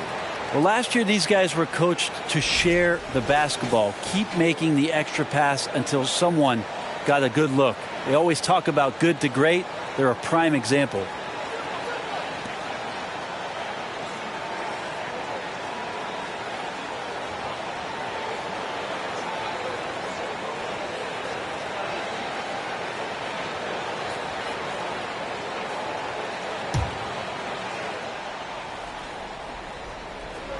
On defense, Minnesota. And Murphy kicks to Gilgeous-Alexander. They set the pick. Pass to Gilmore. Williams with the block. And it's out of bounds. The Warriors able to retain possession here. You gotta love strong defense, especially when it comes in the form of harsh rejections. Wow. Yeah, quick thinking pays off big. What a block. Antoine Jameson's checked in for the Warriors.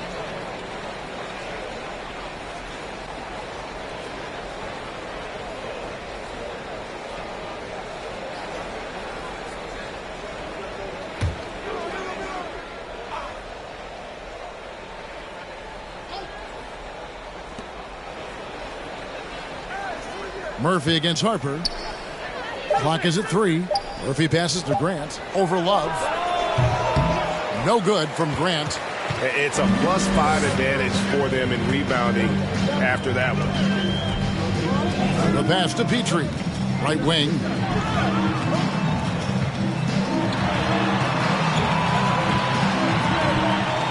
Here's Love from the arc. The Warriors pull it in. Anthony's got rebound number 5 here tonight. He kicks it to Murphy. They need a good offensive possession. Yeah, they've gone a long time without a bucket. Back to Anthony. This one for 3. Hands it from downtown. Anthony's got it back down to single digits for the Warriors. Well, Melo has had a 40% year shooting from beyond the three-point mark, and so we got to respect that ability. Williams sets a screen for Love. Back to Harper. Ball's knocked loose. Here's Anthony. That shot no good. Good D by Williams. Just not much success when it comes to shooting. Anthony against Harper. Left side, Love. And that one is good.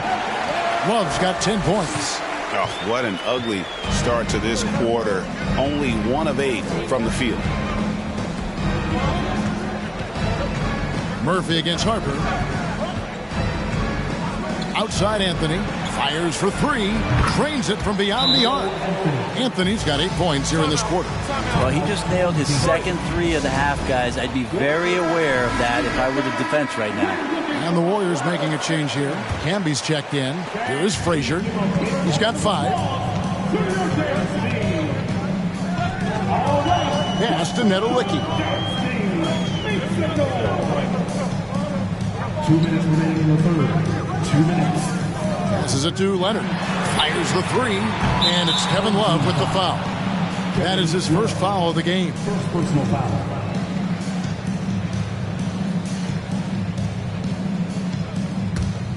The Warriors shooting 28%. A rocky performance for them offensively. Frazier against Gilgeous-Alexander.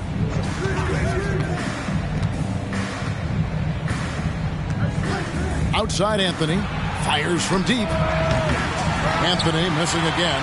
Yeah, just a solid job on the backboard. They are really controlling the inside. Frazier outside. Nedolicki, the pass to Jones. Shot clock at 6. Kicks to Leonard. Over Anthony. That one rolling around and rims out. There's 57 seconds left to play in the third. Grant outside. Gilgeous-Alexander passes to Anthony. And now Minnesota on the fast break. Here's Nedolicki. Here's Frazier. Plays it up and banks it in. Frazier's got 7 points in the game. And just a step ahead of the D in that possession there, making the pass. Nice assist. Outside Anthony lets the three fly. A rebound by the Timberwolves.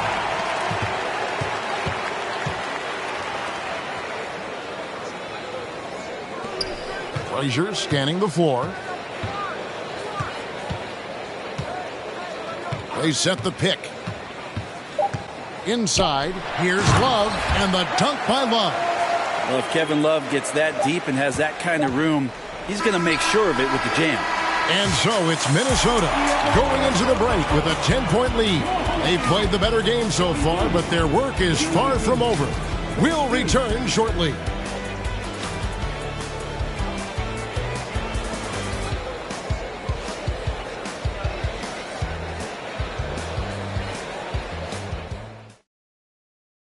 And a moment ago inside the huddle with head coach Steve Kerr. Ball's got to move, all right? Let's just start driving and kicking and moving it on, all right? Let's settle in. Make easy, simple passes. And Greg, the offense doesn't look very fluid right now. I mean, not enough movement. When the ball is zipping around, this team much more difficult to defend. Fourth quarter of action is upon us. Thanks as always for joining us. So with Davis sitting on the bench, here's the group that Steve Kerr has on the floor. We've got Hayward. Anthony is out there with Gilgeous-Alexander. Then it's Malone, and it's Gilmore in at the center, filling out the middle. Markkanen from outside. And the rebound goes to the Warriors. Malone's got 6 rebounds in the game. Here's Anthony. It's good, only a few seconds into the shot clock. Anthony's got the first points up on the board here in the fourth for the Warriors. Frazier against Gilgeous-Alexander. And here's Love from the arc. I think if I was coaching these guys right now, especially him, I'd tell him, you take one more three-point shot, and we're going to have some conversations here side by side. Not watching the line there. That'll be a backcourt violation.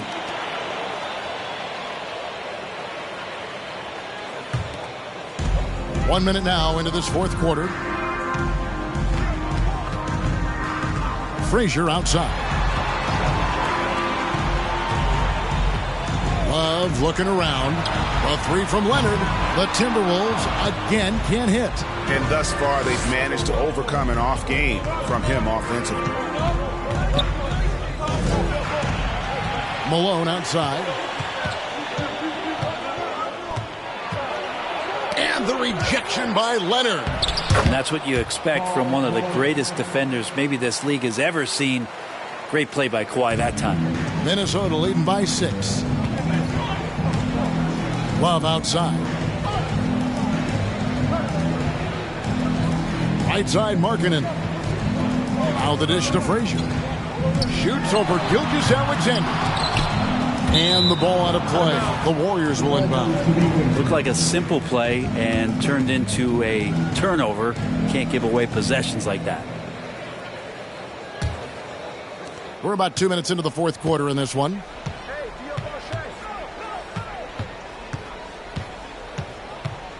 Pass to Hayward. Beyond the arc. Rebounded by the Timberwolves. Lanier's got rebound number 11 for him here tonight. Frazier with it. Love outside. There's the pass to Leonard. Net falls. Great assist by Love. And the Timberwolves lead by 9. First 3 of the half, second of the game. Can he heat up? Outside, Gilgeous-Alexander. Poked loose. It's stolen by Frazier. Down low. And he makes no mistake on the slam dunk. Excellent on both ends of that play. Yeah, the steal was sharp, but the slam topped it off. And we say it time and time again, so I'll repeat it. Have to be careful with the ball, or this is what happens. Here's Anthony. Got a hand on it. And now Love pushing it up, and no one back to stop him. Here's Leonard. Gilmore grabs the miss. Gilmore's got double-digit rebounds now in the game. Hayward against Leonard. Hayward passes to Gilgeous-Alexander. Can't hit the free throw line jumper. Minnesota leading by 11. Over 3.5 minutes through the final quarter now. The shot by Markkanen. Nobody around. That three off the mark. Well, even though he misses that one, the defense has got to talk about that. And that's a bad miscue, and you can't give up looks like that all game long. And out of bounds as the Timberwolves gain possession.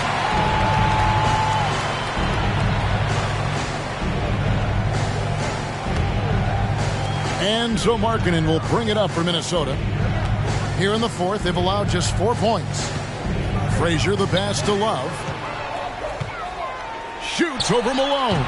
Love can't hit. Well, after an impressive first half, he's just not been able to get the room or get anything going here in the second. Leonard against Gilgeous-Alexander.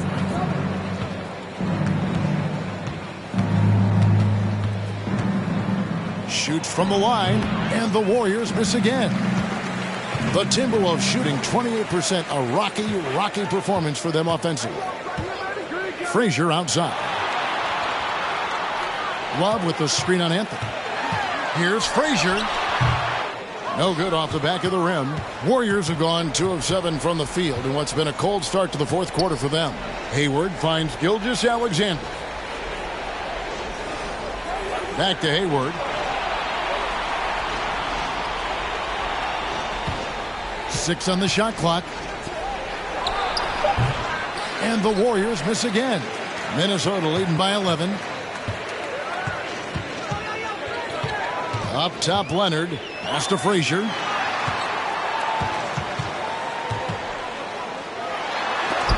Anthony with the block. How about Melo rising up quick to that one there? Nice shot block. Gilgeous-Alexander against Frazier. They could use a bucket. Here's Gilmore. And with that one, the lead is trimmed to single digits.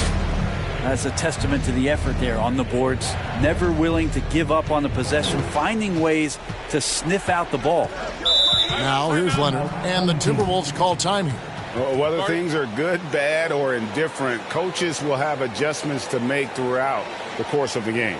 Yeah, not just there to pump up or to discipline players. You got to make sure that the coach makes the proper adjustments and has his team in the right mindset to carry it out.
It's time now to hear from our Hall of Fame reporter, David Aldridge.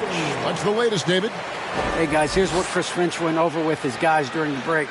His concern was both their inconsistency and their amount of three-point shots. He said, let's move the ball for good shots. If you have an open three, take it. Otherwise, let's attack the rim and put some pressure on these guys. Kevin? Thanks so much, David.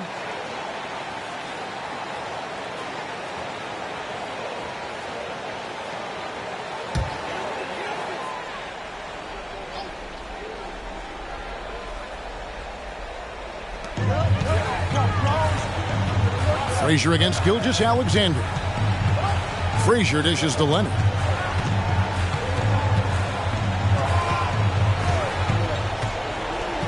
Passes to Lanier. 4 on the clock. Shot from the wing. And that one goes long. They've only given up 5 points here in the fourth quarter. To the inside, Malone. And they call the foul, so he's got the and one chance here to make it a three-point play. Considered one of the strongest players in the league, Malone doesn't get distracted by a little contact. And a look at how the hustle game has been going for Minnesota. A high-effort brand of defense has been paying off for them in this one. They've managed to either block or alter a ton of their opponent's shots. The other part about tonight, you got to give credit to the coaching staff. They came in here with a great game plan, defensively locked in. They were ready for the sets. They jumped in passing lanes. They came away with steals. I mean, they anticipated just about everything. Anthony against Leonard. Frazier outside. Leonard with a screen on Gilgeous-Alexander. Back to Leonard. Shoots the three. And he recovers it. Pass to Markkanen.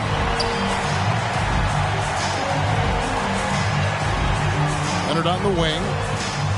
Nice ball movement by Minnesota. Here's Frazier. And once again off the mark by Minnesota. And so it's Hayward with it. He'll bring it up for the Warriors. They trail by 6. Anthony, the pass to Gilmore. Gilgeous-Alexander against Leonard. A shot by Anthony. Nobody around. Out to Hayward. No good. Not a friendly rim at all. This trip down. Minnesota shooting just 26% out there. A terrible showing from an offense capable of much better. Left side, Love. And the wing jumper offline. Guys, this possession could decide their fate. They have to be careful with the ball. That's a tough rebound if you don't have the length that he does, so the size paying off.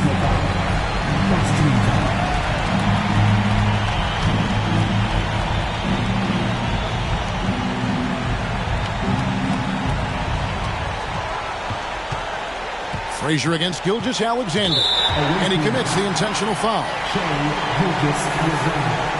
First personal foul. Second team foul. At the line for your home team, Frazier. Take a break. Take a break. 2 shots.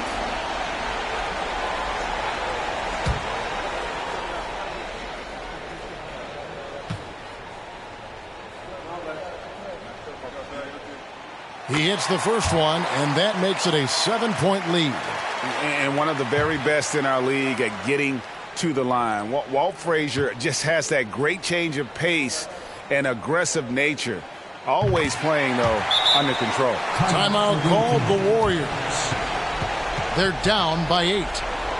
34 seconds left here in the fourth quarter.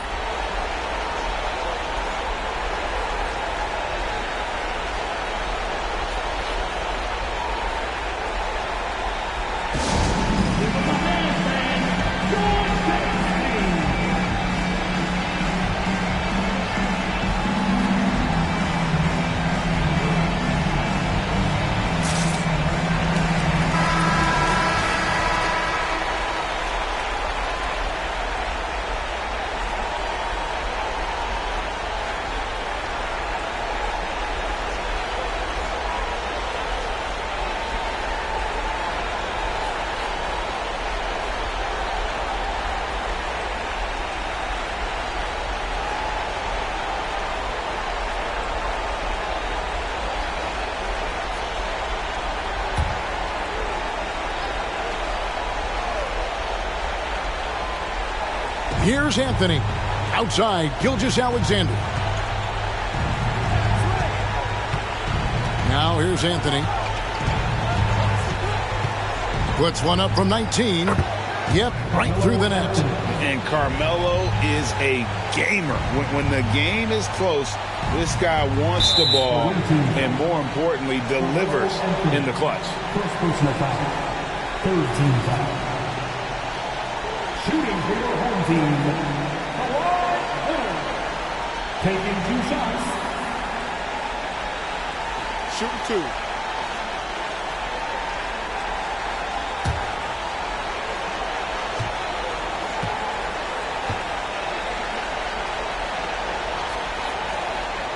And he misses the first one. Boy, he wanted that one to fall. No doubt one of the best two-way threats on any NBA floor. Leonard remains hungry to keep adding to his title collection. That's good, going 1 of 2 from the line, and that makes it a 7-point lead. Timeout called the Warriors. They're behind by 7. There's 21 seconds left in the fourth. What do you think, guys?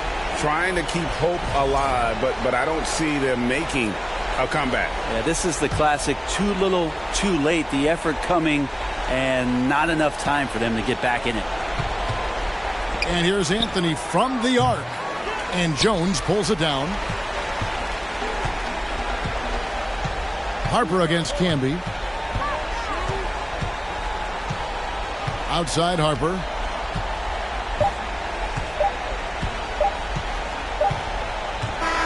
And so Minnesota takes the win. Probably a little closer than they would have liked it, but a win nonetheless. Yeah, but I really got a sense that the fans gave them that emotional boost that was needed down the stretch. This crowd, man, they were electric. And that about wraps it up.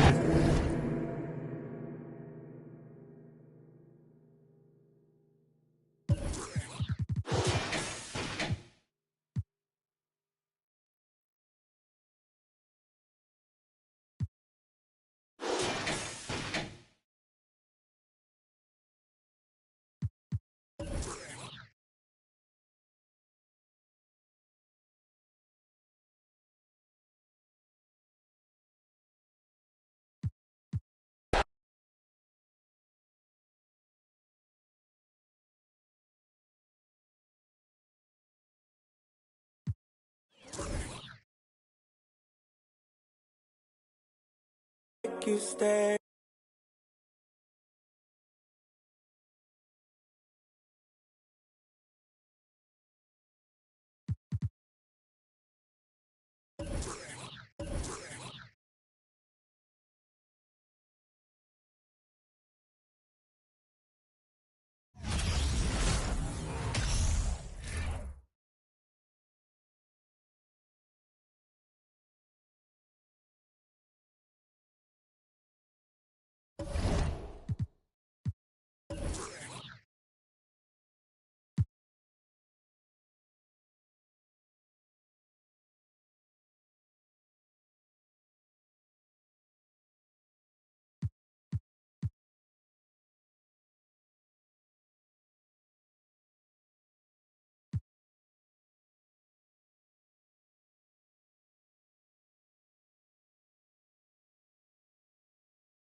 Oh, say does.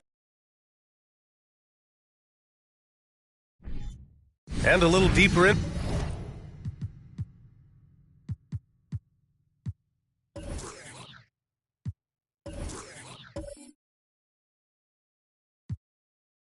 Into the season now.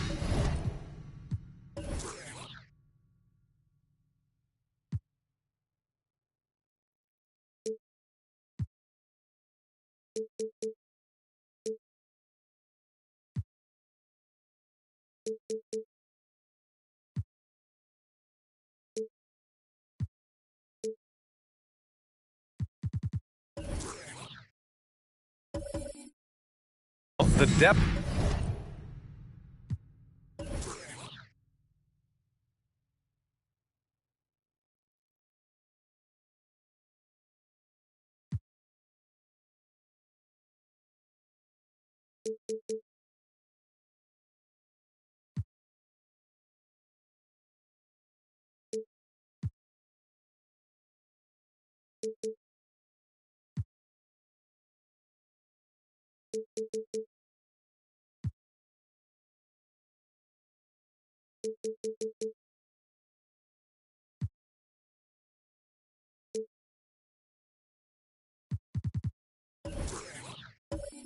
Of some teams already being tested, Richard. Yeah, there's a lot of injuries popping up right now. It's tough to establish a rhythm when the guys are being shuffled in and out of the lineup. And truly, to power through, you just need strong leadership. Now the starting group for the visitors. And the shot goes. And that gets us rolling. Whew. What a tremendous atmosphere in here tonight. And sometimes getting that first bucket puts momentum in your corner, but we'll just have to see. And Allen gets it to go. Another assist in the career of D. Rose. Indiana on offense. Curry with it. Pass to Greer. Puts one up from 19. Here's O'Neal. And it's going to be a goaltending call here, so they will count the bucket. Well, at least the D was going for it, but he got to the ball just a moment late. It's intercepted. Inside. Shot is good by Curry. Not just the jump shooter. Curry is so creative at figuring out little ways to score inside. James outside. And there's a whistle. He'll head to the line to shoot two. First personal foul. First team foul. Shooting for your home team, LeBron James. At the line for two.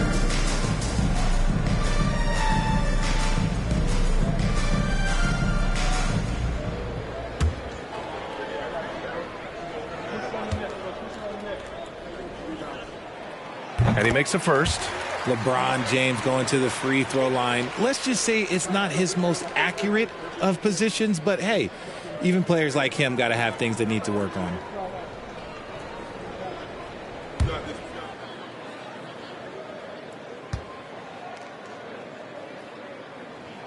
No good on the second free throw.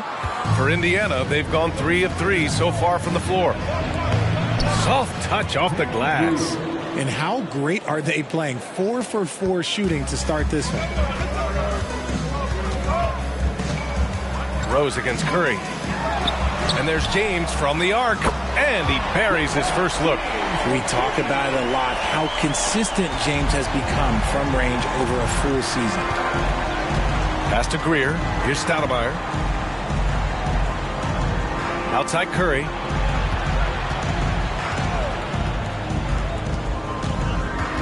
Here's O'Neal. It's hauled in by Thurman. You knew eventually they were going to miss one. At least you hope. For 3, Allen. The shot is good. And the assist by Rose. Rose has got his 3rd assist of the night. Outside Curry. Here's O'Neal. And he got the whistle on the way up. So he'll be headed to the line for a pair. And good whistle there. And let's take a moment to get your take, guys, on the scoring so far for San Antonio. Shaquille O'Neal taking 2 shots.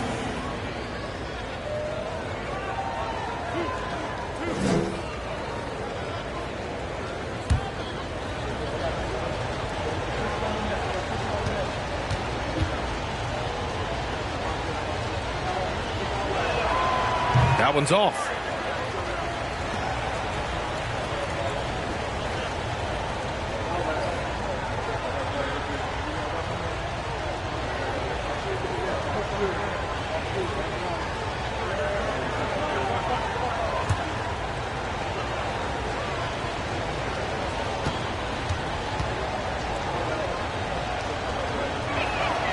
And he sinks the second. Now, here is James. Right now, he's contributing about 15.5 points a game. Pass to Allen. Here's the three. He drops it from range. Allen's got 9. And what's working here, each guy is willing to make the next pass. Here's Greer. Allen defending.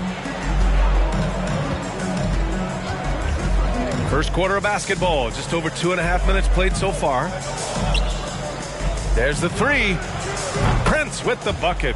This is just fun. These teams are trading threes back and forth. This is today's NBA. Hey, we see this kind of exchange more often than not. Now, here is James. They get it again. Allen, and he lays it up and in. He's got 11. Keep riding that hot hand. He's been pretty much unstoppable. Screen by O'Neal. Pass to Stoudemire. Here's O'Neal. The baseline, Jay. Count it. O'Neal's got his second basket of the game. Looks like it could be a big night for him. Very strong start here in the first quarter. First quarter of action, just under 3.5 minutes played. Blocked. Right side Curry. Oh, and there's the whistle on the shot. So 2 free throws for him coming up. Look at Curry getting crafty, ensuring he gets fouled while in the act of shooting. At the line for the away team, Stephen Curry. 2 shots.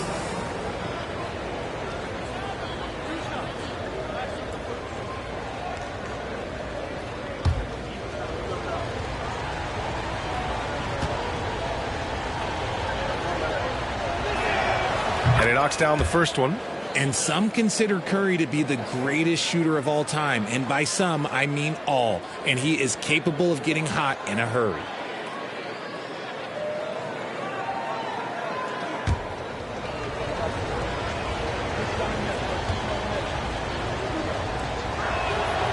And so Curry nails both of them. And it's a luxury to have a great shooter like him at the line. Very rarely see a miss. Rose, the pass to Allen. And the three off target. The Pacers have gone 6 of 7 and looking good. Rose against Curry. From deep three-point range. It's hauled in by Thurman. And he almost made them regret defending him so loosely. Pass to Allen. Let's go with a three. Doesn't fall. Now 4 for 6. Indiana on offense. To the inside. Oh, and that one, no question, powered it down. With 2 hands on the rock, he powers it through. Totally in control, protecting the ball the whole way. Here's West. Allen on the wing. Pass to Rose. 5 to shoot. And there's a pick for 3. Three-pointer. Allen missing again. For Indiana, they've gone 7 of 9, a solid percentage so far. Outside Curry. To the paint. Here's O'Neal. Powered down after the assist led him to the lane. Slams it down with 2 hands. Man, they're really getting aggressive now. They need something good to happen here. Yeah, they've gone way too long without a score. James. Oh, no good again that time. The Pacers have gone 8 of 10 shooting. Here's Greer. His offense has been solid, scoring around 11.5 points a game. Here's Stoudemire. Oh, a clear foul there on the missed shot. So he'll get a pair at the line.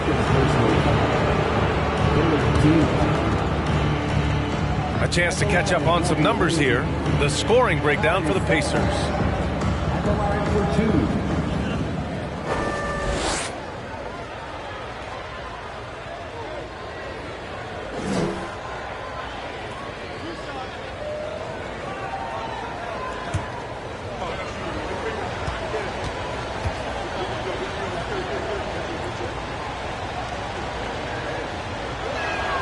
The first free throw is good.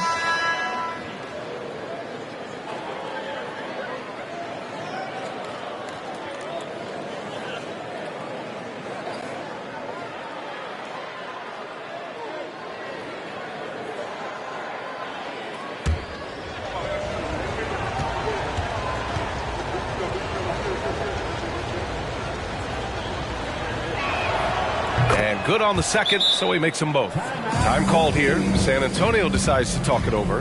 Yeah, they're hoping to turn things around with this timeout. On the wrong side of the scoring run here, we might see a lineup change. I'll be pretty curious.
Stats for Derrick Rose. The way he shot the ball in these last 5 games has been tremendous. His field goal percentage has been on the rise, and he's showing zero indications that he's going to slow down anytime soon.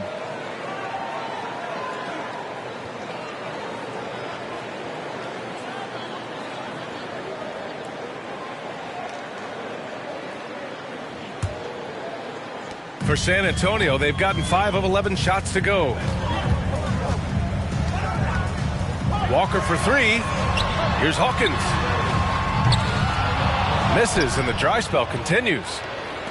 For Indiana, they've gone a fantastic 8 of 11 so far. Harris outside. Down low. Duckworth, no good. I thought he had that all sewn up, but somehow the defense just threw him off. Walker for 3. Nice start for him. Sinking his first shot. Making enough threes to keep the D honest. Walker isn't a guy you leave alone. Pass to Stoudemire. Beyond the arc. Hits the trifecta. 7 points in the game. And they've settled in quickly today. A nice flow and rhythm to their offense.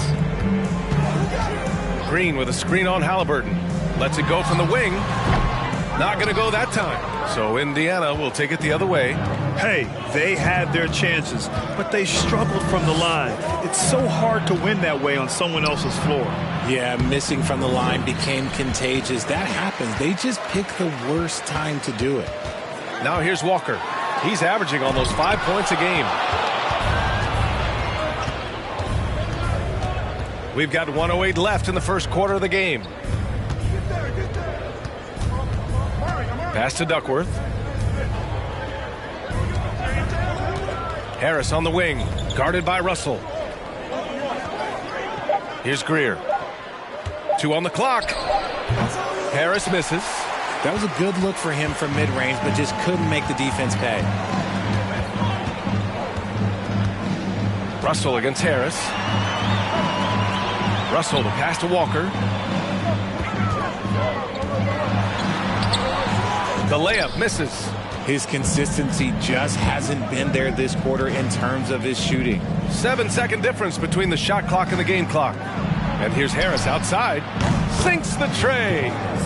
And the Pacers lead by 10. And they're behind right now because they're failing to play quality defense. It's that simple. Outside Walker.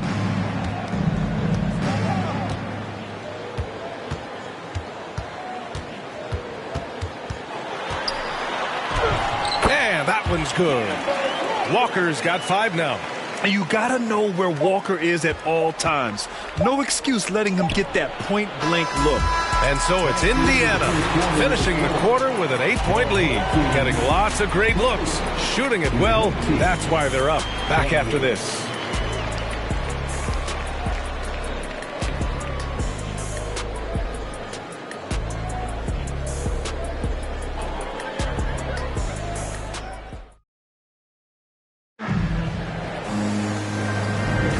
If you're just joining us, we played through 1 quarter in this one. And what do you guys think about the visitors here in this one? Well, it looks like hitting the boards hard was an emphasis of their attack. They knew how valuable it was to do so. Yeah, it's clearly a focus for them in this one, and no question that all the second chance looks are paying off.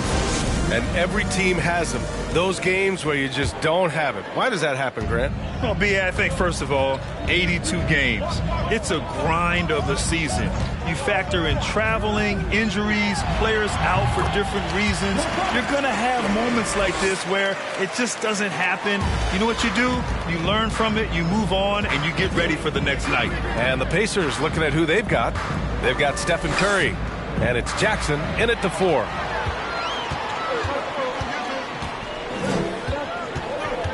Pass to Rose. Here's Thurman. O'Neal pulls it in. I'll tell you what, they've been aggressive and they've been physical. To the inside. And the dunk by Jackson. The strong finish from Jackson Jr. He goes up with power inside the paint. Here's Rose. James, a screen on Curry. Here's Rose. Now here's Allen. The shot is good, and the assist by Rose.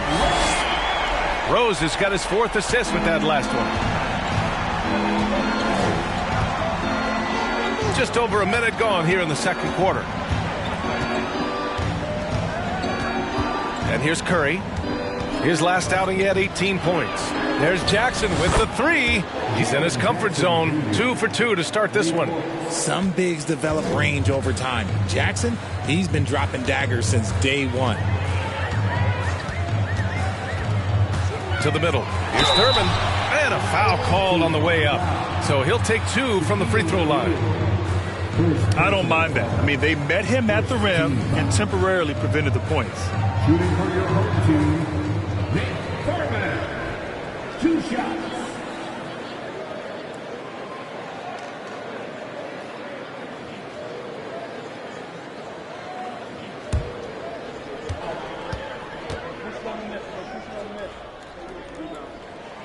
And the first one at the line is good.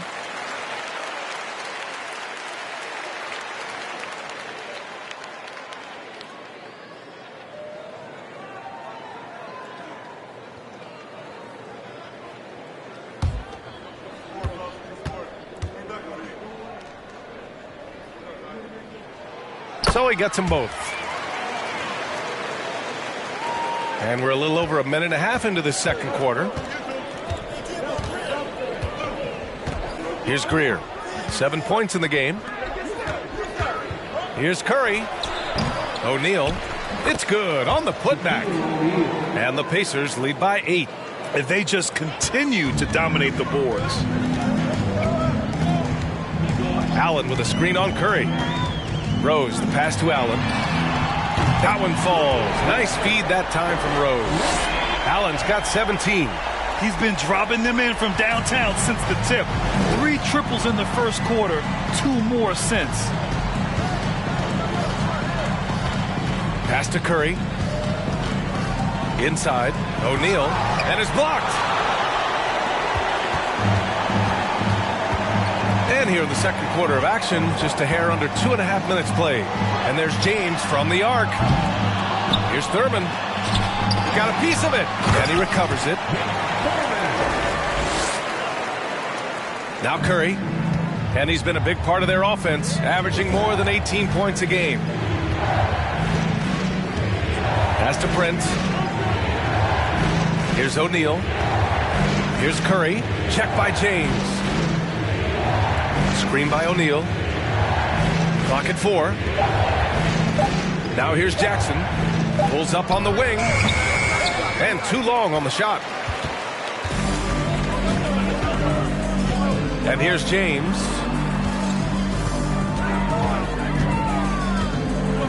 To the wing, right side, with his first shot attempt. West misses. Nice work there to get a body, seal off his man, and collect the glass. That is textbook. And here's Curry for 3. Oh, my. Came close to a 4-point play. He'll head to the line for 3 free throws. Hey, nice work attracting the foul from deep. He'll shoot 3. Stephen Curry at the line for 3.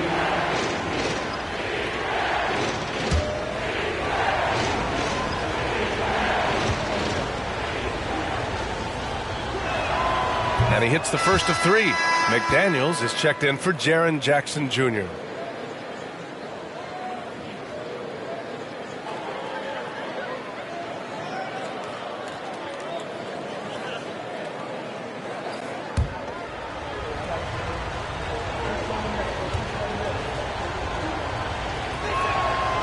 Second free throw, no good. All right, Richard, I was looking over your accomplishments, doing a little extra prep on you. An NBA title with the Cavs, a state title in high school, and almost won it all in college at Arizona. Is that the one what-if in your career? Oh, no.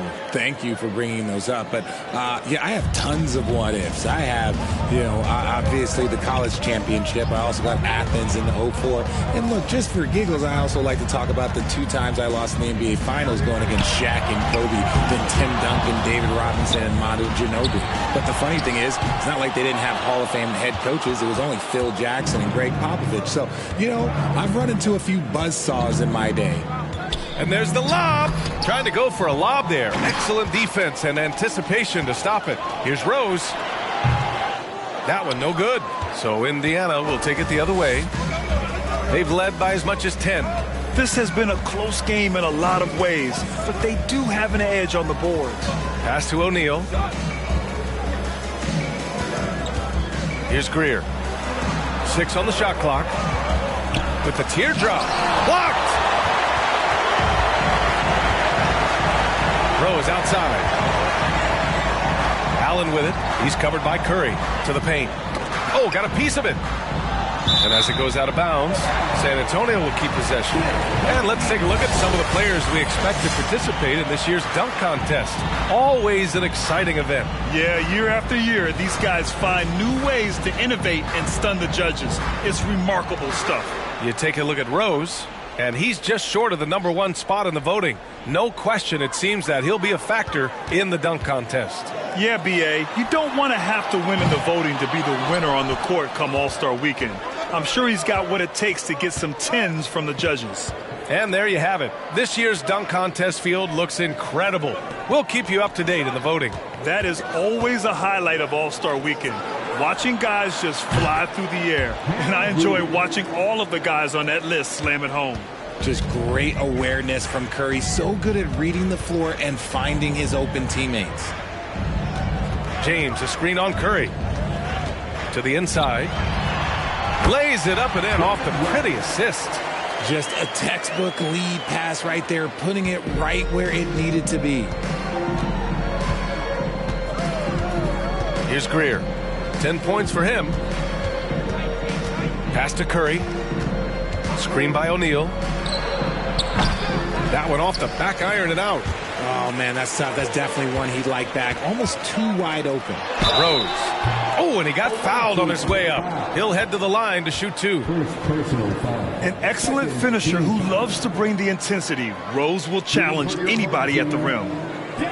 Rose taking 2 shots.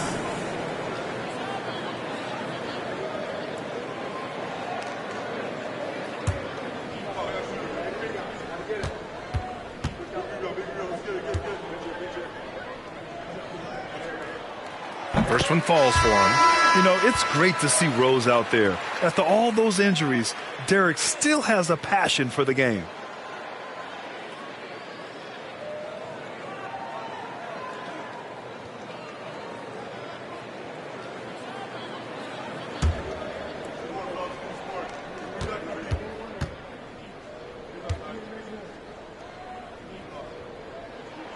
And so Rose knocks them both down. Getting themselves to the line this quarter is a good way to get their offense rolling. Pass to Stoudemire. Rose against Curry. Lets it fly. No luck on that one. San Antonio goes the other way with it. And let's be honest, they're winning in spite of his atrocious shooting performance. Here's Hawkins, defended by Halliburton. Rose right side.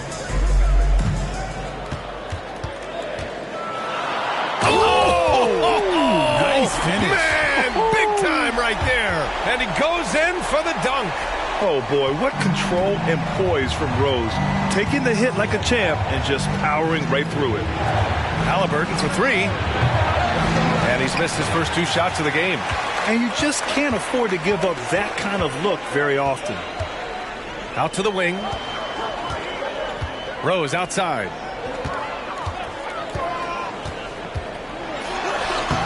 And it's all tied up. Rose has got 6 here in the quarter.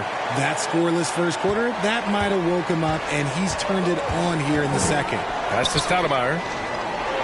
McDaniels from long range. Nails it from beyond the arc. He drops yet another dime. Just facilitating this offense like a maestro. Green with a screen on Curry. Here's Rose. And so he draws the foul, headed to the line to shoot a pair. Over the last month, these are the highest scoring teams in the NBA. The Spurs, number 1. This team has really found a great offensive rhythm lately. Running smart plays, sharing the ball, and racking up points.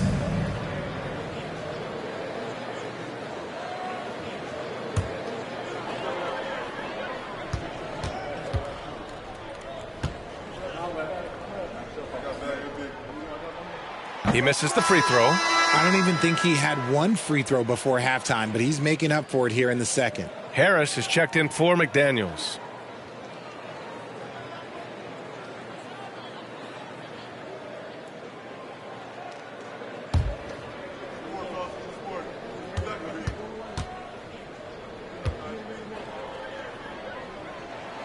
He hits the second from the line. There's 49 seconds left in the second. Pass to Stoudemire.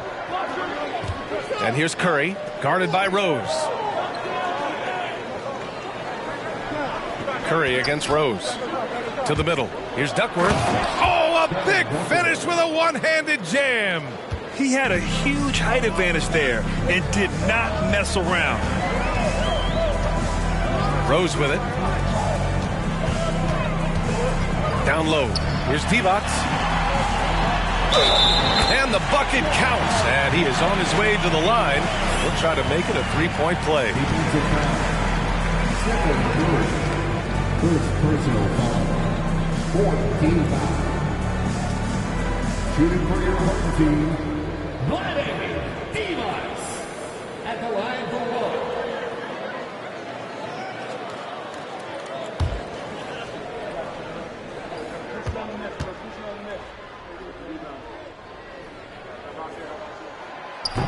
And the free throw, no good. The battle of the boards has been something to watch. Pass to Halliburton. This one for three. Here's Stoudemire. And the rebound paying off as they pick up 2 on the second chance bucket right there. I love his tenacity. Extra possessions, second chance points. That's winning basketball. Sinks it from distance. I know what they say, defense wins championships, but you need some bucket getters too now. Your home team, 46.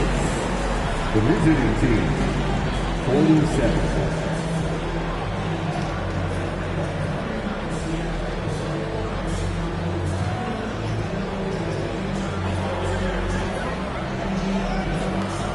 Well, I'm here with Coach Rick Carlisle. A hot start. Coach, what did you like about this team's execution offensively? We were making some shots. We moved the ball well at times. You've got to be careful about having the ball stick when they're doing their switching. Good luck with the ball movement in the second half. Thanks, Coach. Appreciate it, Allie. And we'll be coming right back after this break. Ready for the third quarter.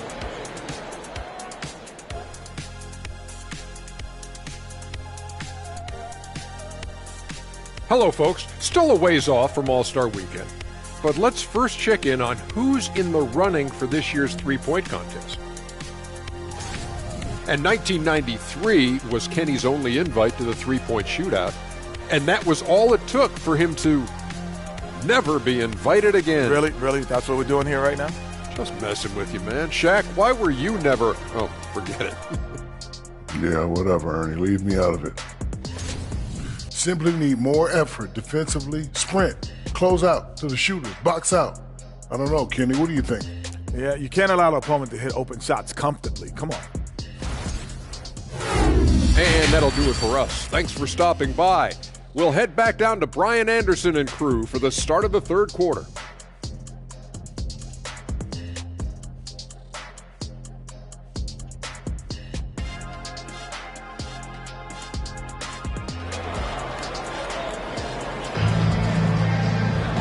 And we've got second half action for you.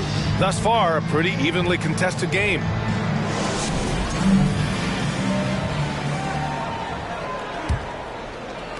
So it's the home team now. It's a one-point game. James with the ball. Pass to West. For three, Allen. Prince grabs the miss. Well, Indiana shooting a solid 53% from the floor. And for the Pacers, here's Stoudemire.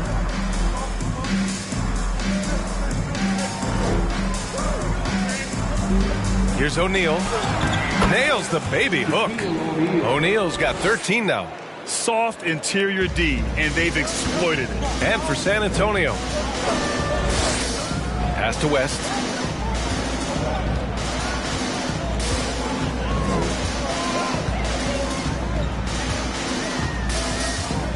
Over to the left wing, inside. Now here's Rose. The shot is good, and this game is back to even. He's got 10. A shooter of Rose's skill is just automatic. I mean, he's ready to strike at a moment's notice. On the wing, Curry. Check by James. And the basket by Stoudemire. Hey, they're just getting pushed around inside. And for San Antonio, they're shooting a solid 47%. Pass to Allen. Shot on the wing. And misses it off the right side of the rim. Indiana on offense. And here's Curry. And he's going to the line for two. The official saw contact while he was going up. Second personal foul. First team foul. At the line for the away team, Stephen Curry taking 2 shots.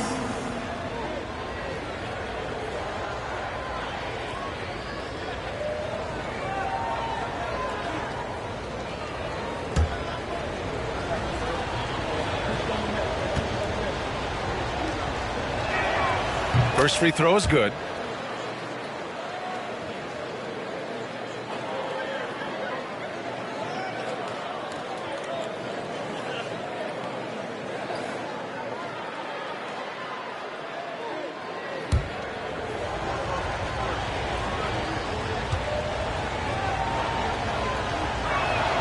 And so Curry nails both of them.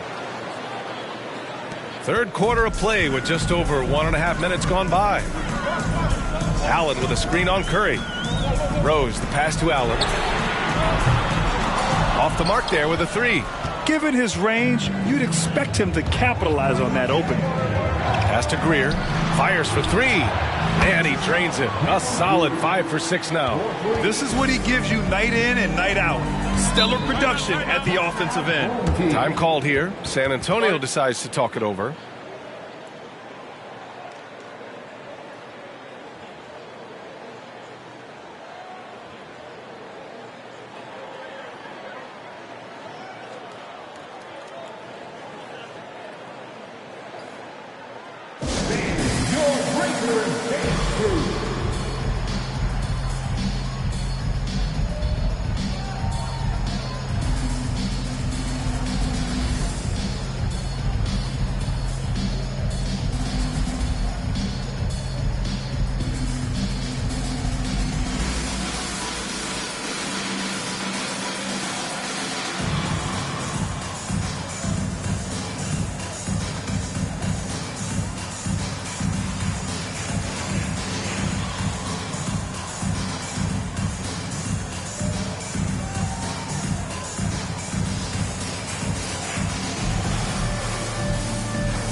Kimball Walker, he's checked in for Rose.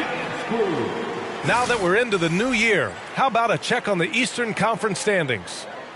You look at the Pacers, so far this hasn't been the season they were hoping for, and time is of the essence.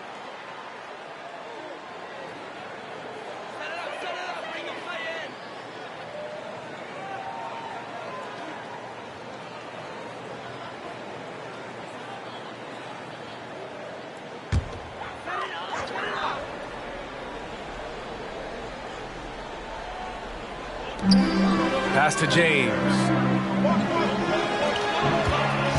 To the paint. Oh, deflected. Blocked. And as it goes out of bounds, San Antonio will keep possession. And the fans love seeing incredible moments on defense like that block. Yeah, good offense comes from great defense. This lead is only getting stronger with plays like that.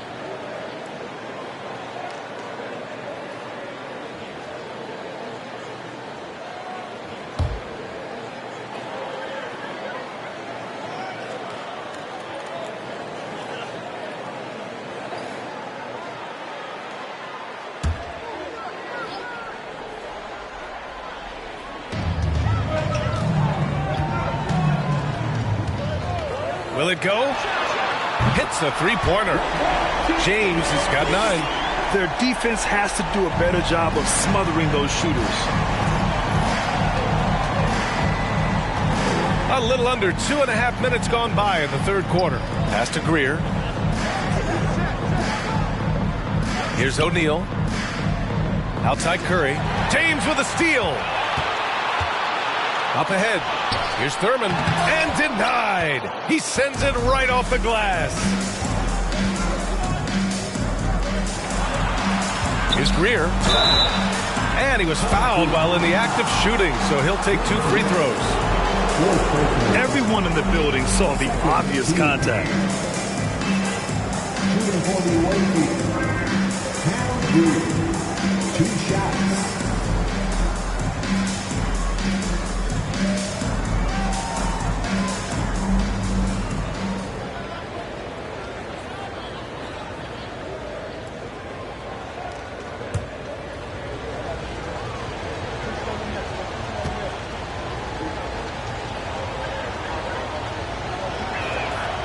First one falls.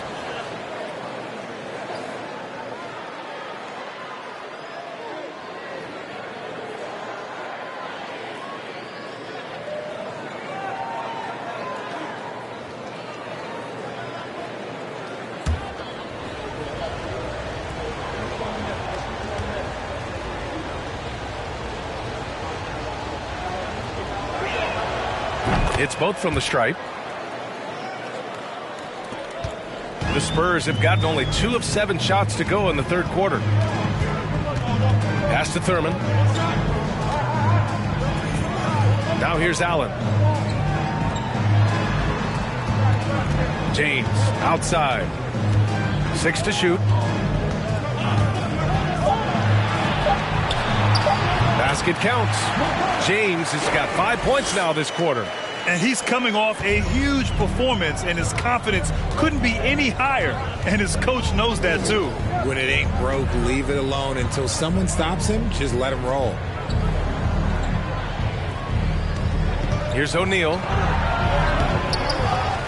Another shot.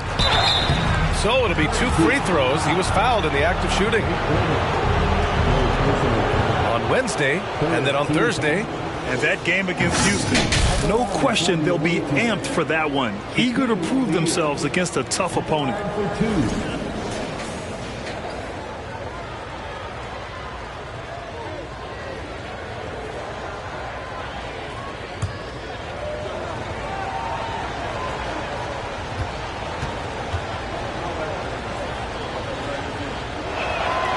And he drops the first.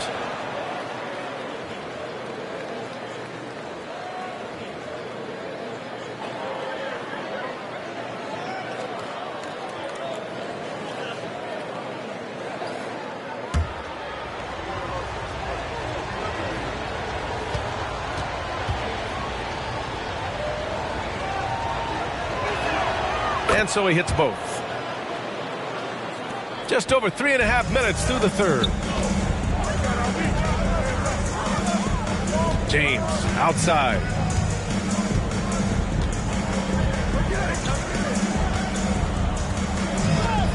Up top, Allen fires the 3.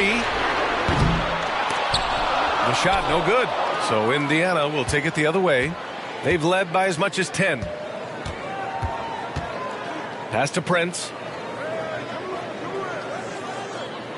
Here's Stoudemire. Check by James.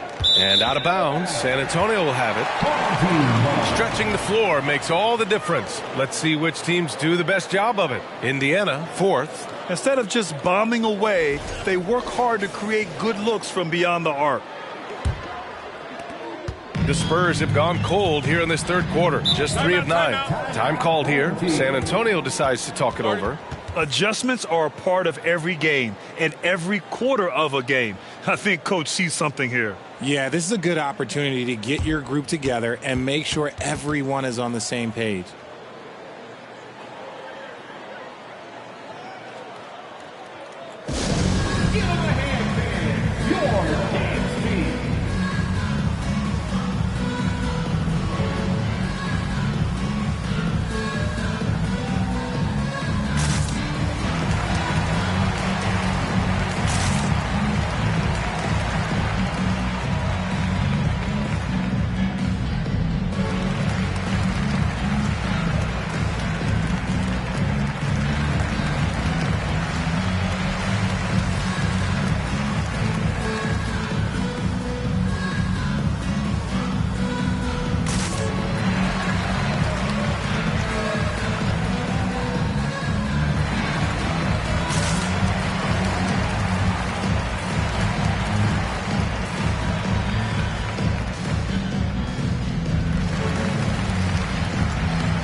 Jackson, he's checked in for O'Neal.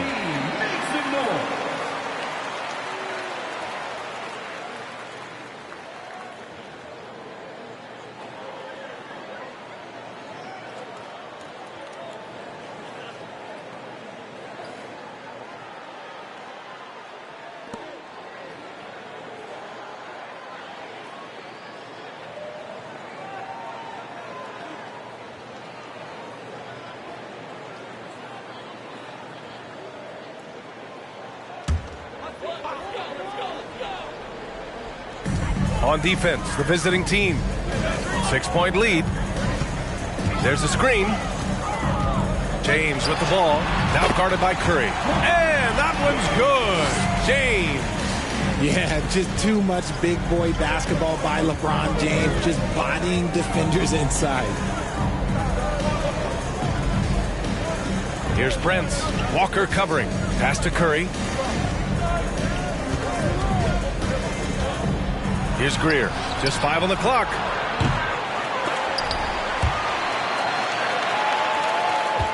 Goes up again. Jackson gets the bucket. Jackson's got 7 points in the game. Part of why they have this lead, they're doing the little things out there. The son of an NBA player, Jaren Jackson Jr. I actually played a bit with his dad, Jaren Sr. in Orlando back in the early 2000s, which means I'm old. Showing more patience this half. His shot selection has improved, and his field goal percentage is rising. Pass to Prince. Curry against James. Floats one. Here's Stoudemire. And that one is hammered home. An absolute superb facilitator because Curry is such a lights-out shooter. It opens up passing lanes for him. And the Jacksons, just the latest father-son NBA duo. Lots of great ones there, Grant. So true, B.A. The Curry family might be the best ever. The Berries, including our own colleague Brent. The Thompsons with Clay in the league currently. Just some incredible NBA families to admire. To the middle. Here's Greer. And he converts the layup. And now it's an 8-point Indiana lead. Since half, there's been a stark contrast between these teams. I'm talking about efficiency at the offensive end. And start with their defense. They've been intense on that end, and they can actually help their offense as well. In a tight game, they wanted to make sure of that possession. James against Curry. Pass to Jackson. It's hauled in by Thurman. For San Antonio, they've gone 6 of 13 to open up this second half. Outside Walker. The three, James. The shot comes out, so Indiana will take it the other way. They've led by as much as 10. Here's Prince. Goes back up. And that's 2 points on the layup. Prince has gotten his second bucket. And force-feeding the ball inside. I mean, no reason to go away from what's working. Time called here. San Antonio decides to talk it over. There's just a lot of wide-open lanes to the rim here. That'll drive your coach nuts. Yeah, we can see over here. The coach, he has some choice words for his team. Words we cannot repeat.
So both teams changing it up here.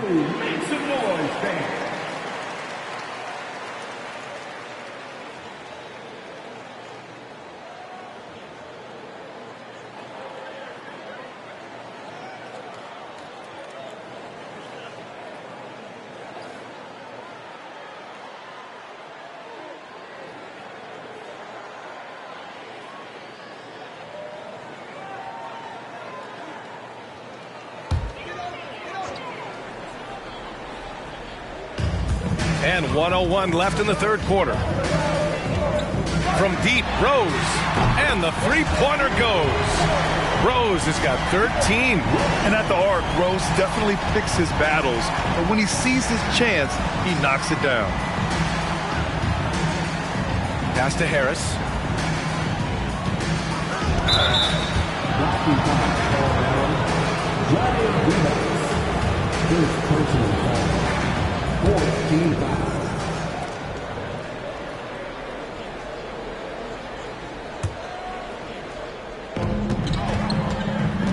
Jackson with a screen on Rose. Here's Halliburton. Good D by Rose.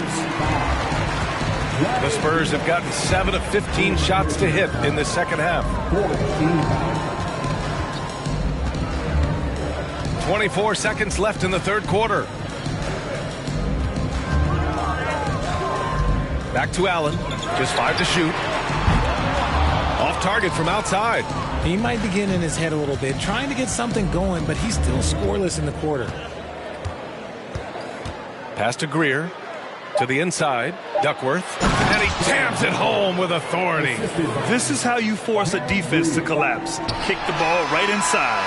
And so it's Indiana closing out the quarter with a 7-point lead. And it's all due to their ability to own the paint. They've been dominant down low. And more NBA action on 2K Sports coming your way right after this.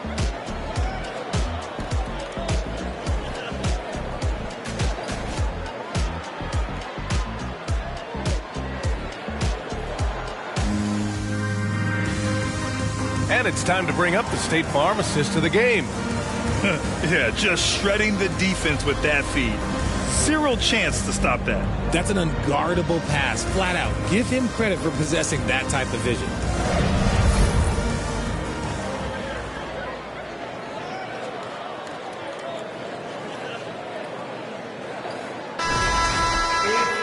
Fourth quarter action is upon us. Thanks as always for joining us. Well, the Pacers shooting 56% today. And the Pacers looking at who they've got. We've got McDaniels. He's out there with Tobias Harris. And it's O'Neal in at the 5, roaming the paint. And the shot is good. Harris making the play.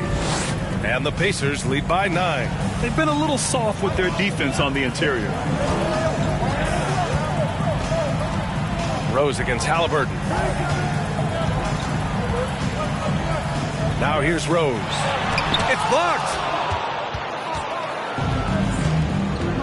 And here's Halliburton. Oh, it's blocked by Green. More of a positional defender. That time Green sends it back.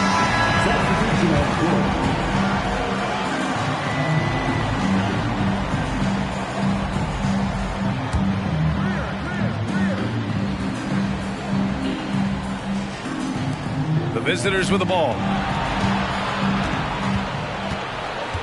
Here's Greer. Shot clock at 6. Halliburton against Rose. Another miss by Halliburton. And they're up right now, but it hasn't been because of him. He's really struggled on offense. Tipped. Oh, rejected by McDaniels. Rose against Halliburton. Pass to Stoudemire. Now here's McDaniels. Here's O'Neal. Takes a 13-footer and is good. Off the back rim and in. O'Neal's got 4 points in the quarter. Well, he's been locked all the way in from the floor, and he's the #1 reason why they're winning right now. Russell with the ball. Pass to Allen. Here's the 3. O'Neal pulls it in. O'Neal's got his 7th rebound of the game with that last one. Well, after the show he put on in the first half, you thought it would continue, but he's cooled off a little bit here now.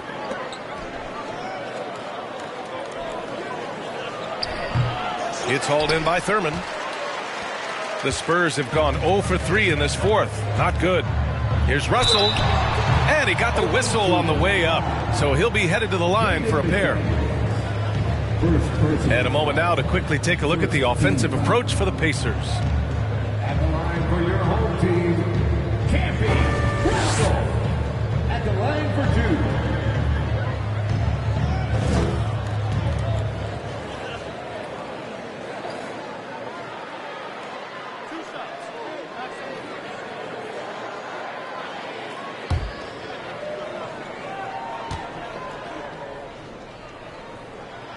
First free throw is good.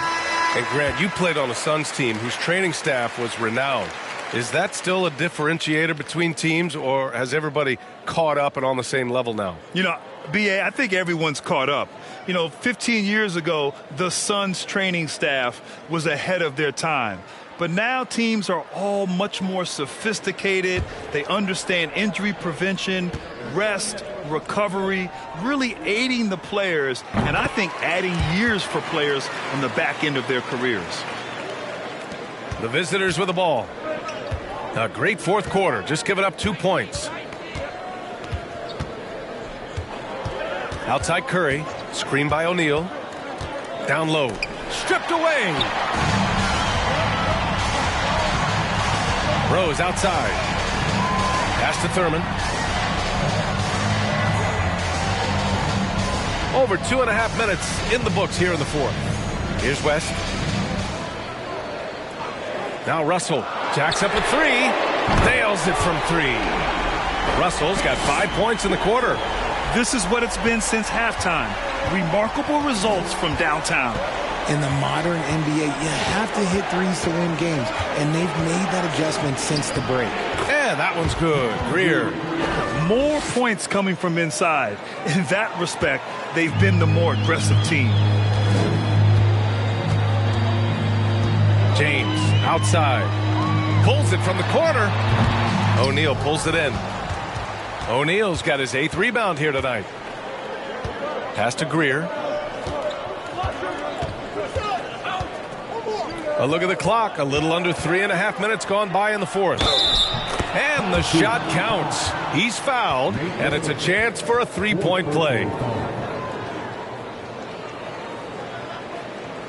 Shooting for the away team, Shaquille O'Neal. One shot.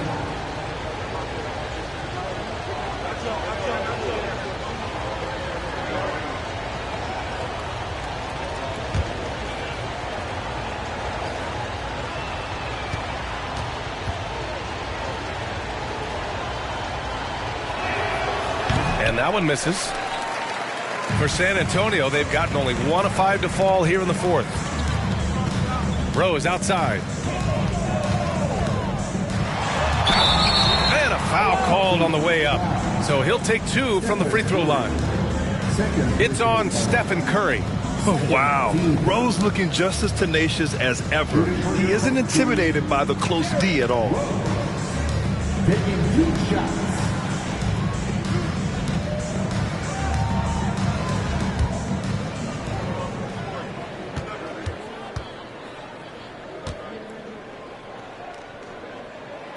And he knocks down the first one.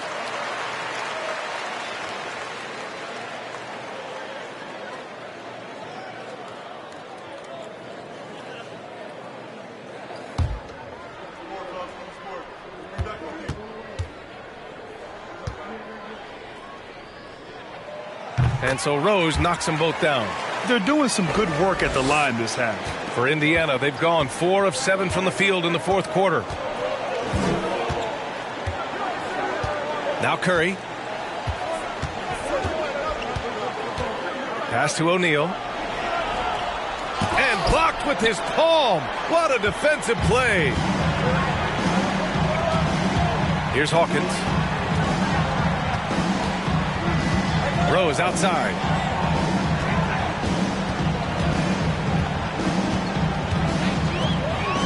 And he lobs it up.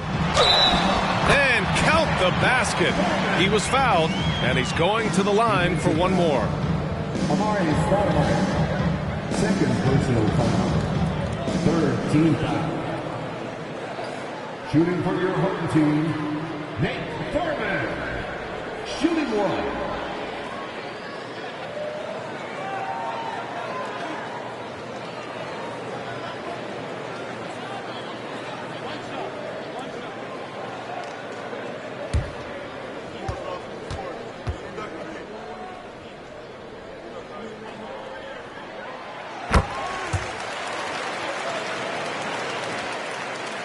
Well, the Pacers shooting an even 50% since the fourth quarter got underway. Pass to Greer. Curry against James. Here's O'Neal.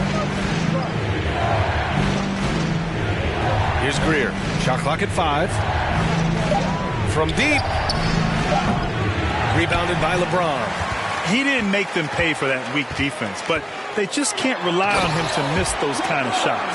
How many times have we seen LeBron hit a huge bucket in his career?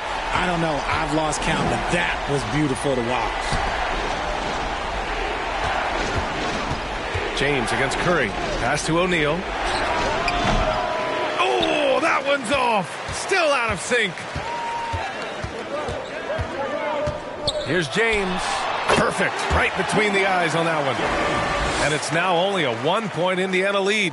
They're making smart adjustments, setting guys up for success. But it took them a little while to get there. Just goes to show, as long as you persevere, you'll figure your way out. Pass to O'Neal. Here's Brent. Left side Curry.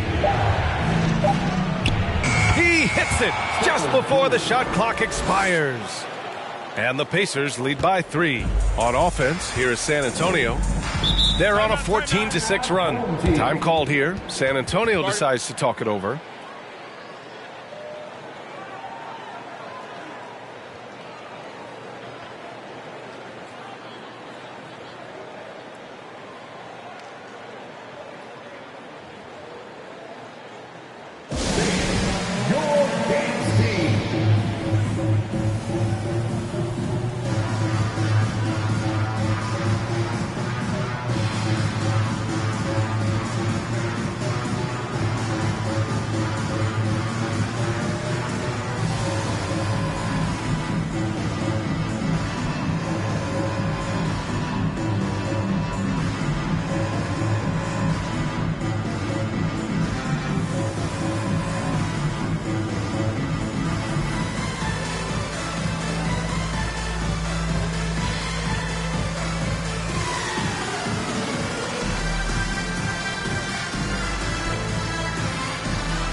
And let's send it over to Allie LaForce.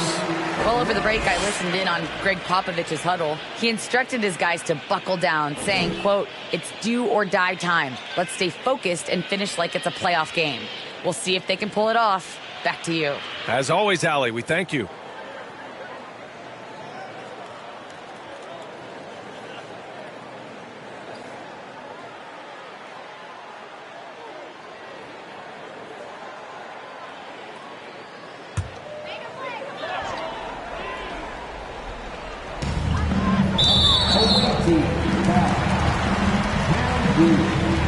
Second personal foul. 14 foul.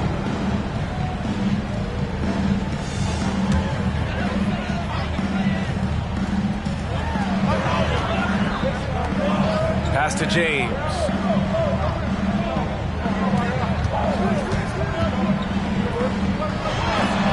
There's the block. Here's Greer. Now Curry. It's hauled in by Thurman. James outside. Pass to Rose. A minute 35 left in the fourth quarter. 6 on the shot clock. Now here's Allen. Here's James. Okay, look out! Man! The fact that LeBron James can still do that at 100 years old, like, it's a travesty that he never participated in the dunk contest. And here's Curry for 3. Buries it from 3. Curry's got 5 points now in the quarter. When it is crunch time and you've got Stephen Wardell Curry, the game plan is simple. Get him the ball. Rose against Curry. Rose with the bucket. Yes. I mean, Rose can be this guy for his team still. I mean, he isn't shaken up by the intensity of the moment. I mean, he just goes to work. I love it. Yeah, and you have to try to make something happen. I mean, they have to be aggressive at this point, even if it's risking a foul.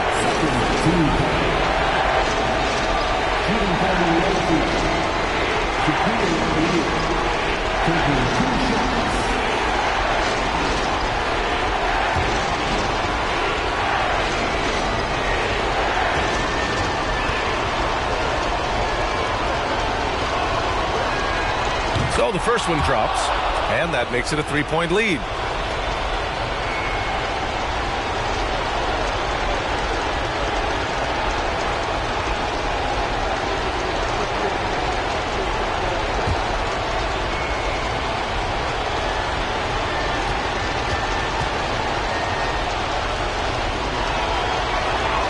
And so he drops them both, and it's a 4-point ball game.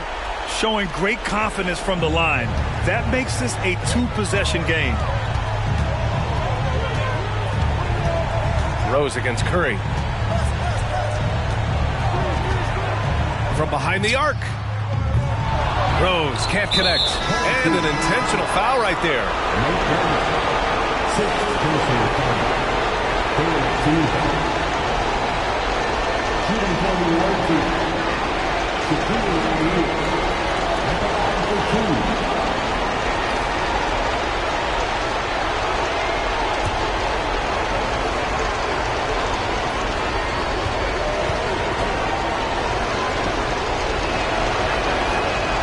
And he cannot get the first one to drop. Tough one to miss.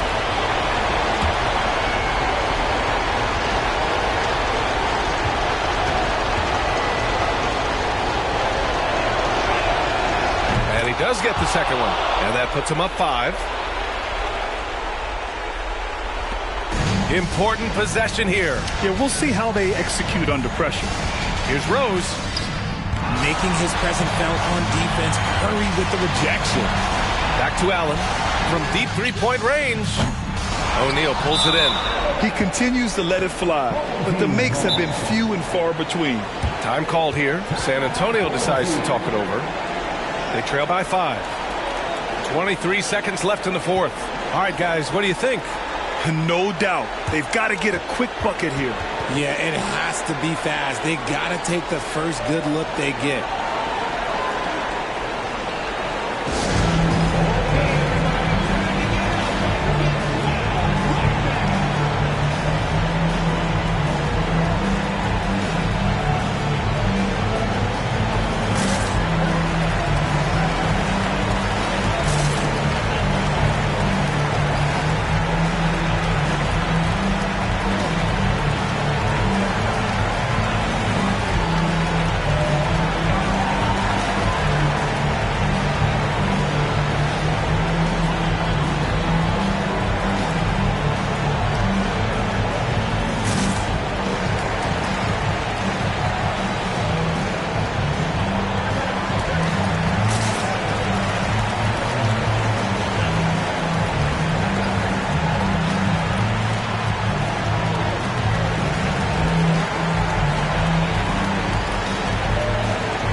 And not a moment to lose on this possession. Clock working against them right now. Lets it go from 14. Here's West. Ooh, and he took a hard foul on the shot. So he'll head to the line to shoot a pair. No debate there. He got hammered. Team foul. Shooting for your home team, David West. 2 shots.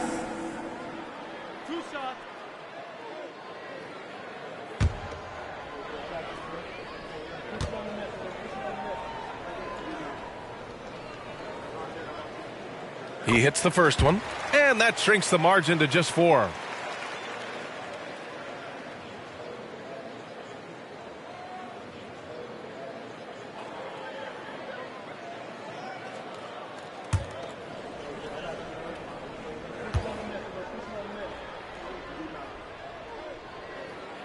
He's off on the free throw, unable to get the second one to drop. Just a tough miss at the line. They're down 2 baskets now. And a smart choice right there. I mean, you can't allow them to just drain the clock. Shooting for the away team, Shaquille O'Neal. 2 shots.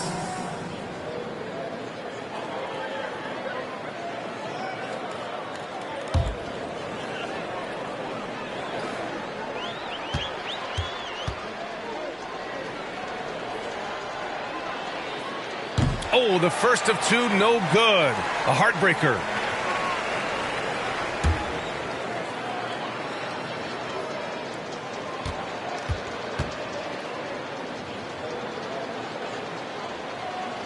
And he ends up making the second. And that puts him up 5. 12 seconds left in the fourth quarter of this one. Pass to West. Back to Rose. From deep. And as it goes out of bounds, San Antonio will keep possession.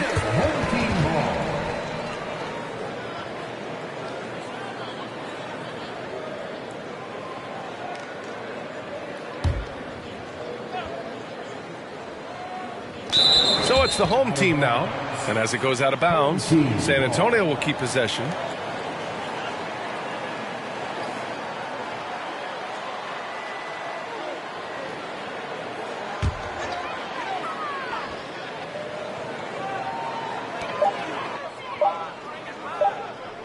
Allen with it. And so the road team gets the W in this one.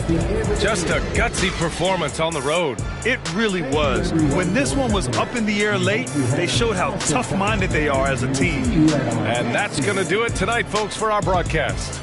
This is Brian Anderson saying thank you for tuning in. Now let's take a look at the New Balance Player of the Game.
On the floor for the visiting team.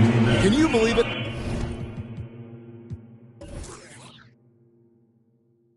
Already, Clark, there's some trade chatter out there. And we've only played a handful of games. Yeah, you know, Kevin, sometimes people want instant oatmeal. Sometimes you got to put that thing in the pot and stir it up for a little while. Social media has really ramped up the pace and size of expectations for players, coaches, front offices, and fans. Everybody's getting scrutinized because of social media. Pipe down, folks. Pipe down. So with Aldridge sitting on the bench, this is the group that Jock Vaughn has right now. Kevin Willis out there with Moses Malone. Then it's Thompson. Then it's Johnson. And it's Miller in at the 3 slot. And so it's Charlotte with it, following the bucket by the Nets. And here's Doncic from the arc. It's rebounded by Malone. And here's Malone. He'll bring it up for Brooklyn. It's tipped. Now Bridges. Looking at his numbers, he's averaging about 6.5 points a game. Howard kicks to Tatum.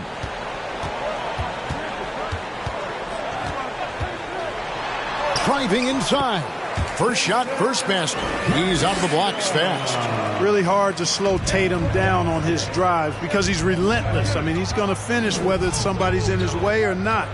This guy's a load offensively to deal with. The Hornets have gone 1 of 3 from the field to start this one so far. Miller against Bridges. Shoots a fader. No good on the shot, a bit long that time. So for the Hornets, their last game, a win against the Warriors. Yeah, and that one, their intensity on the offensive end was not matched by their opponent. That led to some easy buckets. Yeah, you know, you can't allow them to get into a rhythm on offense. Once that happens, then you're in trouble. Really just struggling here in the first few minutes. 5 attempts with only 1 falling. Johnson, the pass to Miller. Johnson with a screen on Bridges. To the middle. Here's Willis. And 2 free throws coming up. Unable to get that one to go with all the contact.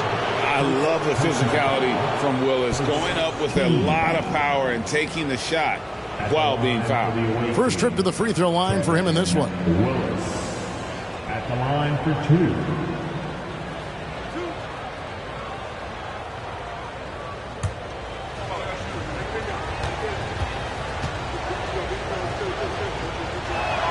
That one is off.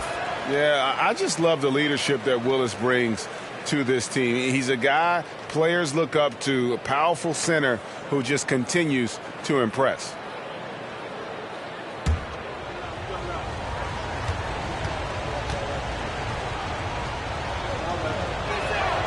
And the second free throw, good.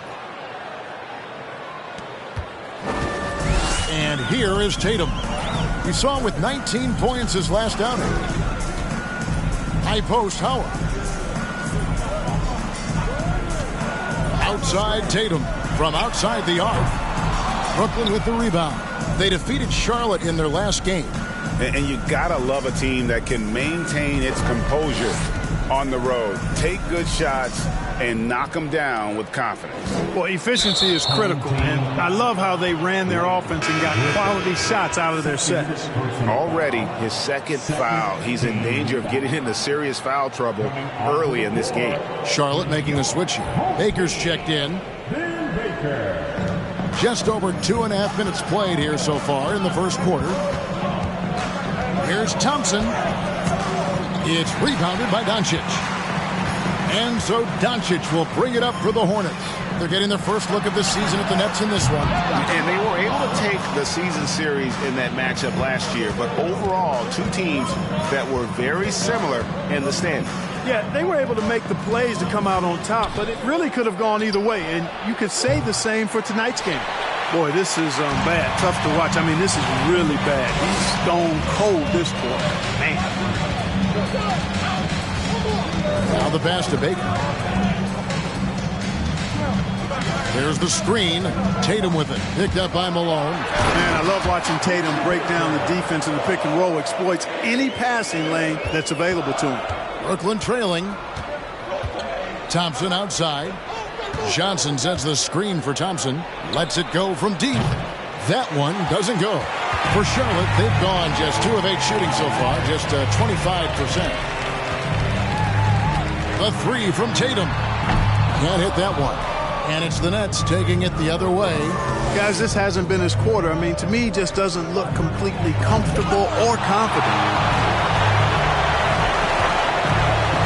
Here's Baker. He's covered by Malone. Doncic shooting foul as the whistle blows. He'll shoot 2 free throws. And you look at all the things Doncic can do. One in particular, he can control the pace of the game. And, Greg, I love that about him. His size, his strength, his savvy, his skill set. You really can't speed him up at the offensive end. Everything he does is at his pace and his tempo. He methodically breaks you down. That free throw good from Doncic. Luka Doncic is a do-it-all player. I mean, he does everything for this team, including being a walking triple-double threat on a game-by-game basis.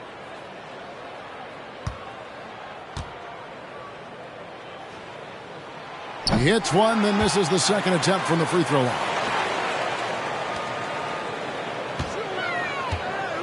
Back to Tatum. Down to 5 on the shot clock. Doncic outside. Charlotte again missing. And he just hasn't been able to make anything this quarter. And Thompson kicks to Malone. Malone, a screen on Tatum. Miller finds Johnson. Now Thompson. Over Howard. Here's Malone. And the rebound paying off as they pick up 2 on the second chance bucket right there. You know, part of what makes Malone such a good rebounder is his aggressiveness. I mean, and he also has a real nose for the ball. Johnson with it. He's been quiet so far. Still no points in the game. Willis with a screen on Bridges. Shots good by Miller. Pick works well there. Not much resistance from the D. Yeah, that's not the defense you need. You got to be tougher defensively. Pass to Doncic. Shoots over Johnson. Fouled on the shot and picks up 2 points. So 1 free throw coming up. Boy, this is why me and so many others are high on Doncic. I mean, he's got the ability to fight through challenges that defenses present. And this is his second trip to the line tonight. And a new group out there on the floor for the Nets. Shooting for your home team. What's up? Doncic. 1 shot.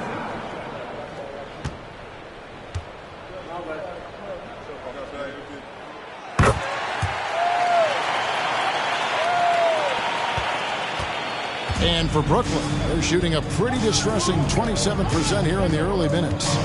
This is it to Person. They set the screen. No good with the triple. And you could tell he thought that triple was going to fall. Here's Doncic. Francis passes to Brantley. 6 to shoot. Here's Doncic. And the shot falls short this time. Brooklyn with the ball. 2 minutes remaining in the first. 2 minutes. Pass to Person. And he jams it with authority. And though we often talk about Harper's scoring, he's just as adept at setting up his teammates. 1:41 left here in the first quarter. The pass to Baker. Here's Francis. Smith outside. 3-pointer. Pass to Francis. Back to Smith. The tray. And it's Roy Hibbert with the rebound. And the Nets with possession. From the wing. And Westphal gets it to go. And now a 4-point Brooklyn lead. Watch out now. When this guy gets into a rhythm, it is something to behold. Francis passes to Baker. LaMarcus Aldridge grabs the miss. Harper against Doncic. Pass to Westphal. There's a good screen. Pulls up on the elbow. Again, the Nets for two. And when it rains, it pours. Another jump shot tickles the twine. There's 37 seconds left in the first quarter of the game. Here's Francis. Still looking for his first bucket in this one. That's good on the jump shot. And how about the terrific use of the crossover there to just throw the defender off balance. Smith against Person.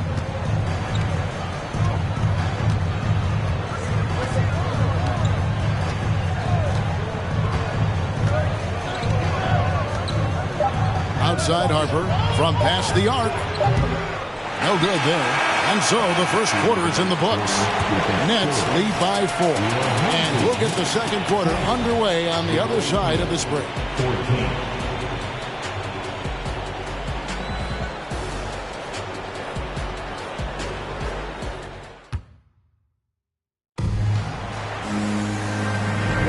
And for those of you just tuning in, the second quarter of action is where we're at right now.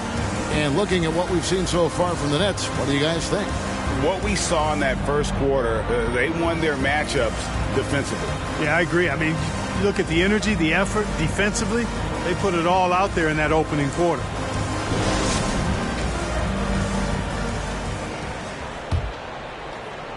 And Brooklyn has possession. 4-point game. So with Aldridge sitting on the bench, this is the group that Jacque Vaughn has right now. Kevin Willis out there with Miller. Then it's Johnson. Then there's Moses Malone. And it's Thompson in at the shooting guard position. Now here's Tatum. Nice pass in here by Charlotte. The putback. He hangs in there and cashes in on the second chance points. Such a great rebounder. Athleticism and length. Dwight Howard knows how to use those gifts that he possesses. Johnson sets the screen for Miller. Feeds it to Malone. Out to Thompson.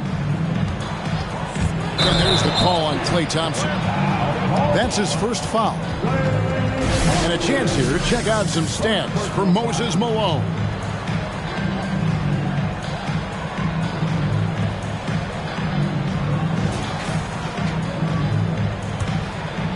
And so Griffin will bring it up for Charlotte. Trailing by 2.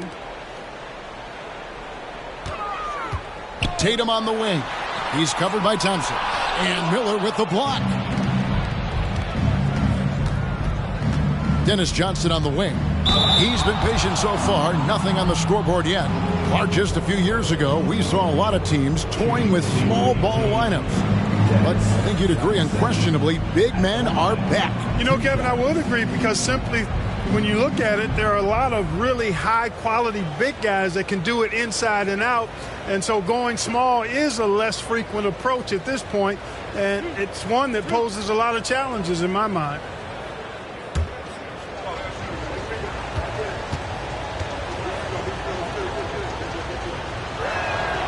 And that one falls for Johnson. Hey, the respect Johnson's teammates have for him is obvious. They trust his decision-making and follow his lead.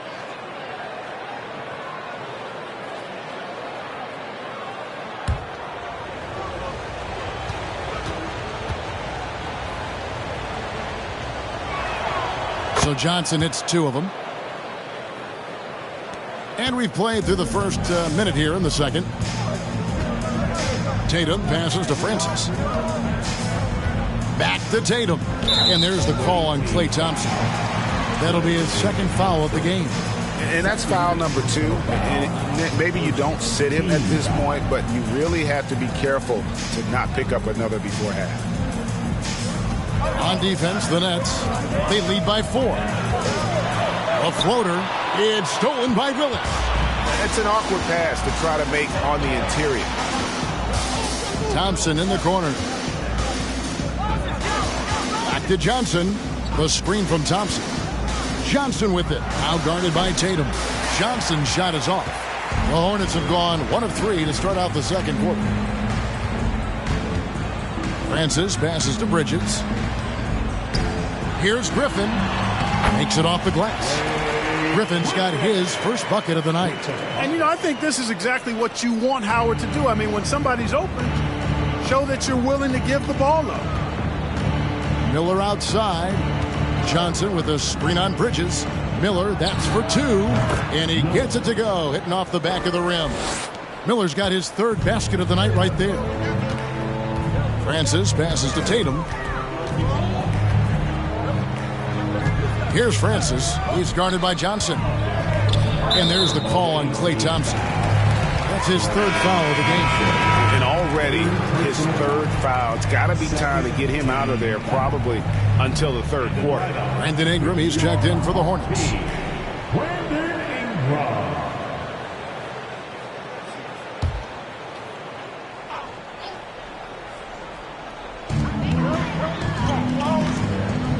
Bridges outside. In the corner, it's Ingram. 4 on the shot clock. The Hornets need to get a shot off here. That is good. And the Nets lead is cut down to 1 on the bucket from Bridges. Outstanding decision-making by Ingram there, working it to the open man. Really good possession.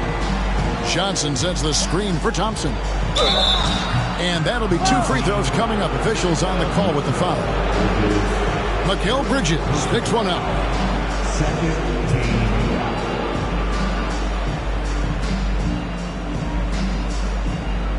The Nets have been successful on 3 of their 4 free throw attempts up to this point. And they've had really good numbers all season from the free throw line. And they've made progress in that department from last season going into this one, guys. I mean, the numbers have improved.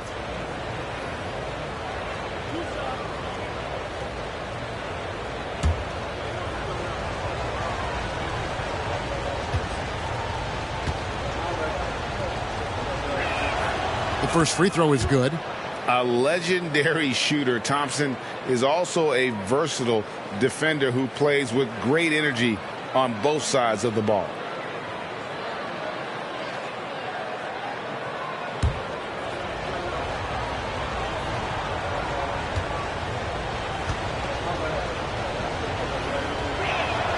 And so Thompson nails both of them. And they're really getting more points at the free throw line here in the second quarter. Definitely, that's one of the reasons they're in front right now. Now here's Tatum.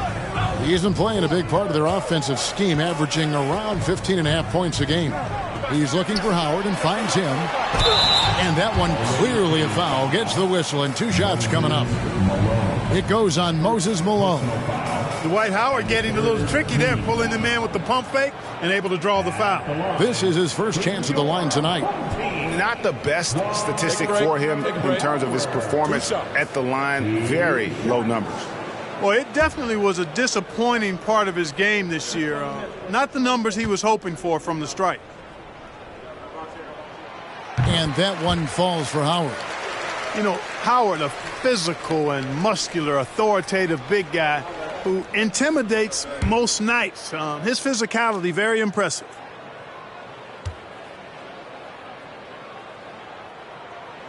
Howard hits them both. Quarter number 2, around 3 minutes gone by. Johnson kicks to Thompson. Johnson with a screen on Tatum. Out to Miller for the 3. Dwight Howard pulls it in. Not sure why he keeps trying his luck from deep here. It's just not his night. Lets it go with the 3. Miller grabs the miss. Miller's got his 4th rebound with that last one here tonight. He dishes it to Johnson. Leaner from distance. And the Nets miss again. Well, I don't think he's performing up to his own expectations, but they still find themselves out in front. Ingram passes to Griffin. And it's denied. Johnson outside. Back to Miller. And foul on the shot. He'll shoot 2 at the free throw line. Yeah, the defender all over him. He got him good there. I mean, that's why the shot was so far off. The Nets shooting their 7th and 8th attempts at the foul line tonight. At the line, 2 shots.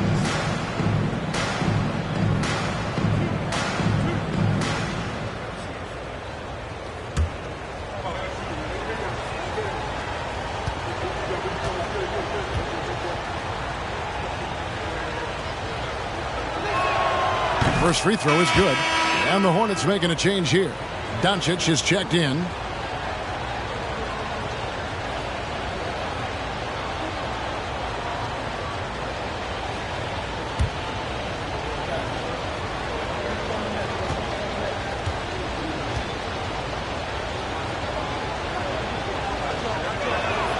Both free throws good for Miller. Already a very confident player. Knocking down those free throws only fuels that. Now, here's Doncic. The dish to Ingram. Griffin a screen on Miller. Here's Ingram. And Willis pulls it down. Very dangerous to leave a guy like that open. Lucky break there for the D. Miller dishes to Thompson. He kicks it to Johnson. Miller outside. Johnson with a screen on Bridges. Miller finds Johnson. Thompson against Howard, and it's sent back by Howard. Get that weak stuff out of here around Howard. Return to sender is what he stamped that one with.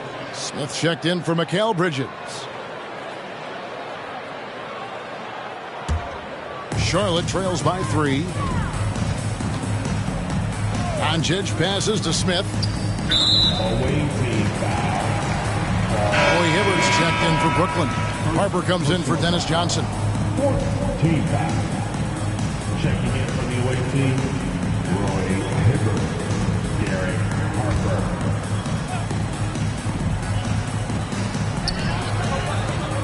Harper. Ingram dishes to Doncic. And Howard with the stuff.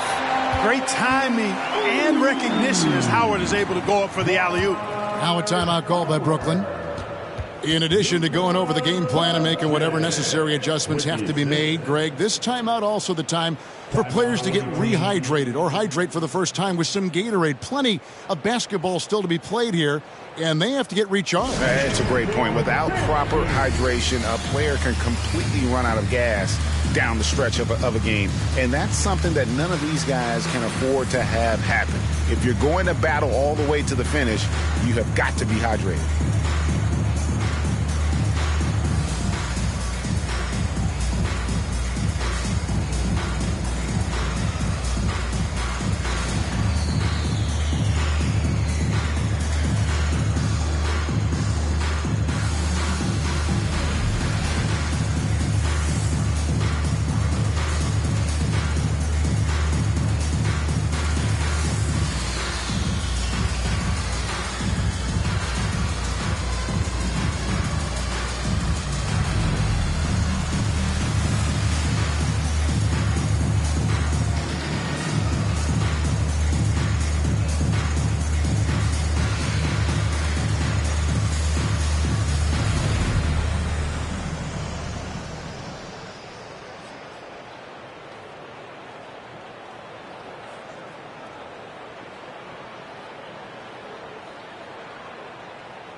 Also pretty solid in terms of offensive rebounding. Top 10 in the league in that category. A lot of hustle from that group. And going back to the rebounding, what a season they're having on the glass. They enjoy the physical aspect of the game, no doubt. And Greg, it really suits their size and their style.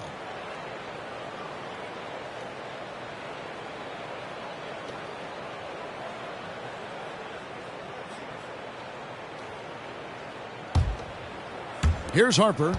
No points in the game yet for him.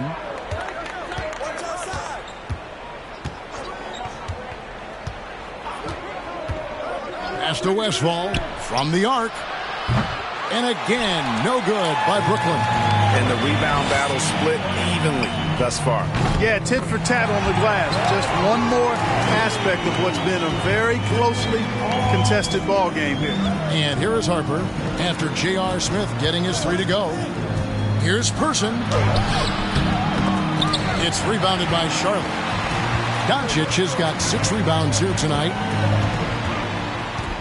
Dishes it to Howard.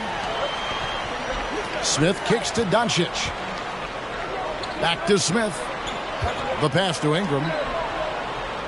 Howard setting the pick for Ingram. Just 5 to shoot. No one near Smith as he lets it go. Misses the 3.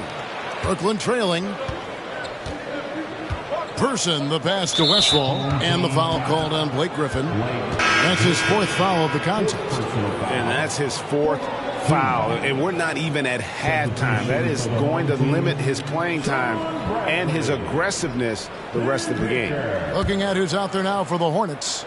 Bradley's checked in for Howard. And it's Baker in for Griffin. Now, here's Harper.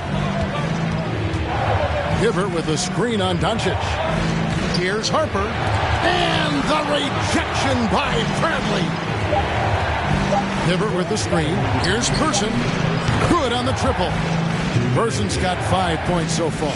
The rifleman, Chuck Person, shoots a consistent percentage from the three-point line. He's a sniper now. Smith outside. 1:43 left in the first half. Back to Doncic. Fires the three. A rebound by the Nets. Now Harper. He's gotten some minutes, but nothing on the board yet. A 3-ball. And the Nets, another 3. Not sure what the defense was thinking. I mean, you can't leave this guy open from deep. Smith outside. Goes up on the wing. It's rebounded by Person. And another miss. Oof, he's having a really ugly game. Yeah, about as ugly as you can have, you're right. And they had some botched coverage that turned into no coverage. Pass to Bradley. There's Baker. Wants to get it to Doncic, and does. And the Hornets miss again. Brooklyn leading by 4. Here's Harper. And he uses the glass on the lane. Harper's got his first 2 points.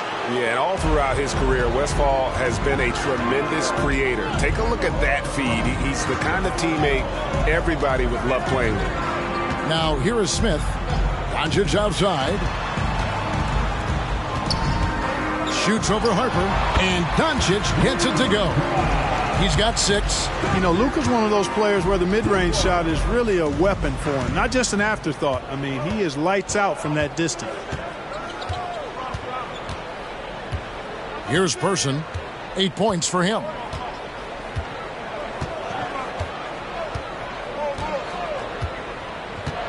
Outside Harper. There's the 3. Sinks the triple. Harper's got the lead up to 7 now for the Nets. One of those solid shooters from range you can count on. Harper keeping the defense honest. The clock runs out, and we're heading to halftime. Brooklyn ahead. They lead by 7. We're going to step away briefly, but get you right back out here for the start of the 3rd quarter after our halftime.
Thanks for tuning in. Did you miss us?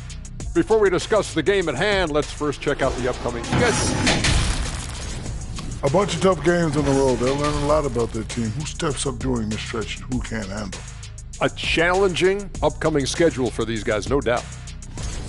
And we come back to the game at hand in the first half. Plenty to like for Brooklyn. Coach has to be loving the all-around production. Each guy carrying his weight. That's a luxury to have. and it's fun to watch. Yeah, total team effort tonight. Thanks for spending halftime with us. Time to get it back out to Kevin Harlan for the start of the third quarter.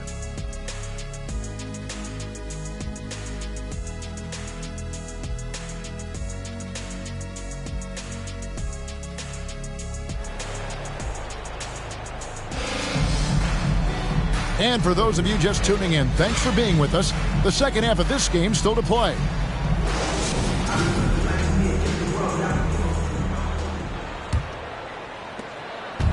And so it's Johnson who brings the ball up for Brooklyn. 7-point game, the biggest lead in the game. So with Griffin sitting on the bench, this is who Steve Clifford has out there. You've got Tatum. Howard is out there with Bradley. Then it's Mikal Bridges. And it's Doncic in at the 1. Now here's Tatum. Bradley sets the pick for Tatum. Right block shot, and it's good. 2 points. Tatum's got the first basket of the second half. That one for Charlotte. I like the quality of shots Tatum takes. I mean, concentrates on taking good shots within his range. Miller against Bridges, and Malone with the stuff. It really does make the game easy for your teammates when you can lead them to the rim that well with the pass. Doncic finds Tatum. Launches it. Rebound, Brooklyn. Malone's got 6 rebounds in the game. There's Miller with the 3. And again, Brooklyn with the triple. The D has gotten a little bit laxed here defending the triple. Charlotte trails by 10. Outside Tatum. Just a little over 90 seconds gone in the third quarter. Doncic against Johnson. Now, here's Doncic.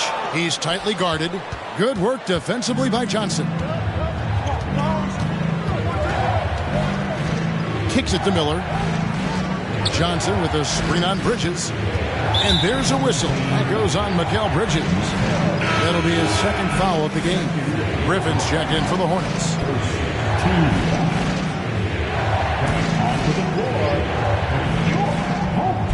And we're just around 2 minutes into the final half of play now. Johnson, the pass to Malone. And he'll shoot free throws here. Clearly fouled on that shot that time. The whistle blowing. And there's the call. Charlotte the foul. You know, he's such a load to deal with inside because Malone's intensity and relentlessness down there makes defenses almost have to foul it.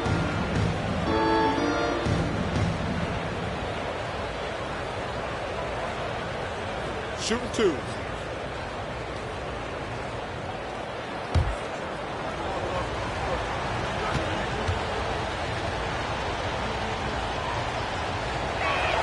He misses the free throw. Yeah, and Malone excels at putting himself in a great position, really on both ends. Just a dynamite rebounder and interior scorer.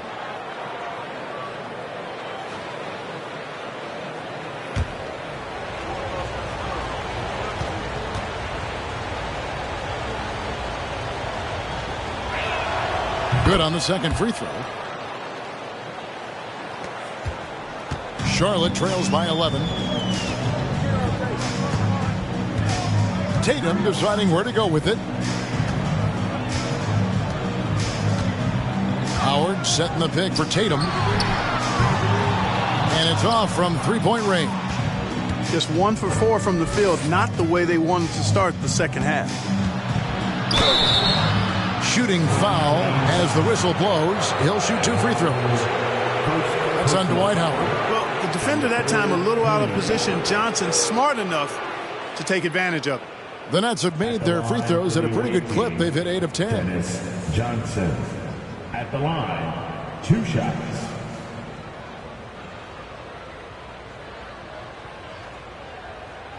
Take a break. Take a break. 2 shots.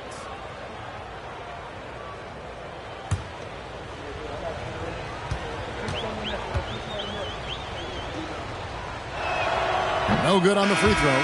And even with the ratings going strong, the younger generations often cord-cutting. How does the NBA engage that audience? Kevin, I think making game action trend on social media and when big moments happen for maybe a small fee, allow people to be a part of it. It's like highlights, but live. And he's good on the second. Charlotte trails by 12. Some tough offensive sets. They want to turn it around. Yeah, right now you just need a bucket to get some momentum. Howard with the screen on Johnson. And they get it. And Howard with the stuff. I'll tell you what, the muscle of Howard still very impressive. Brushing the contact off like it wasn't even there. Now here's Johnson. Defense is right there. That's exactly the look they wanted, guys. Right guy, right play, wrong result. Passes it to Francis. Back to Tatum. He dishes it to Griffin. Good, and it's Tatum picking up the assist. Griffin's got it back down to within single digits for Charlotte. Johnson kicks to Miller. Johnson with a screen on Bridges. And here's Miller outside. And again, no good by Brooklyn. For Charlotte, they've gone 3 of 7 on field goal attempts here in the second half. And Griffin slams it in. Well, the timing of Griffin really superb in these situations. He has a great sense for when to leave the floor on these alley-oop jams. Now, here is Miller. He's got 12. And again, no good by Brooklyn. And here's Bridges. He'll bring it up for Charlotte. 6-point game. Griffin passes to Tatum. Off target with his 3. You know, he's just not taking good shots, not taking smart shots, forcing up a lot of low percentage jump there. Nice shot by Thompson. And the ultimate combo guards. Johnson can pass with the league's best playmakers. Pass to Francis. Thompson against Tatum. And there's the pass to Griffin. Shoots over Willis. And he can't bank that one in.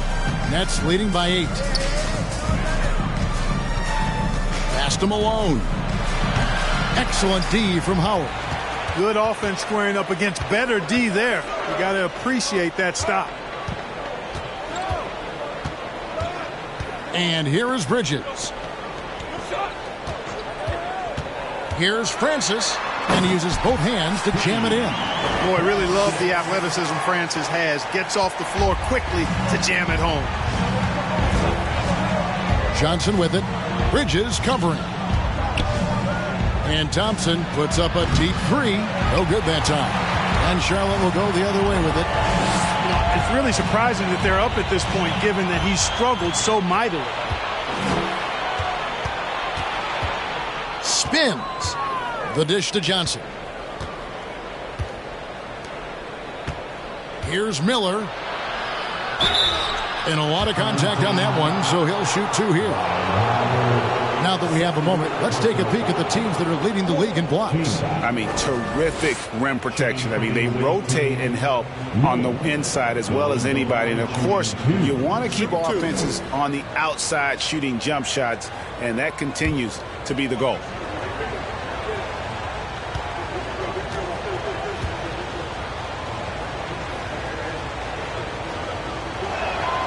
And he knocks down the first one. Ingram, he's checked in for the Hornets. Smith comes in for Jason Tatum.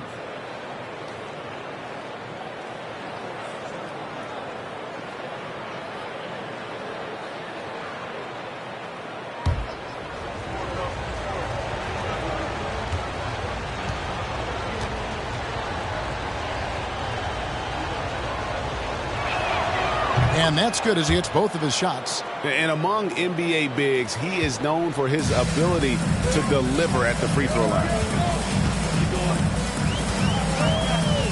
Bridges against Harper. Bridges passes to Ingram.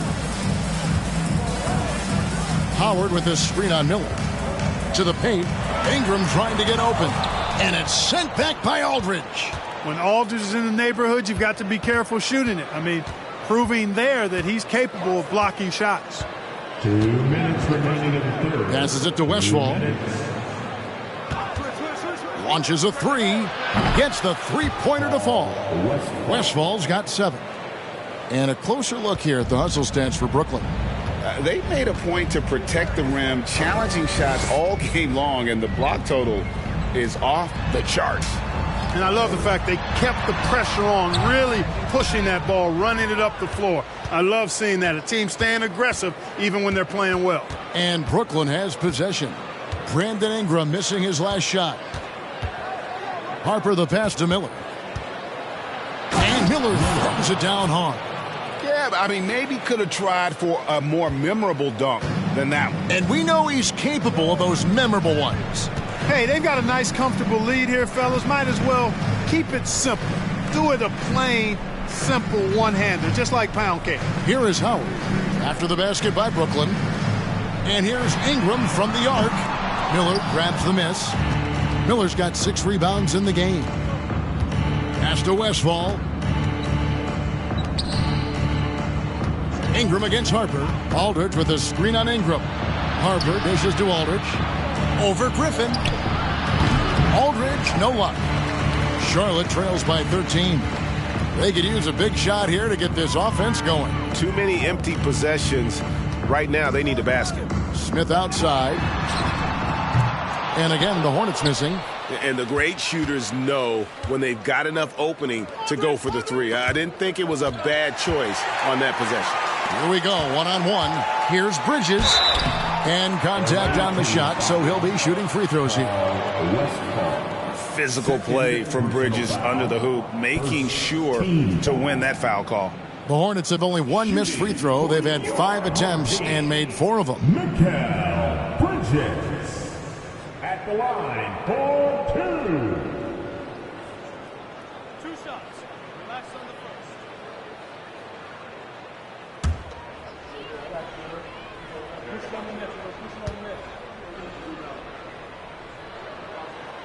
And that one falls for Bridges. And a talented swingman. Bridges is someone to keep an eye on as he continues to round out his game.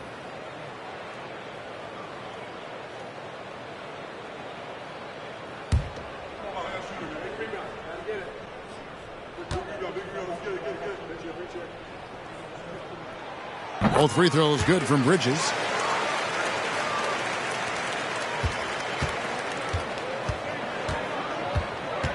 Miller up on top. Defended by Bridges. Miller outside. Three-pointer. And so it's Brooklyn holding on to an 11-point cushion as we get ready to take a break. Looking good at this point, but wanting more.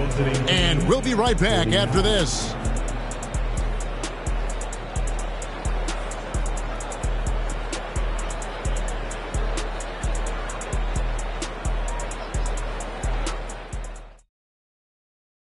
And a quick look now at the State Farm assist of the game. Just true artistry right there. I mean, great decision on where to go with the ball, and how about the perfect delivery? And they'd love to see every possession end this way. True team basketball.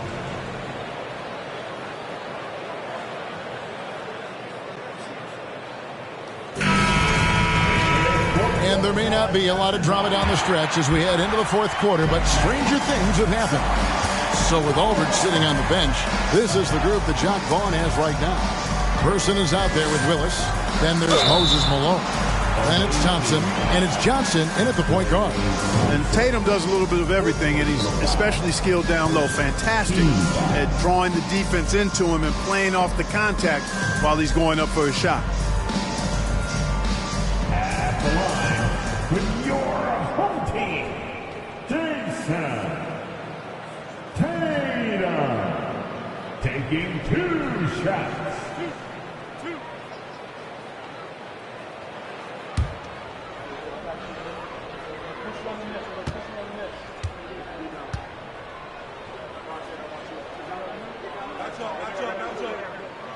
And that one falls for Tatum.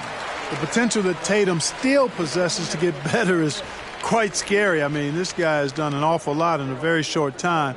He's a versatile forward with tremendous skills and a work ethic to match.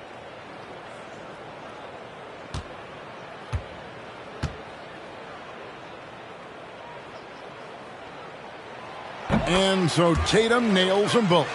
Wow, they've made every free throw here in the second half. And that efficiency, as you know, so critical when you're looking to overcome a deficit. You've got to be close to perfect and can't waste scoring opportunity. Thompson misses. You know what? They're winning, though, despite the fact that he has just been really off. Bridges kicks to Tatum. Another shot. That one's good, and the Brooklyn lead is cut to just 7 points in the basket from Dwight Howard. Imposing his will down there. Howard feels like he can score anytime he wants from this area. And the pass to Thompson. Johnson the screen from deep three-point range. And out of bounds as the Hornets gain possession. Miller's checked in for Person. Coming on to the court for the away team, Miller.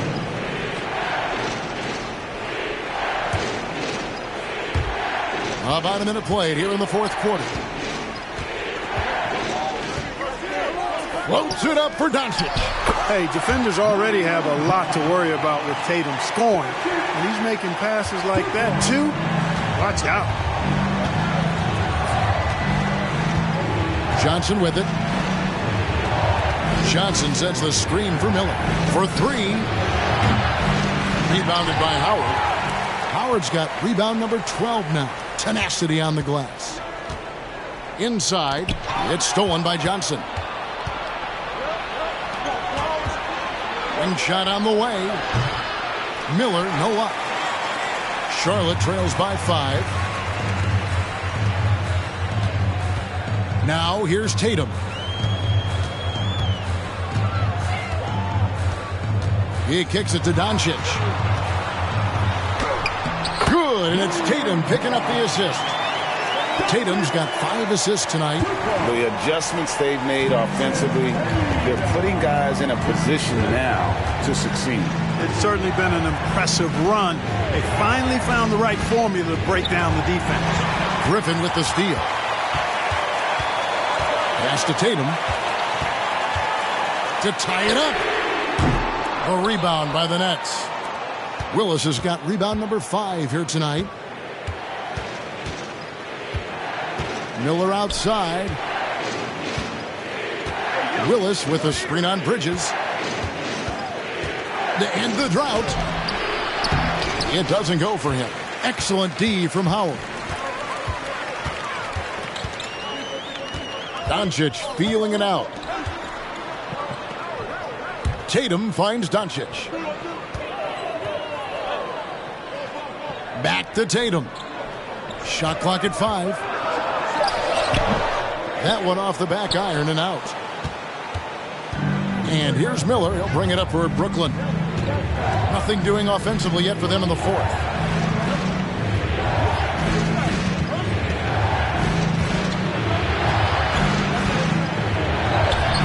It's rebounded by Charlotte.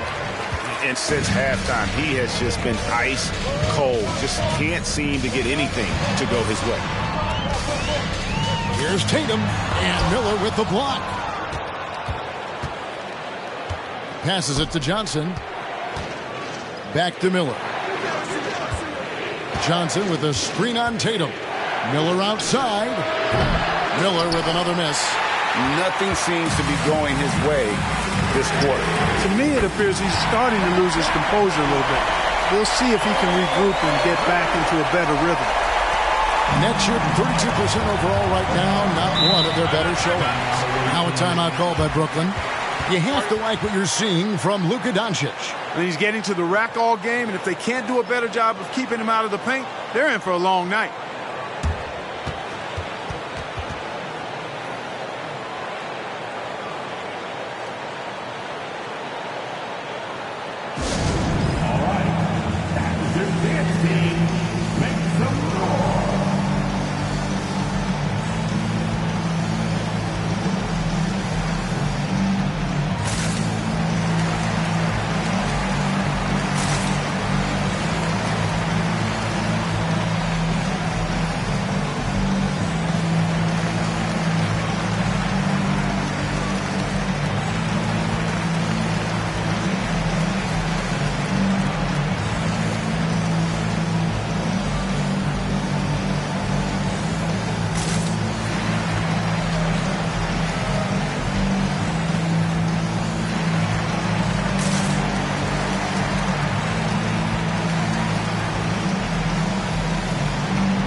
right now, let's send it over to the sidelines and get a report from David Aldridge.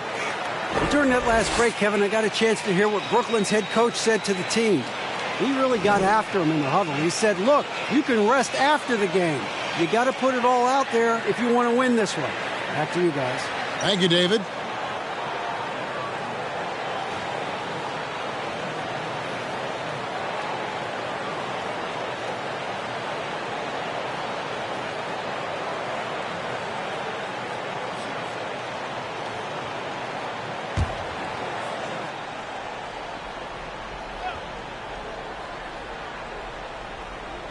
Hornets on defense now.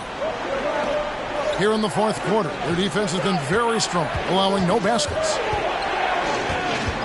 Here's Johnson, and the layup is good. And with that one, it ends an 11-0 run by Charlotte. For Charlotte, they've gone 4 of 8 in this fourth quarter, shooting at even 50% from the field. Outside Griffin. Tatum on the wing. He's covered by Thompson. Tatum down low. Working on Thompson. Misses in close. And there's the bucket from Tatum. Outstanding work on the glass by Tatum, and quickly he turns the rebound into points. And for Brooklyn, they're shooting just 33%, struggling to get good looks. Johnson sets the screen for Miller. But 3. Blake Griffin pulls it in. You know, brick after brick after brick. I mean, that's been the story for him this quarter. I mean, he's got to brain it in down the stretch here. Now here's Griffin. Back to Tatum. Griffin sets the screen for Tatum. Shoots over Willis. No luck that time in the shot that would have put them on top. Miller outside. Looking to get it going. He feeds it to Malone. A second chance effort. Miller, no luck. And it's the Hornets ball. They've got a 13-2 run goal. Bridges got a piece of it. And it's out of bounds. The Hornets able to retain possession here. And right now, let's watch that terrific swat. Such great timing. Defensive awareness, too. When you have to face a defender that can reject you like this, it certainly can change your approach.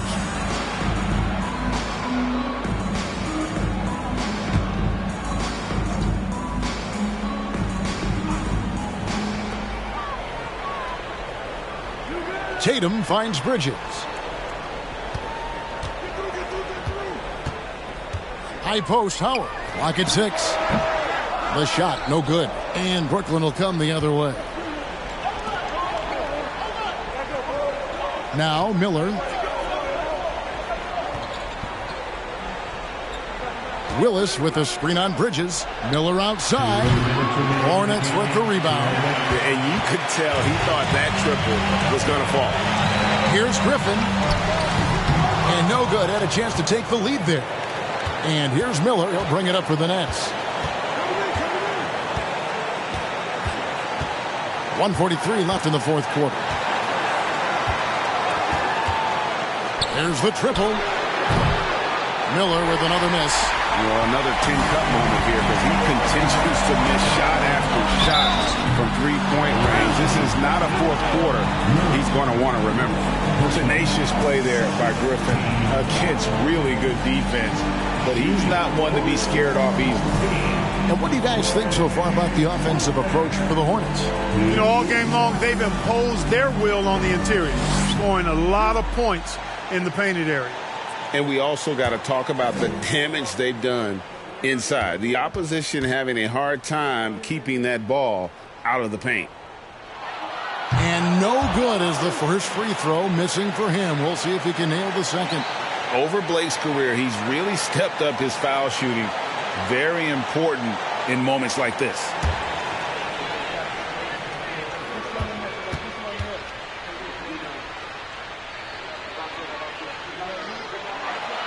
He's able to hit the second one, and that gives them the lead. Yeah, disappointing not to convert all of them, but he did get the one to give them the lead. Miller against Bridges. Willis with a screen on Bridges. Miller, no luck. Here's Charlotte now. A 14-2 run over the last bit. Here's Tatum. And that's collected by Malone.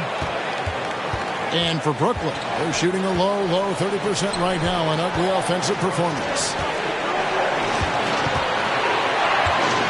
Bridges against Miller. Malone, a screen on Bridges. Bridges with the steal. Tatum against Johnson. Pulls from the top of the key. Tatum no good. Not a whole lot going down for him at this point. He just can't buy a break. To take the lead. Good. Oh, you just love seeing a player with absolutely no fear. Cool, calm, collected, and confident in the biggest moment of the game. Yes. And the Hornets call time here. They're trailing by 1. We've got 33 seconds left in the fourth quarter. Guys, what's your take? And usually you want to go for the 2-for-1 here to maximize the clock.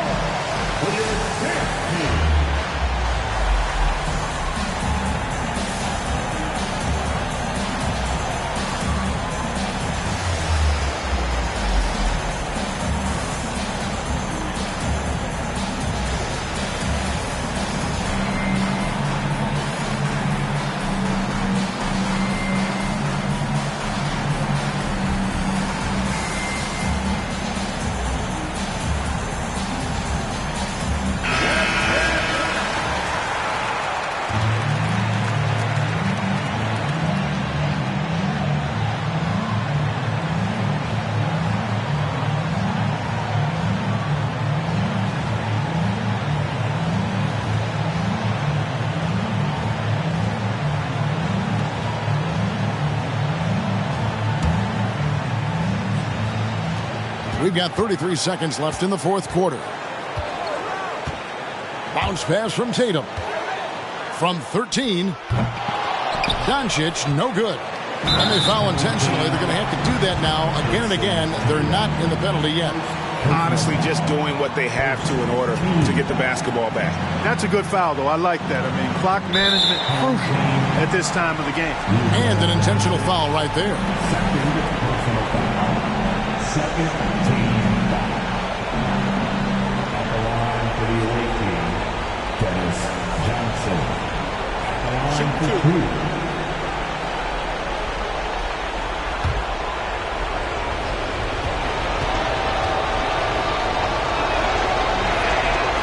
And that hurts as he doesn't get the first one to fall. Trying to focus now on the second.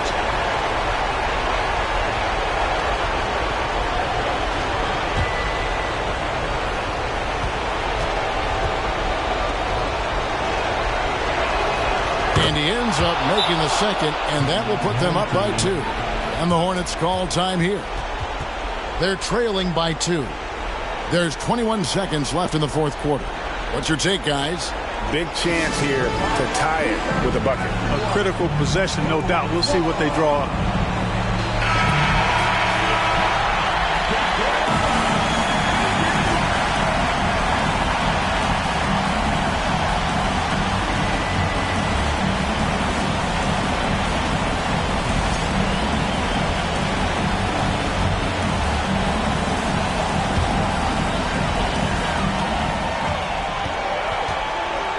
Thompson against Tatum. Howard setting the pick for Tatum. He's looking for Howard and finds him. Oh, wow, a huge basket to tie the game. You know, he's been in these tight spots before. Howard loves being the one to make the right decision in the clutch. Now a timeout call by Brooklyn. It's tied at 54. There's 14 seconds left in the fourth quarter of this one.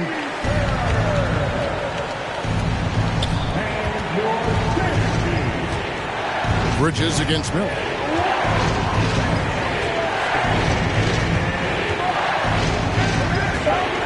Malone, a screen on Bridges. Miller. Oh, off target. And that's going to do it for regulation. So we are headed to overtime. And we'll be back right after this.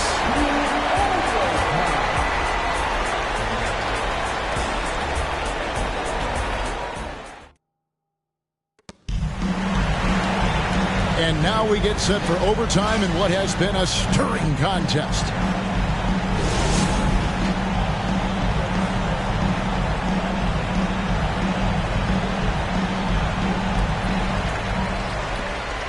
Johnson is out there with Thompson. Then there's Kevin Willis. Then there's Moses Malone. And it's Miller in at the 3. Tatum against Thompson. Howard setting the pick for Tatum. And it's out of bounds. The Hornets able to retain possession here. The ball goes to your home team.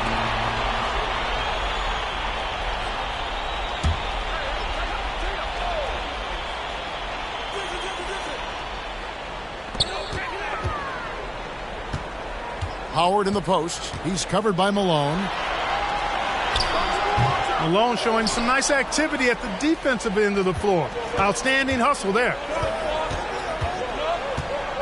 Miller, the pass to Johnson. Thompson against Tatum. Pass to Willis. 6 to shoot. And it's Malone missing. And so Doncic will bring it up for the Hornets. Great action here if you're just joining us, about 1 minute into OT. Howard with it, picked up by Thompson. Howard kicks to Doncic. For 3, Bridges. Brooklyn with the rebound. Malone's got 13 rebounds in the game. Class eating. Thompson inside, working on Howard. And the foul called on Blake Griffin. That's his 5th foul.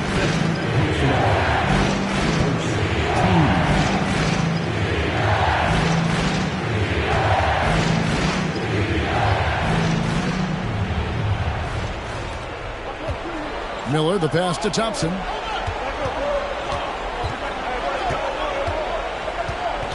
Down to 5 on the shot clock.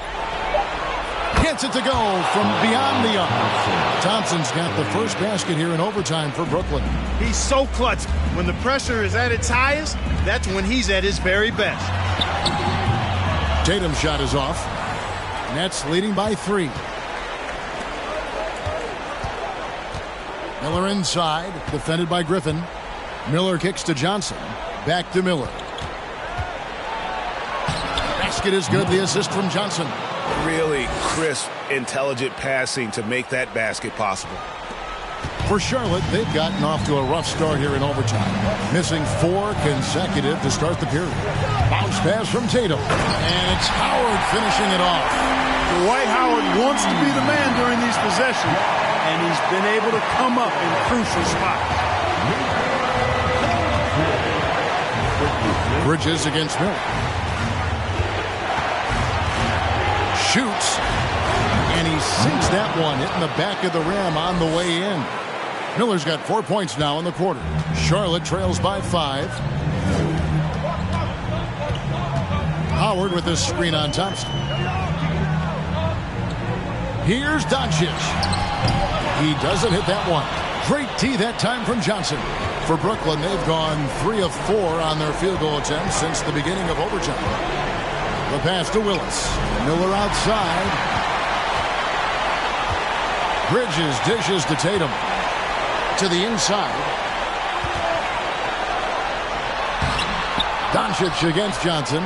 And it's Doncic missing. Brooklyn leading by 5. And here's Miller outside. And it's Griffin with the rebound. And he didn't punish them for the weak coverage there, but they can't count on him to continue missing. On the wing, Doncic. A fadeaway. That doesn't go either for Doncic. And the foul called on Blake Griffin. And so he's picked up his final foul. And he will sit for the rest of this game. And the Hornets making a change here. Coming onto the floor for your home team, Mark Eaton.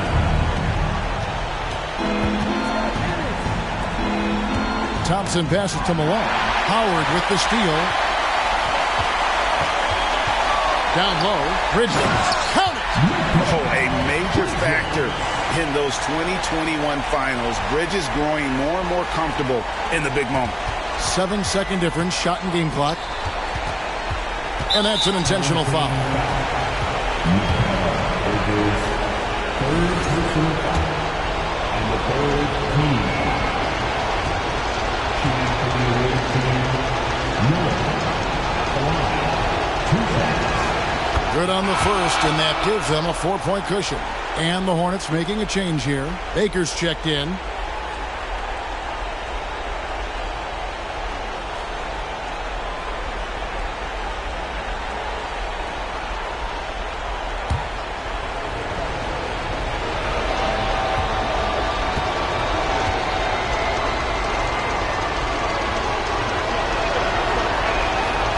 So he goes 2 for 2 at the line, and it's a 5-point game.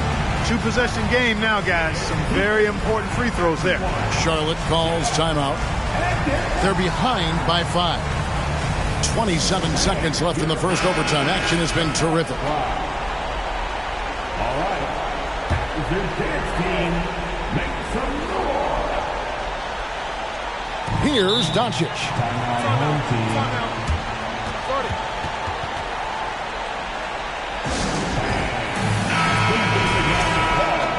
For your dance team. Give them a hand, fans. Your dance team. And it's the Hornets with the ball, trailing by 5. And here's Tatum for 3. Miller grabs the miss, and now we've got the intentional foul. No choice but to foul there, but he's probably the last guy you want to see on the line. But there was no time really to be selective. Stopping the clock was the priority. Miller. Take a break. Take a break. 2 shots.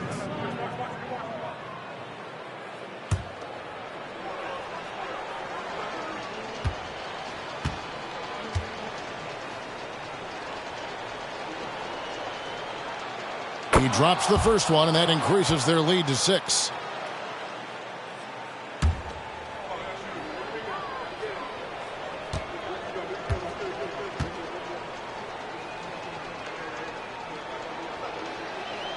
And so both free throws are good, and it's a 7-point game. And that will add to a healthy lead after that trip to the free throw line. For 3, Bridges. And again, the Hornets missing. They've been a totally different squad here in the overtime. I'm just not seeing the same energy. Here's Johnson. So it's the Nets picking up the win. They had to scrape and claw to push it to overtime, but they really came on in the extra period. What a ride. I mean, I thought it might end in regulation, but you know what? They came through big and did exactly what was necessary once we got into OT. And that's going to do it tonight, folks, for our broadcast. For Clark Kellogg, Greg Anthony, and David Aldridge, this is Kevin Harlan along with our terrific 2K Sports crew, thanking you for tuning in. As we end with the New Balance Player of the Game.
Time to start the weekend in style. It's early in the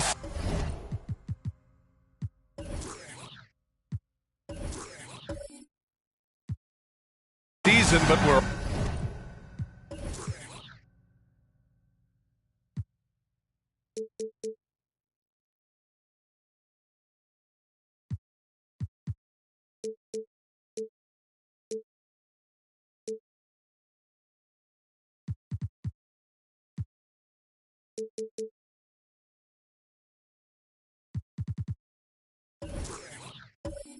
already seeing some teams fall short of expectations. Grant, what do these teams need to do to get back on track? Well, first of all, they have to relax. They can't panic. It's still early in the season. But, of course, it's on the leaders of each team to set the tone. They need to make sure everyone is locked in and on the same page. Now the starting group for the visitors. We've got Kawhi Leonard, Kevin Love out there with Lauri Markkanen, and it's Frazier in at the 1 spot. Anthony outside. Gilgeous-Alexander on the wing. Here's Malone, covered by Love. Malone can't get it to go. And here's Minnesota now. Here's Frazier. And he can't get that one. Ooh, solid defense from Anthony. About a minute played here so far in the first.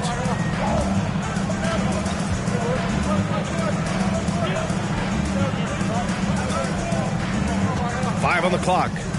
Back to Gilgeous-Alexander. Anthony outside. Love grabs the miss. I'm sure he's kicking himself. He hates to blow that kind of opportunity. Pass to Frazier.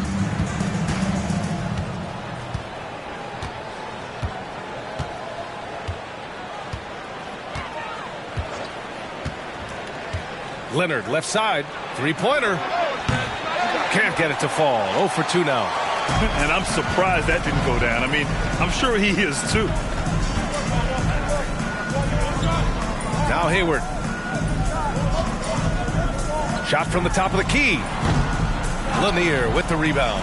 The Timberwolves have gone 0 for 3 from the floor to begin this one. Pass to Leonard. Love with the ball. Marking it outside. Here's Frazier. That one goes. Now he's 1 for 2. That's just great recognition from your big man, right? Markkanen is going to find the open teammate and put it on time and on target. I love this guy's passing skills.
Right now, let's take a look at the teams that do the best job protecting the rim. Fifth on the list, the Warriors. They're quick to help each other, and they have some tremendous athletes with a nose for the ball.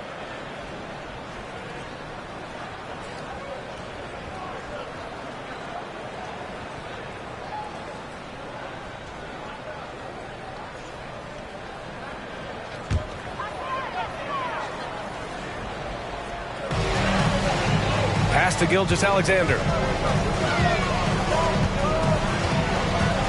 And just under 2.5 minutes elapsed here in the first.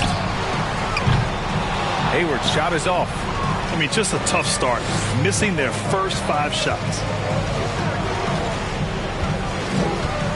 Here's Frazier. He's averaging more than 12 a game. A consistent threat on offense. Love. Out to Leonard. Pass to Frazier. Markkanen with a screen on Gilgeous-Alexander. Frazier's shot is off. The Warriors have gone 0 for 5 to begin this game. Anthony finds Gilgeous-Alexander. Away team foul. First personal foul. First team foul.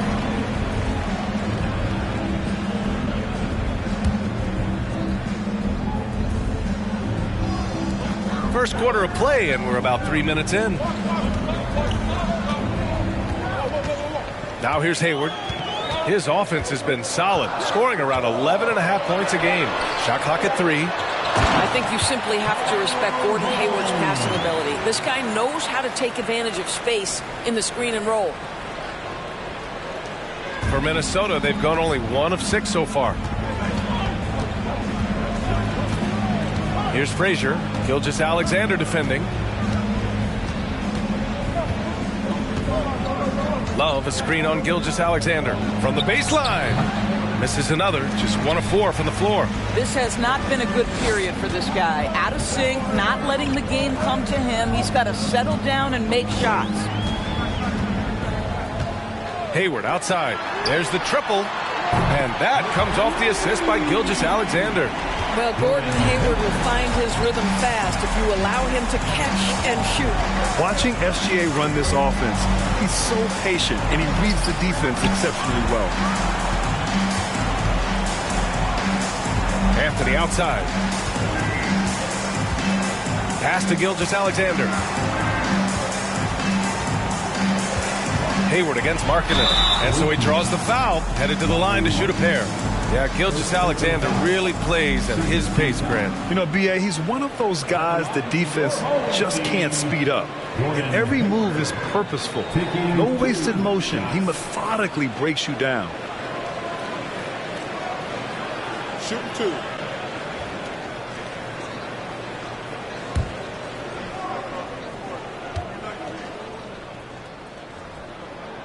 That free throw good from Hayward. Well, this is a space you do not want to allow Gordon Hayward to get. He has been a lights-out free throw shooter his entire career.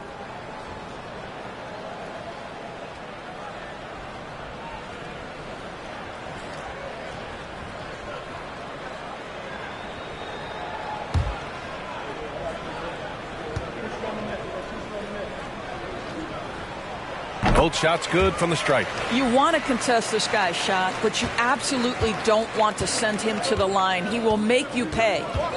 Trying to find a spark here. Yes, indeed. A rough stretch offensively. They could really use a basket. I'll tell you, a rough quarter for him, and that puts so much pressure on the guys around him. Now here's Anthony. Well, no scoring yet from him, but that's likely to change. Here's Frazier. Shot to stop the run with the putback. Great positioning on the putback. Well, not sure who was responsible for the block out, but this guy got in there and dug out his points. Pass to Malone. Back to Gilgeous-Alexander. And it's Kevin Love with the foul. That's his first foul. Both teams deciding to change it up.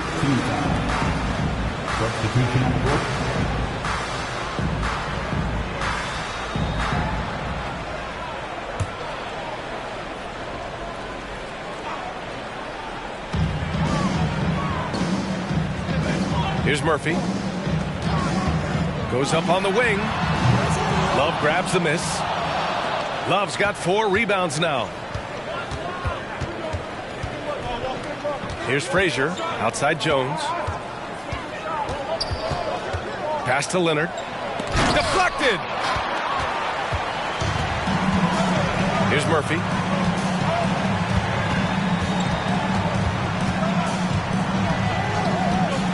Now Beal. done it. 1 for 1 to start the game. Well, Bradley Beal gets into the mid-range. Let's remember, this is a 3-level score. He will take what you give him. Outside Jones.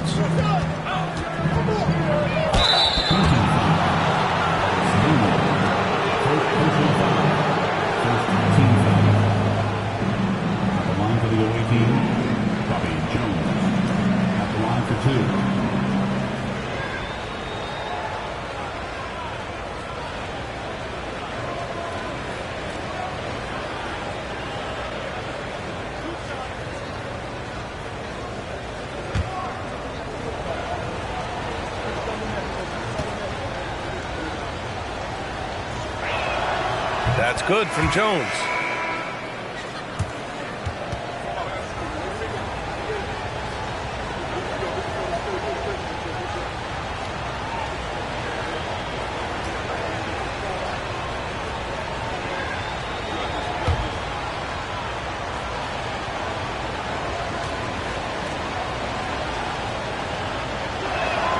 And that one goes in. 2 from the line that time.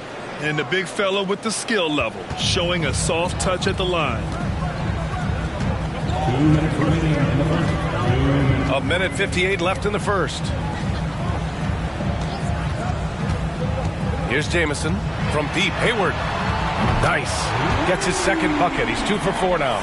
Their ball movement on this run has been tremendous. It's led to a lot of good, clean, open looks. Here's Harper, averaging around 5 points a game. Clock at 6. And the foul is called. He missed it, so he's got a couple of free throws coming his way. Shooting for the away team. Long. Taking 2 shots.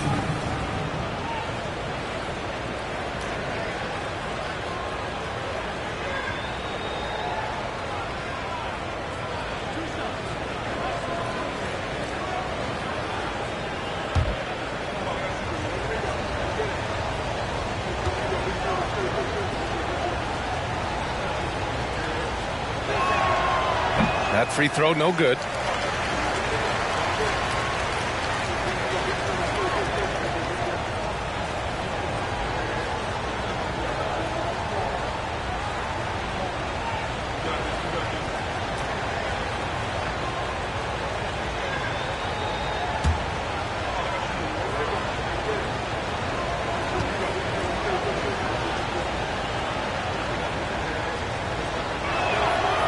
And he can't hit the second. Uncharacteristic trip to the line for him. Just lost his feel on those shots. Hayward outside. Pass to Murphy. Here's Jamison. Hayward left side. Here's Murphy. Boy, he's been patient so far. Nothing yet on the scoreboard. Great rim protection to prevent him from converting. Beautiful. Here's Petrie. Stolen. Driving inside. They grab their own miss. Jamison, and the layup falls. And the Warriors lead by 8. And this is something this guy takes pride in. Capitalizing on second chance opportunities. Outside Jones.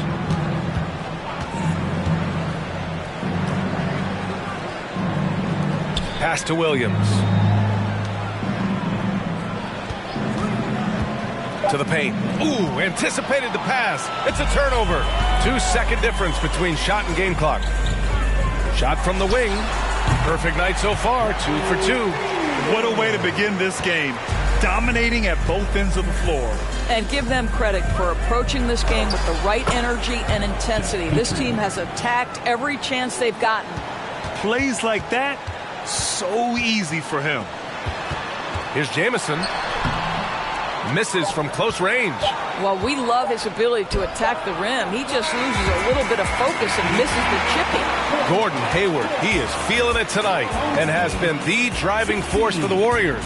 8 points in the quarter, showing how effective he can be. We'll be right back with you shortly.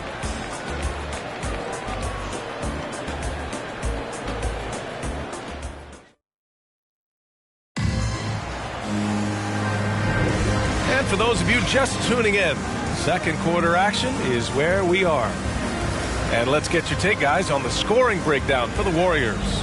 They've done a great job facilitating so far. So moving the rock and finding the open man, just great selfless basketball. Yeah, they've also been alert and active on the defensive end, creating turnovers and turning those into points on the offensive end.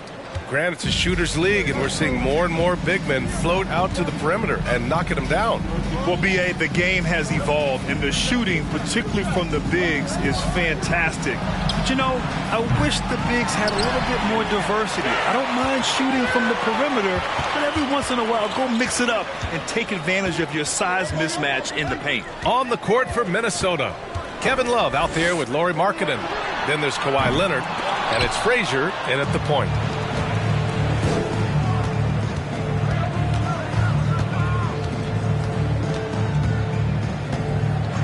Markkanen outside, from outside the arc. Here's Love. Uses the glass to finish the layup. Love's got his first points in this one. Boy, no quitting Kevin Love there, right? I mean, this guy keeping possessions alive with his activity. Gilgeous-Alexander passes to Hayward. To the middle. They swipe it. Markkanen outside. Pass to Love. Here's Lanier. Here's Frazier. Driving in. Sinks it. Now 2 of 7 on the night. This guy a tough cover for any defender. Creative and assertive scoring the ball. We're about a minute and a half into this second quarter. Hayward's shot is off for Minnesota. They've gone 2 of 4 here in the second quarter. Pass to Love. Leonard for 3. Knocks down the long J. This guy loves to help his team space the floor. You have to respect Kawhi's range. He will make you pay. Second quarter of play with around 2 minutes gone so far. Hayward's shot is off. I'll tell you, it has not been this guy's best night, but the teammates have been there to pick up the slack. Love it. Markkanen outside. The 3 is up. Gilgeous-Alexander with a rebound. The Warriors have got none of their first 3 shots to fall so far in the second. Boy, there's a lot about Lauri Markkanen that makes this guy unique. 7-footer with a big-time offensive game. That actually happens mostly outside the arc, guys. Here's Frazier. He had 9 points in his last time out. Floats one up. Markkanen misses. The Warriors have gotten only 1 of 4 shots to go in. Hayward finds Gilgeous-Alexander.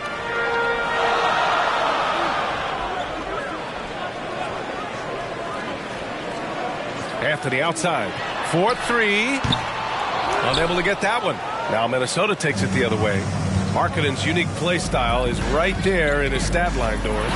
That's exactly right, B.A. That's the point. A big man averaging more 3-point attempts than regular 2-point field goal attempts. Who else is doing that?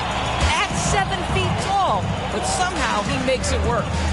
Now here's Hayward. Give him 8 points now. Love grabs the miss. Love's got 6 rebounds now in the game. Here's Frazier. He's guarded by Anthony. Leonard for 3. That one's good. 2 for 8 now. Well, you like that he shakes off that rocky first period and knocks down a shot. Nice. Outside Gilgeous-Alexander.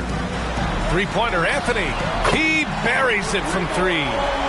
Anthony's got his first bucket of the game, and he's on the board for 3.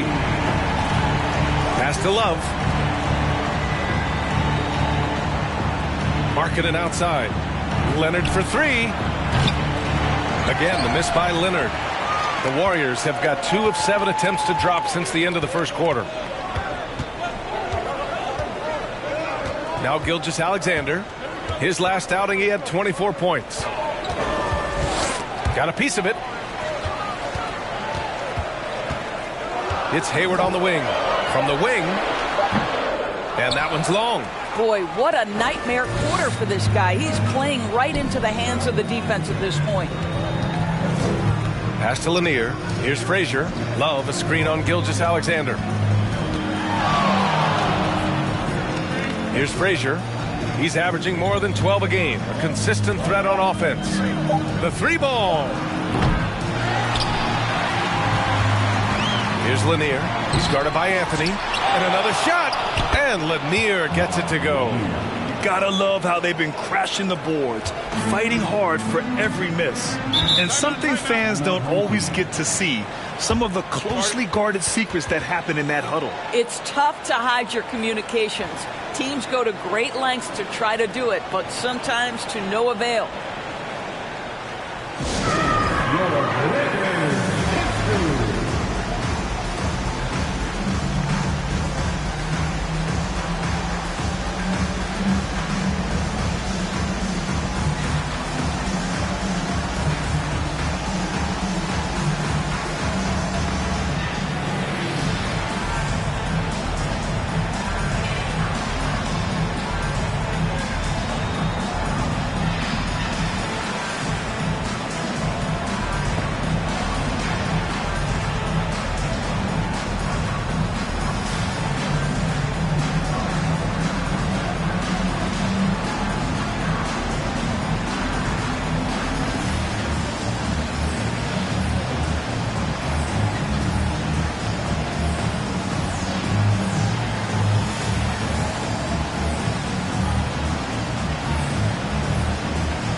The 2K leaderboard shining a light on the league's best three-point shooting teams of late. The fourth spot held by Minnesota. You know, they've certainly been knocking down threes at a high rate. You can just see their confidence growing.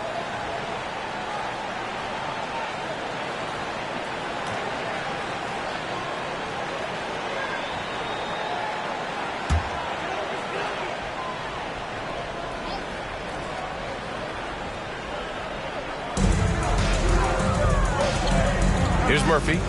Now quiet so far offensively, searching for his first points of the game.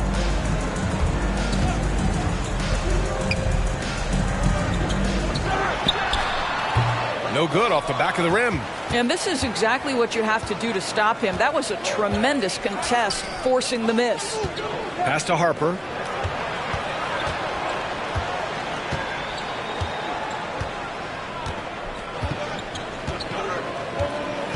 Here's Petrie. 5 to shoot.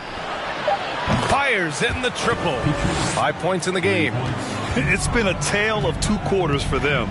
Terrible shooting early, but then they heated up and took control of this game. Here's Murphy. Beal outside. To the wing on the left. Grant finds Beal. And right away, they match it with a three-pointer of their own. Beal's got 7 points. No one better to answer with a three ball than Mr. Bradley Beal. Inside, here's Jones. It's deflected. Anthony against Jones. Anthony misses. Boy, he cannot get anything to fall, but the teammates, boy, have they delivered. Beal from outside. Connects from downtown. Well, that is so easy for Bradley Beal. From three, no problem. Outside Jones. Pass to Petrie. There's a minute 17 left in the second. Here's Camby. And he lobs it up top. Here's Petrie. He's got 5. Here's Harper, hounded by Beal. Here's Harper. 50 seconds left in the first half. Here's Camby. The shot won't fall. Now Minnesota takes it the other way. You have to credit the game plan going in, especially at the offensive end, where they were just so relentless. And that's not an easy environment to play in. To score at the rate they did on the road says a lot about their intensity and focus. Beal left side. Pass to Murphy.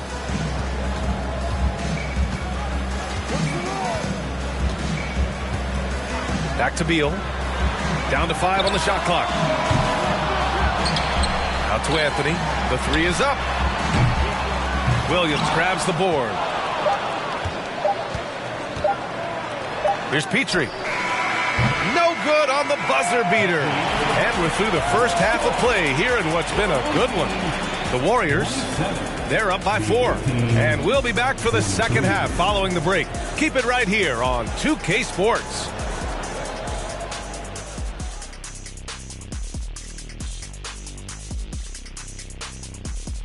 And as we welcome you to the studio, we call your attention to the top performers for each team in the first half.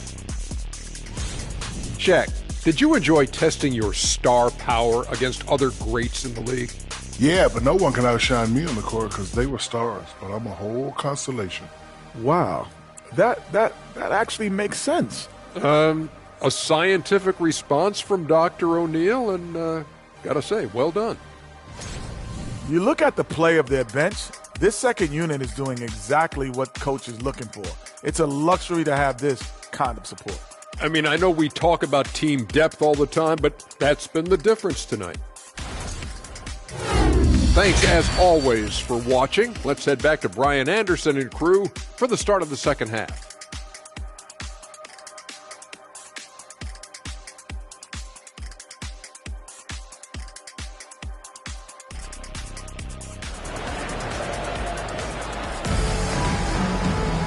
And we're halfway through this one. Plenty of basketball left in a game that's been a fairly even one.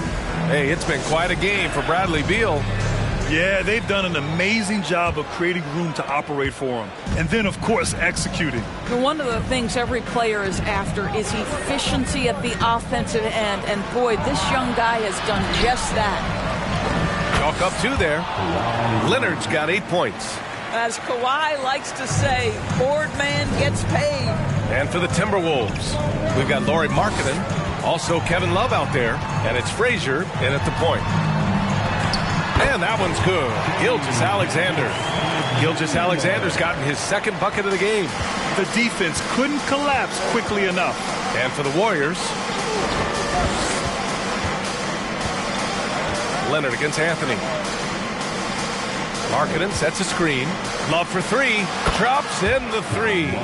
Love's got his second bucket of the night. You have to stay attached to Kevin Love when he is out in space. This guy's three-point ability is one of his greatest weapons. Anthony misses. I'll tell you, this has not been his game, and he's making it worse with shot selection like that. Markkanen outside. Hayward with a steal. And here's Gilgeous-Alexander. A valuable part of their offense, averaging a little more than 16 a game. Anthony outside. Launches it. Love grabs the miss. Love's got his 8th rebound here tonight. Just over 1.5 minutes have passed in the third quarter. Here's Frazier. There's a screen by Love. Frazier shot is off. The Warriors have gone just 1 of 3 in the second half. Three-pointer, Anthony. He can't get it to go. Now Minnesota takes it the other way. Pass to Frazier.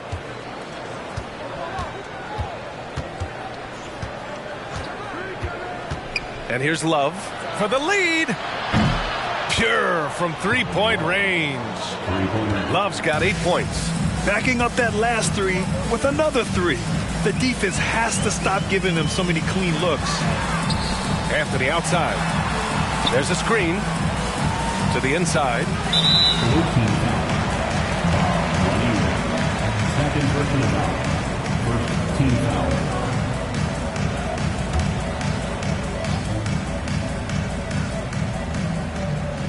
Just under 2.5 minutes into this third quarter now. Hayward for 3.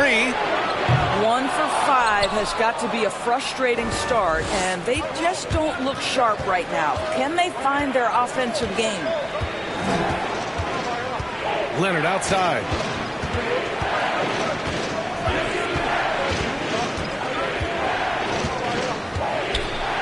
the 10-footer. Can't get it to drop. The Warriors shooting only 31% in the game. Gilgeous-Alexander passes to Hayward. Now Anthony. Tries to snap the cold streak. Rebounded by Kawhi Leonard. Well, he hasn't proven to be much of a floor spacer for them. He had the 1-3, but that was back in the first half. Looking to get it going. Got a hand on it, and he's able to get it back. Marking it from long range. Boy, bodying up there, making sure to get position. That's really nice rebounding technique. We've gone about 3.5 minutes here into the third. From deep, Hayward. And that comes off the assist by Gilgeous-Alexander. Gilgeous-Alexander's got 3 assists tonight. Boy, when the conversation turns to the young stars in the NBA, I think it's hard to leave Shai Gilgeous-Alexander off this list. This is a 6'6" point guard who can do it all. 6 lead changes in a game that has a lot of character. Yeah, both sides stepping up and making big plays. Outside Gilgeous-Alexander. Hayward against Leonard. Ooh, poked away. 6 to shoot. No good. Love with the defensive effort. And Gilgeous-Alexander, he was unstoppable to end the 2021-22 season. He was, B.A., because before being shut down with that ankle injury, consider this. Shai averaged over 30 points, 7 assists, and 5 rebounds over a 13-game span. And that was with shooting splits of 54% and 39% from 3. That's very impressive. Yeah, he's hurting the team. Taking low percentage shots, failing to make the next pass.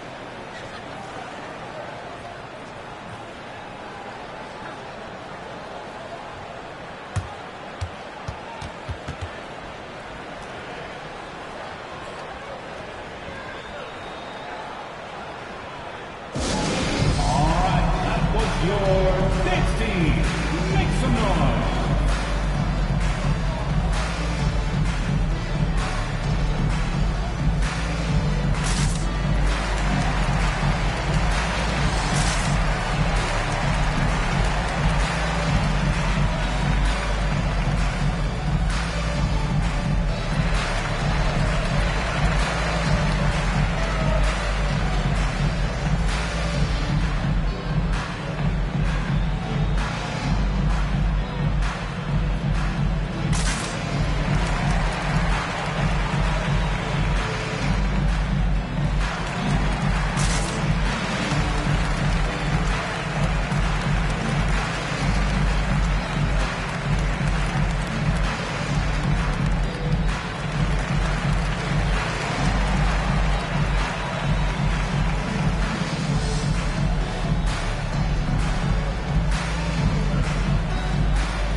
Both teams changing it up here. Well, a chance to check out some stats for Lauri Markkanen. And over the last 5 games, his field goal percentage has increased. And you can make a case his confidence as well because of this.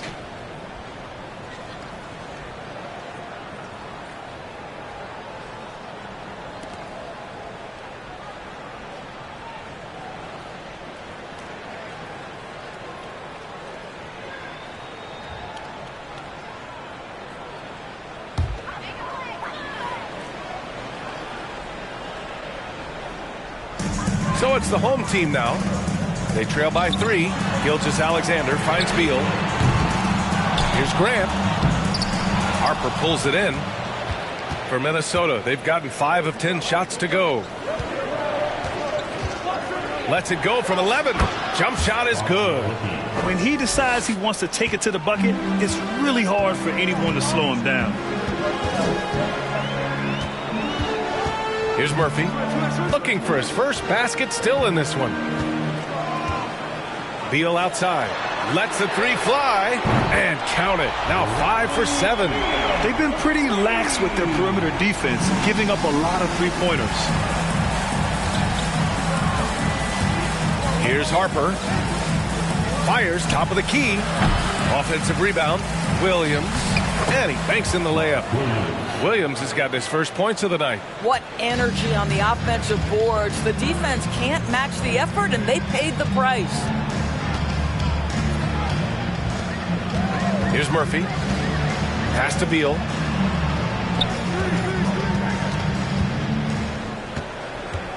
Five to shoot. Right side, Gilgeous-Alexander. That three's off the mark. For Minnesota, they've gone 7 of 13 in the second half. Here's Harper.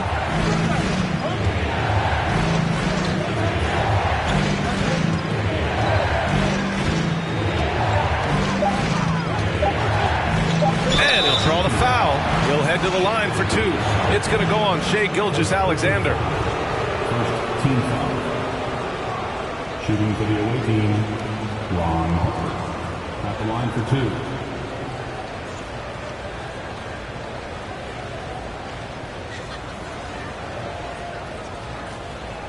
Take a break. Take a break. 2 shots.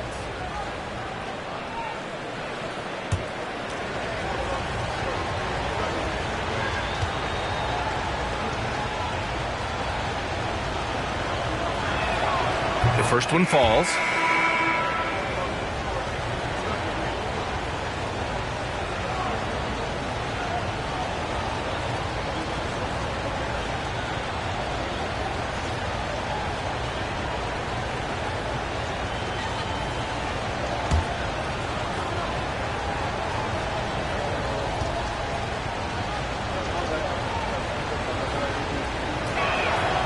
And that's good as he hits both shots. The Warriors shooting only 31% in the game. Gilgeous-Alexander up top. Fires the 3. Knocks it down from distance. Gilgeous-Alexander's got 5 points now in the quarter. Well, Shai Gilgeous-Alexander, the rise in fire, continuing to evolve as a three-point threat. Leonard passes to Love. Here's Harper. There's a screen. Pass to Lanier. Nice dish, and the layup goes down. 6 points for him. Yeah, showing a little versatility with their offensive attack. In the first half, it was about the 3 ball. In the second half, they've emphasized interior scoring. Now here's Gilgeous-Alexander. He has 7. Hayward's shot is off. You wonder what the score would be if they weren't controlling the glass. Now Love.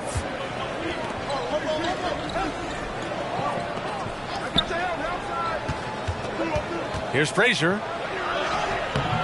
The shot off that time. Hey, great D that time from Grant. Shot clock and game clock separated by less than 6 seconds. Outside Gilgeous-Alexander.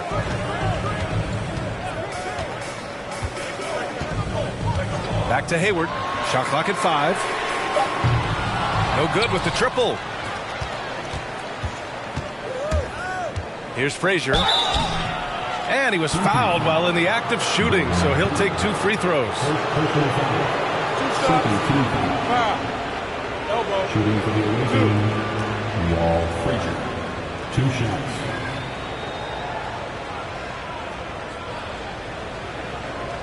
Shooting 2.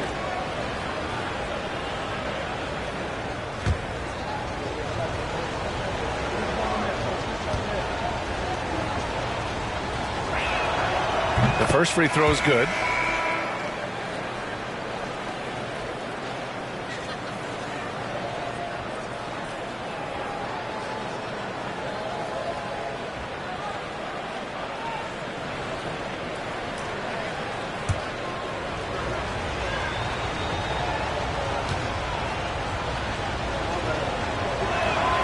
Good on both.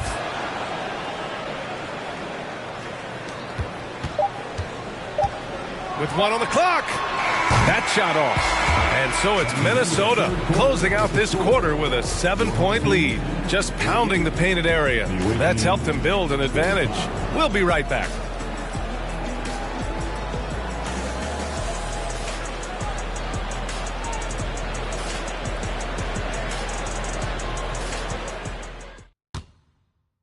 Steve Kerr with some words for his players. quick shot, like it's a good shot if you're hot, but we got to execute against these guys because a quick shot or a turnover turns into a three at the other end, right? So let's just discern the difference between a great shot and a decent one. Let's get great shots. Now, this is something you hear coaches talk about often. Steve Kerr wanting his guys to take high percentage shots.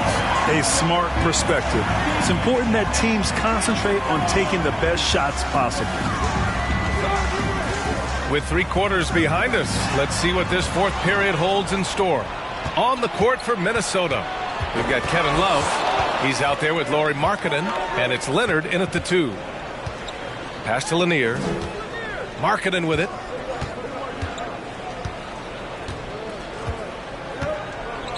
Shot clock at 6. Outside Love. Takes a 3. And they get it back. Here's Lanier. Tries yet again. That one doesn't drop. Down low. Here's Hayward. That one's good. And so Gilgeous-Alexander with the assist. Gilgeous-Alexander's got his 4th assist in this one. Here's Frazier. Gilgeous-Alexander defending. Pulls it from 20. Anthony grabs the board. I'll tell you, even though he's not playing his best basketball, the team has played well and picked it up. I love it. Hayward outside. Here's Gilmore. Pass to Anthony.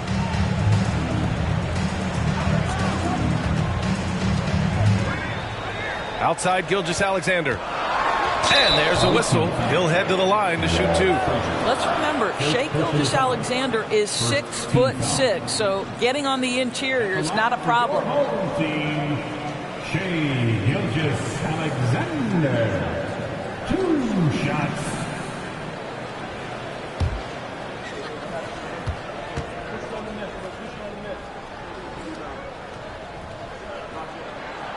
That free throw misses. I think what you love about Shai Gilgeous-Alexander is the size, athleticism, and instincts he brings to the position. This guy has the whole package.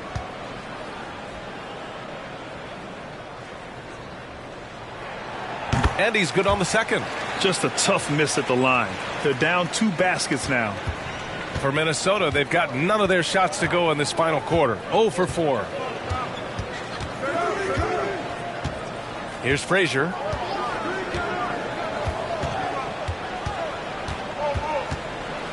Markkanen with a screen on Gilgeous-Alexander. And that one's good. Markkanen. And the Timberwolves lead by 6. Well, this is where Markkanen's feel for the game. You can put him in pick and roll. He is going to find a way to score it.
A chance here to catch up with Allie from the sideline.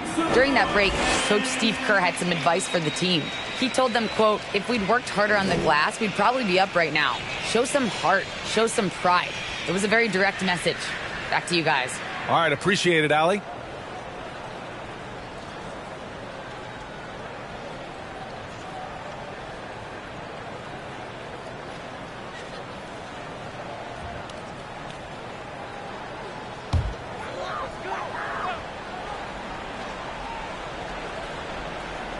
2 minutes gone by here in the fourth.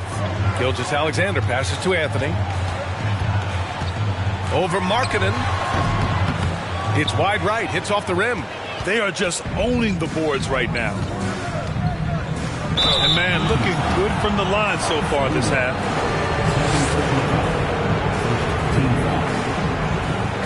Shooting for the away team, Kawhi Leonard. At the line for 2.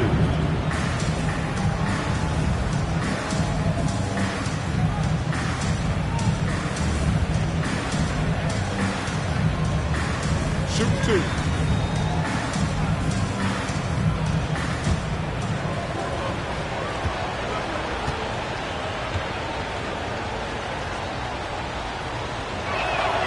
And he makes the first. Well, Kawhi Leonard has turned himself into an offensive force. He's a 3-level scorer, but I think you have to admire the fact that this guy is as versatile as it gets on the defensive end. He could guard 1 through 5 if necessary.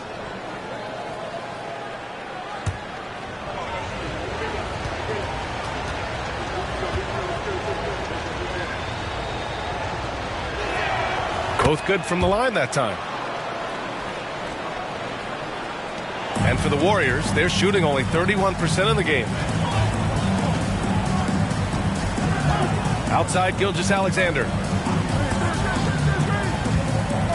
Pass to Hayward. Money from the wing. But Gordon Hayward has become a master in pick-and-roll situations. He knows how to get space off a screen. Now here's Markkanen.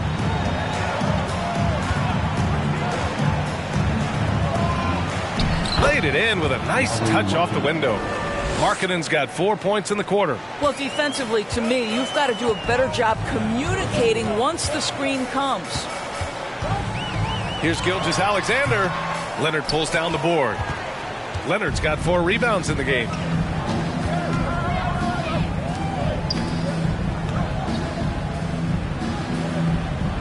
Pass to Love from deep. That shot off the mark. The Warriors have gotten half of their attempts to fall in the fourth. 2 for 4 now. Malone. And the dunk to finish it off. A beauty. Just a big man playing big. No way to stop it. Leonard outside. Inside. Here's Markkanen. And Markkanen with the stuff. While he is deliberate, Kawhi Leonard reads the defense and knows when and where to put a pass. That was beautifully done. Now here's Gilgeous-Alexander. Pass to Malone. Now Gilgeous-Alexander. Here's Gilmore. Clock at 6. Nails the baby hook.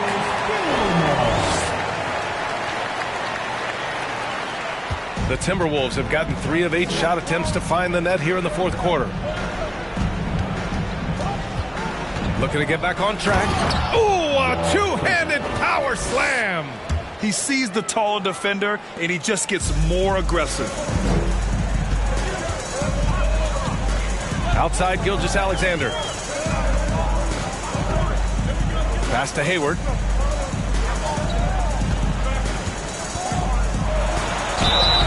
Oh, and he got fouled on his way up. He'll head to the line to shoot 2. It's going to go on Kawhi Leonard. This guy has great presence of mind. Gordon Hayward will take a pounding. He embraces a chance to get some free ones from the foul line.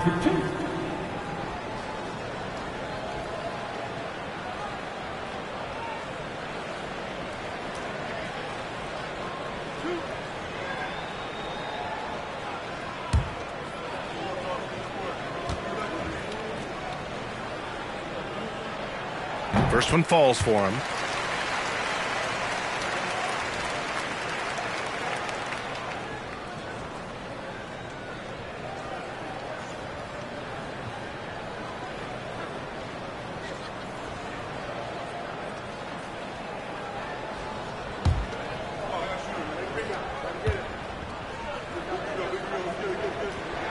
Both free throws good from Hayward. For Minnesota, they've gotten 4 of 9 shots to go in during this fourth quarter. And Minnesota calls time here.2.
Here's Frazier. Pass to Love. Marking it outside. And here's Leonard from the arc. The rebound by Malone. You love their effort. They've owned the glass tonight. Outside Gilgeous-Alexander. Hayward outside.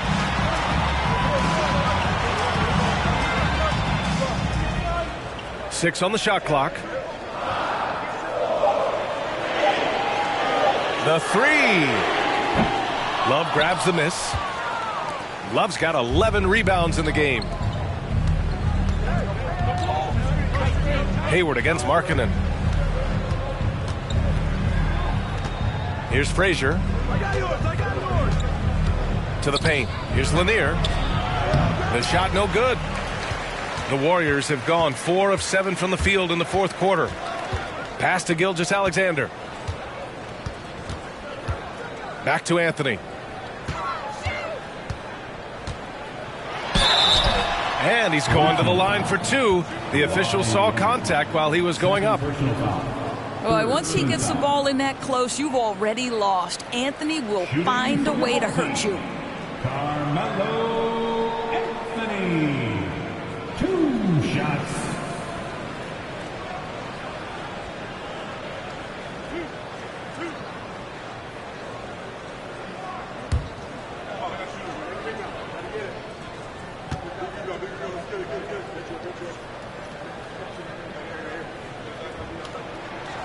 Free throw drops for Anthony. You know, that's an interesting point about Carmelo, one of the most prolific free throw shooters in the history of the game. Spends a lot of time at the stripe.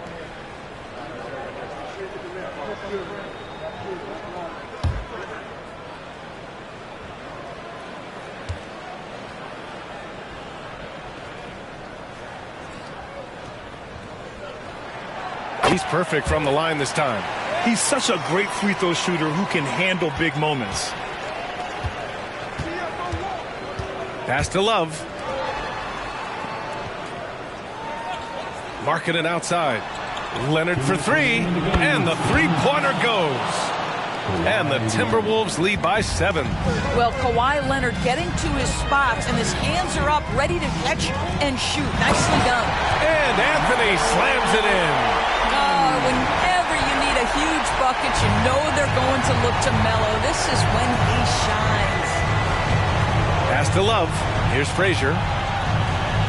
Love, a screen on Gilgeous-Alexander. Frazier, shot is off. The Warriors have gone 5 of 8 from the field so far in the fourth. Now Gilgeous-Alexander.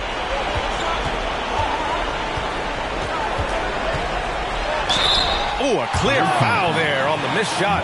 So he'll get a pair at the line. Well, there's a level of aggressiveness that you must contend with Gilgeous-Alexander on the offensive end. You love to see him force the issue. Taking 2 shots.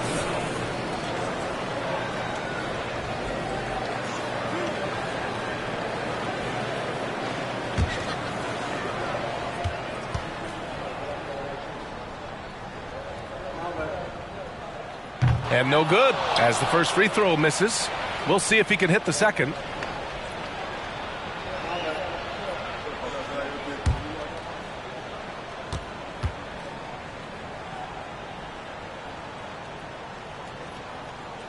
And the second of 2 is good. And that shrinks the margin to just 4. Shai Gilgeous-Alexander, despite his young age, has always been rock solid in his confidence. Here's a big-time moment for him to deliver. Here's Frazier, marking it outside. Puts up a 3. Ooh, almost had a 4-point play right there. But he'll go to the line with a chance for 3. That went on Hayward. Good defensive intensity, but you have to stay in control always. And a moment to look at the scoring approach in terms of where the points are coming from for the Timberwolves. Well, they've had no problem getting into the heart of this defense with dribbles. They've made the most of their chances there as well. Something else that they've had working for them is attacking the offensive glass. Boy, taking advantage and creating second chance points. Impressive.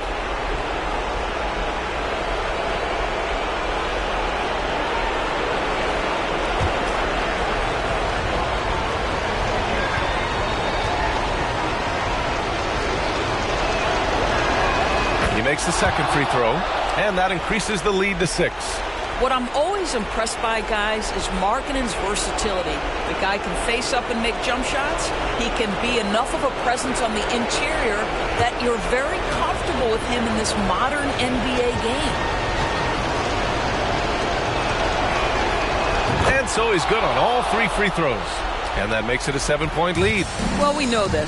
Free throw shooting is such a mental aspect of the game. This guy keeps his composure and comes through. Gilgeous-Alexander passes to Anthony. Over Markkanen. And Anthony gets it to go on the assist by Gilgeous-Alexander.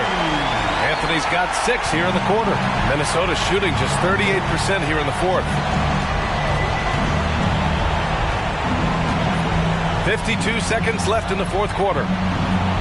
Markkanen finds Leonard. Here's Frazier. Drops it in from 14 feet away. They have a relentless mentality, even with the game in total control. This is a textbook example of playing the possession and not the score. This team is doing a great job continuing to execute. All right, look who's coming on the court. Come on and get loud for your breaker. Get through.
Make some noise, fans!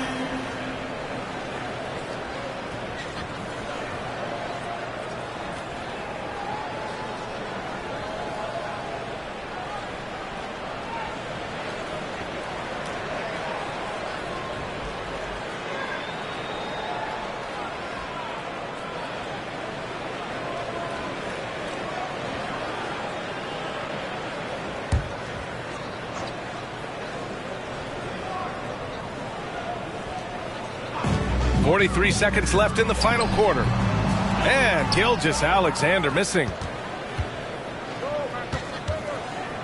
Pass to Frazier.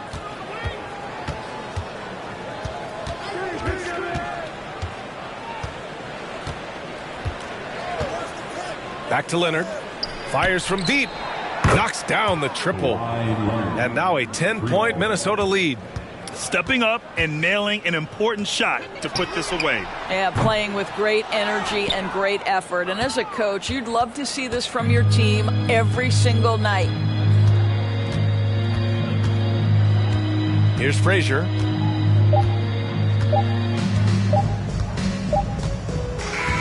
And so the road team gets the W in this one. They have to feel good about this performance. It's one they can be proud of. Very true. I mean, when you're out on the road, the wins can feel a little sweeter. This one has to feel extra special. Well, now a minute to check in with Allie LaForce. She's courtside. Hey, Allie. Lori, an impressive win tonight. What do victories like this tell you about where this team is headed? It gives us confidence. We showed that if we play well and we play defense down the stretch, we can beat. And we've shown it. We can compete with anybody. We just got to do it for a full game. Confidence is key down the stretch. Thanks, Lori. All right, Allie, good stuff there. Thanks for that. And that about wraps it up. For Doris Burke, Allie LaForce, and Grant Hill, and all of our crew, this is Brian Anderson thanking you for watching this 2K Sports presentation of the NBA. Last but not least, here is your New Balance player of the game, Kawhi Leonard.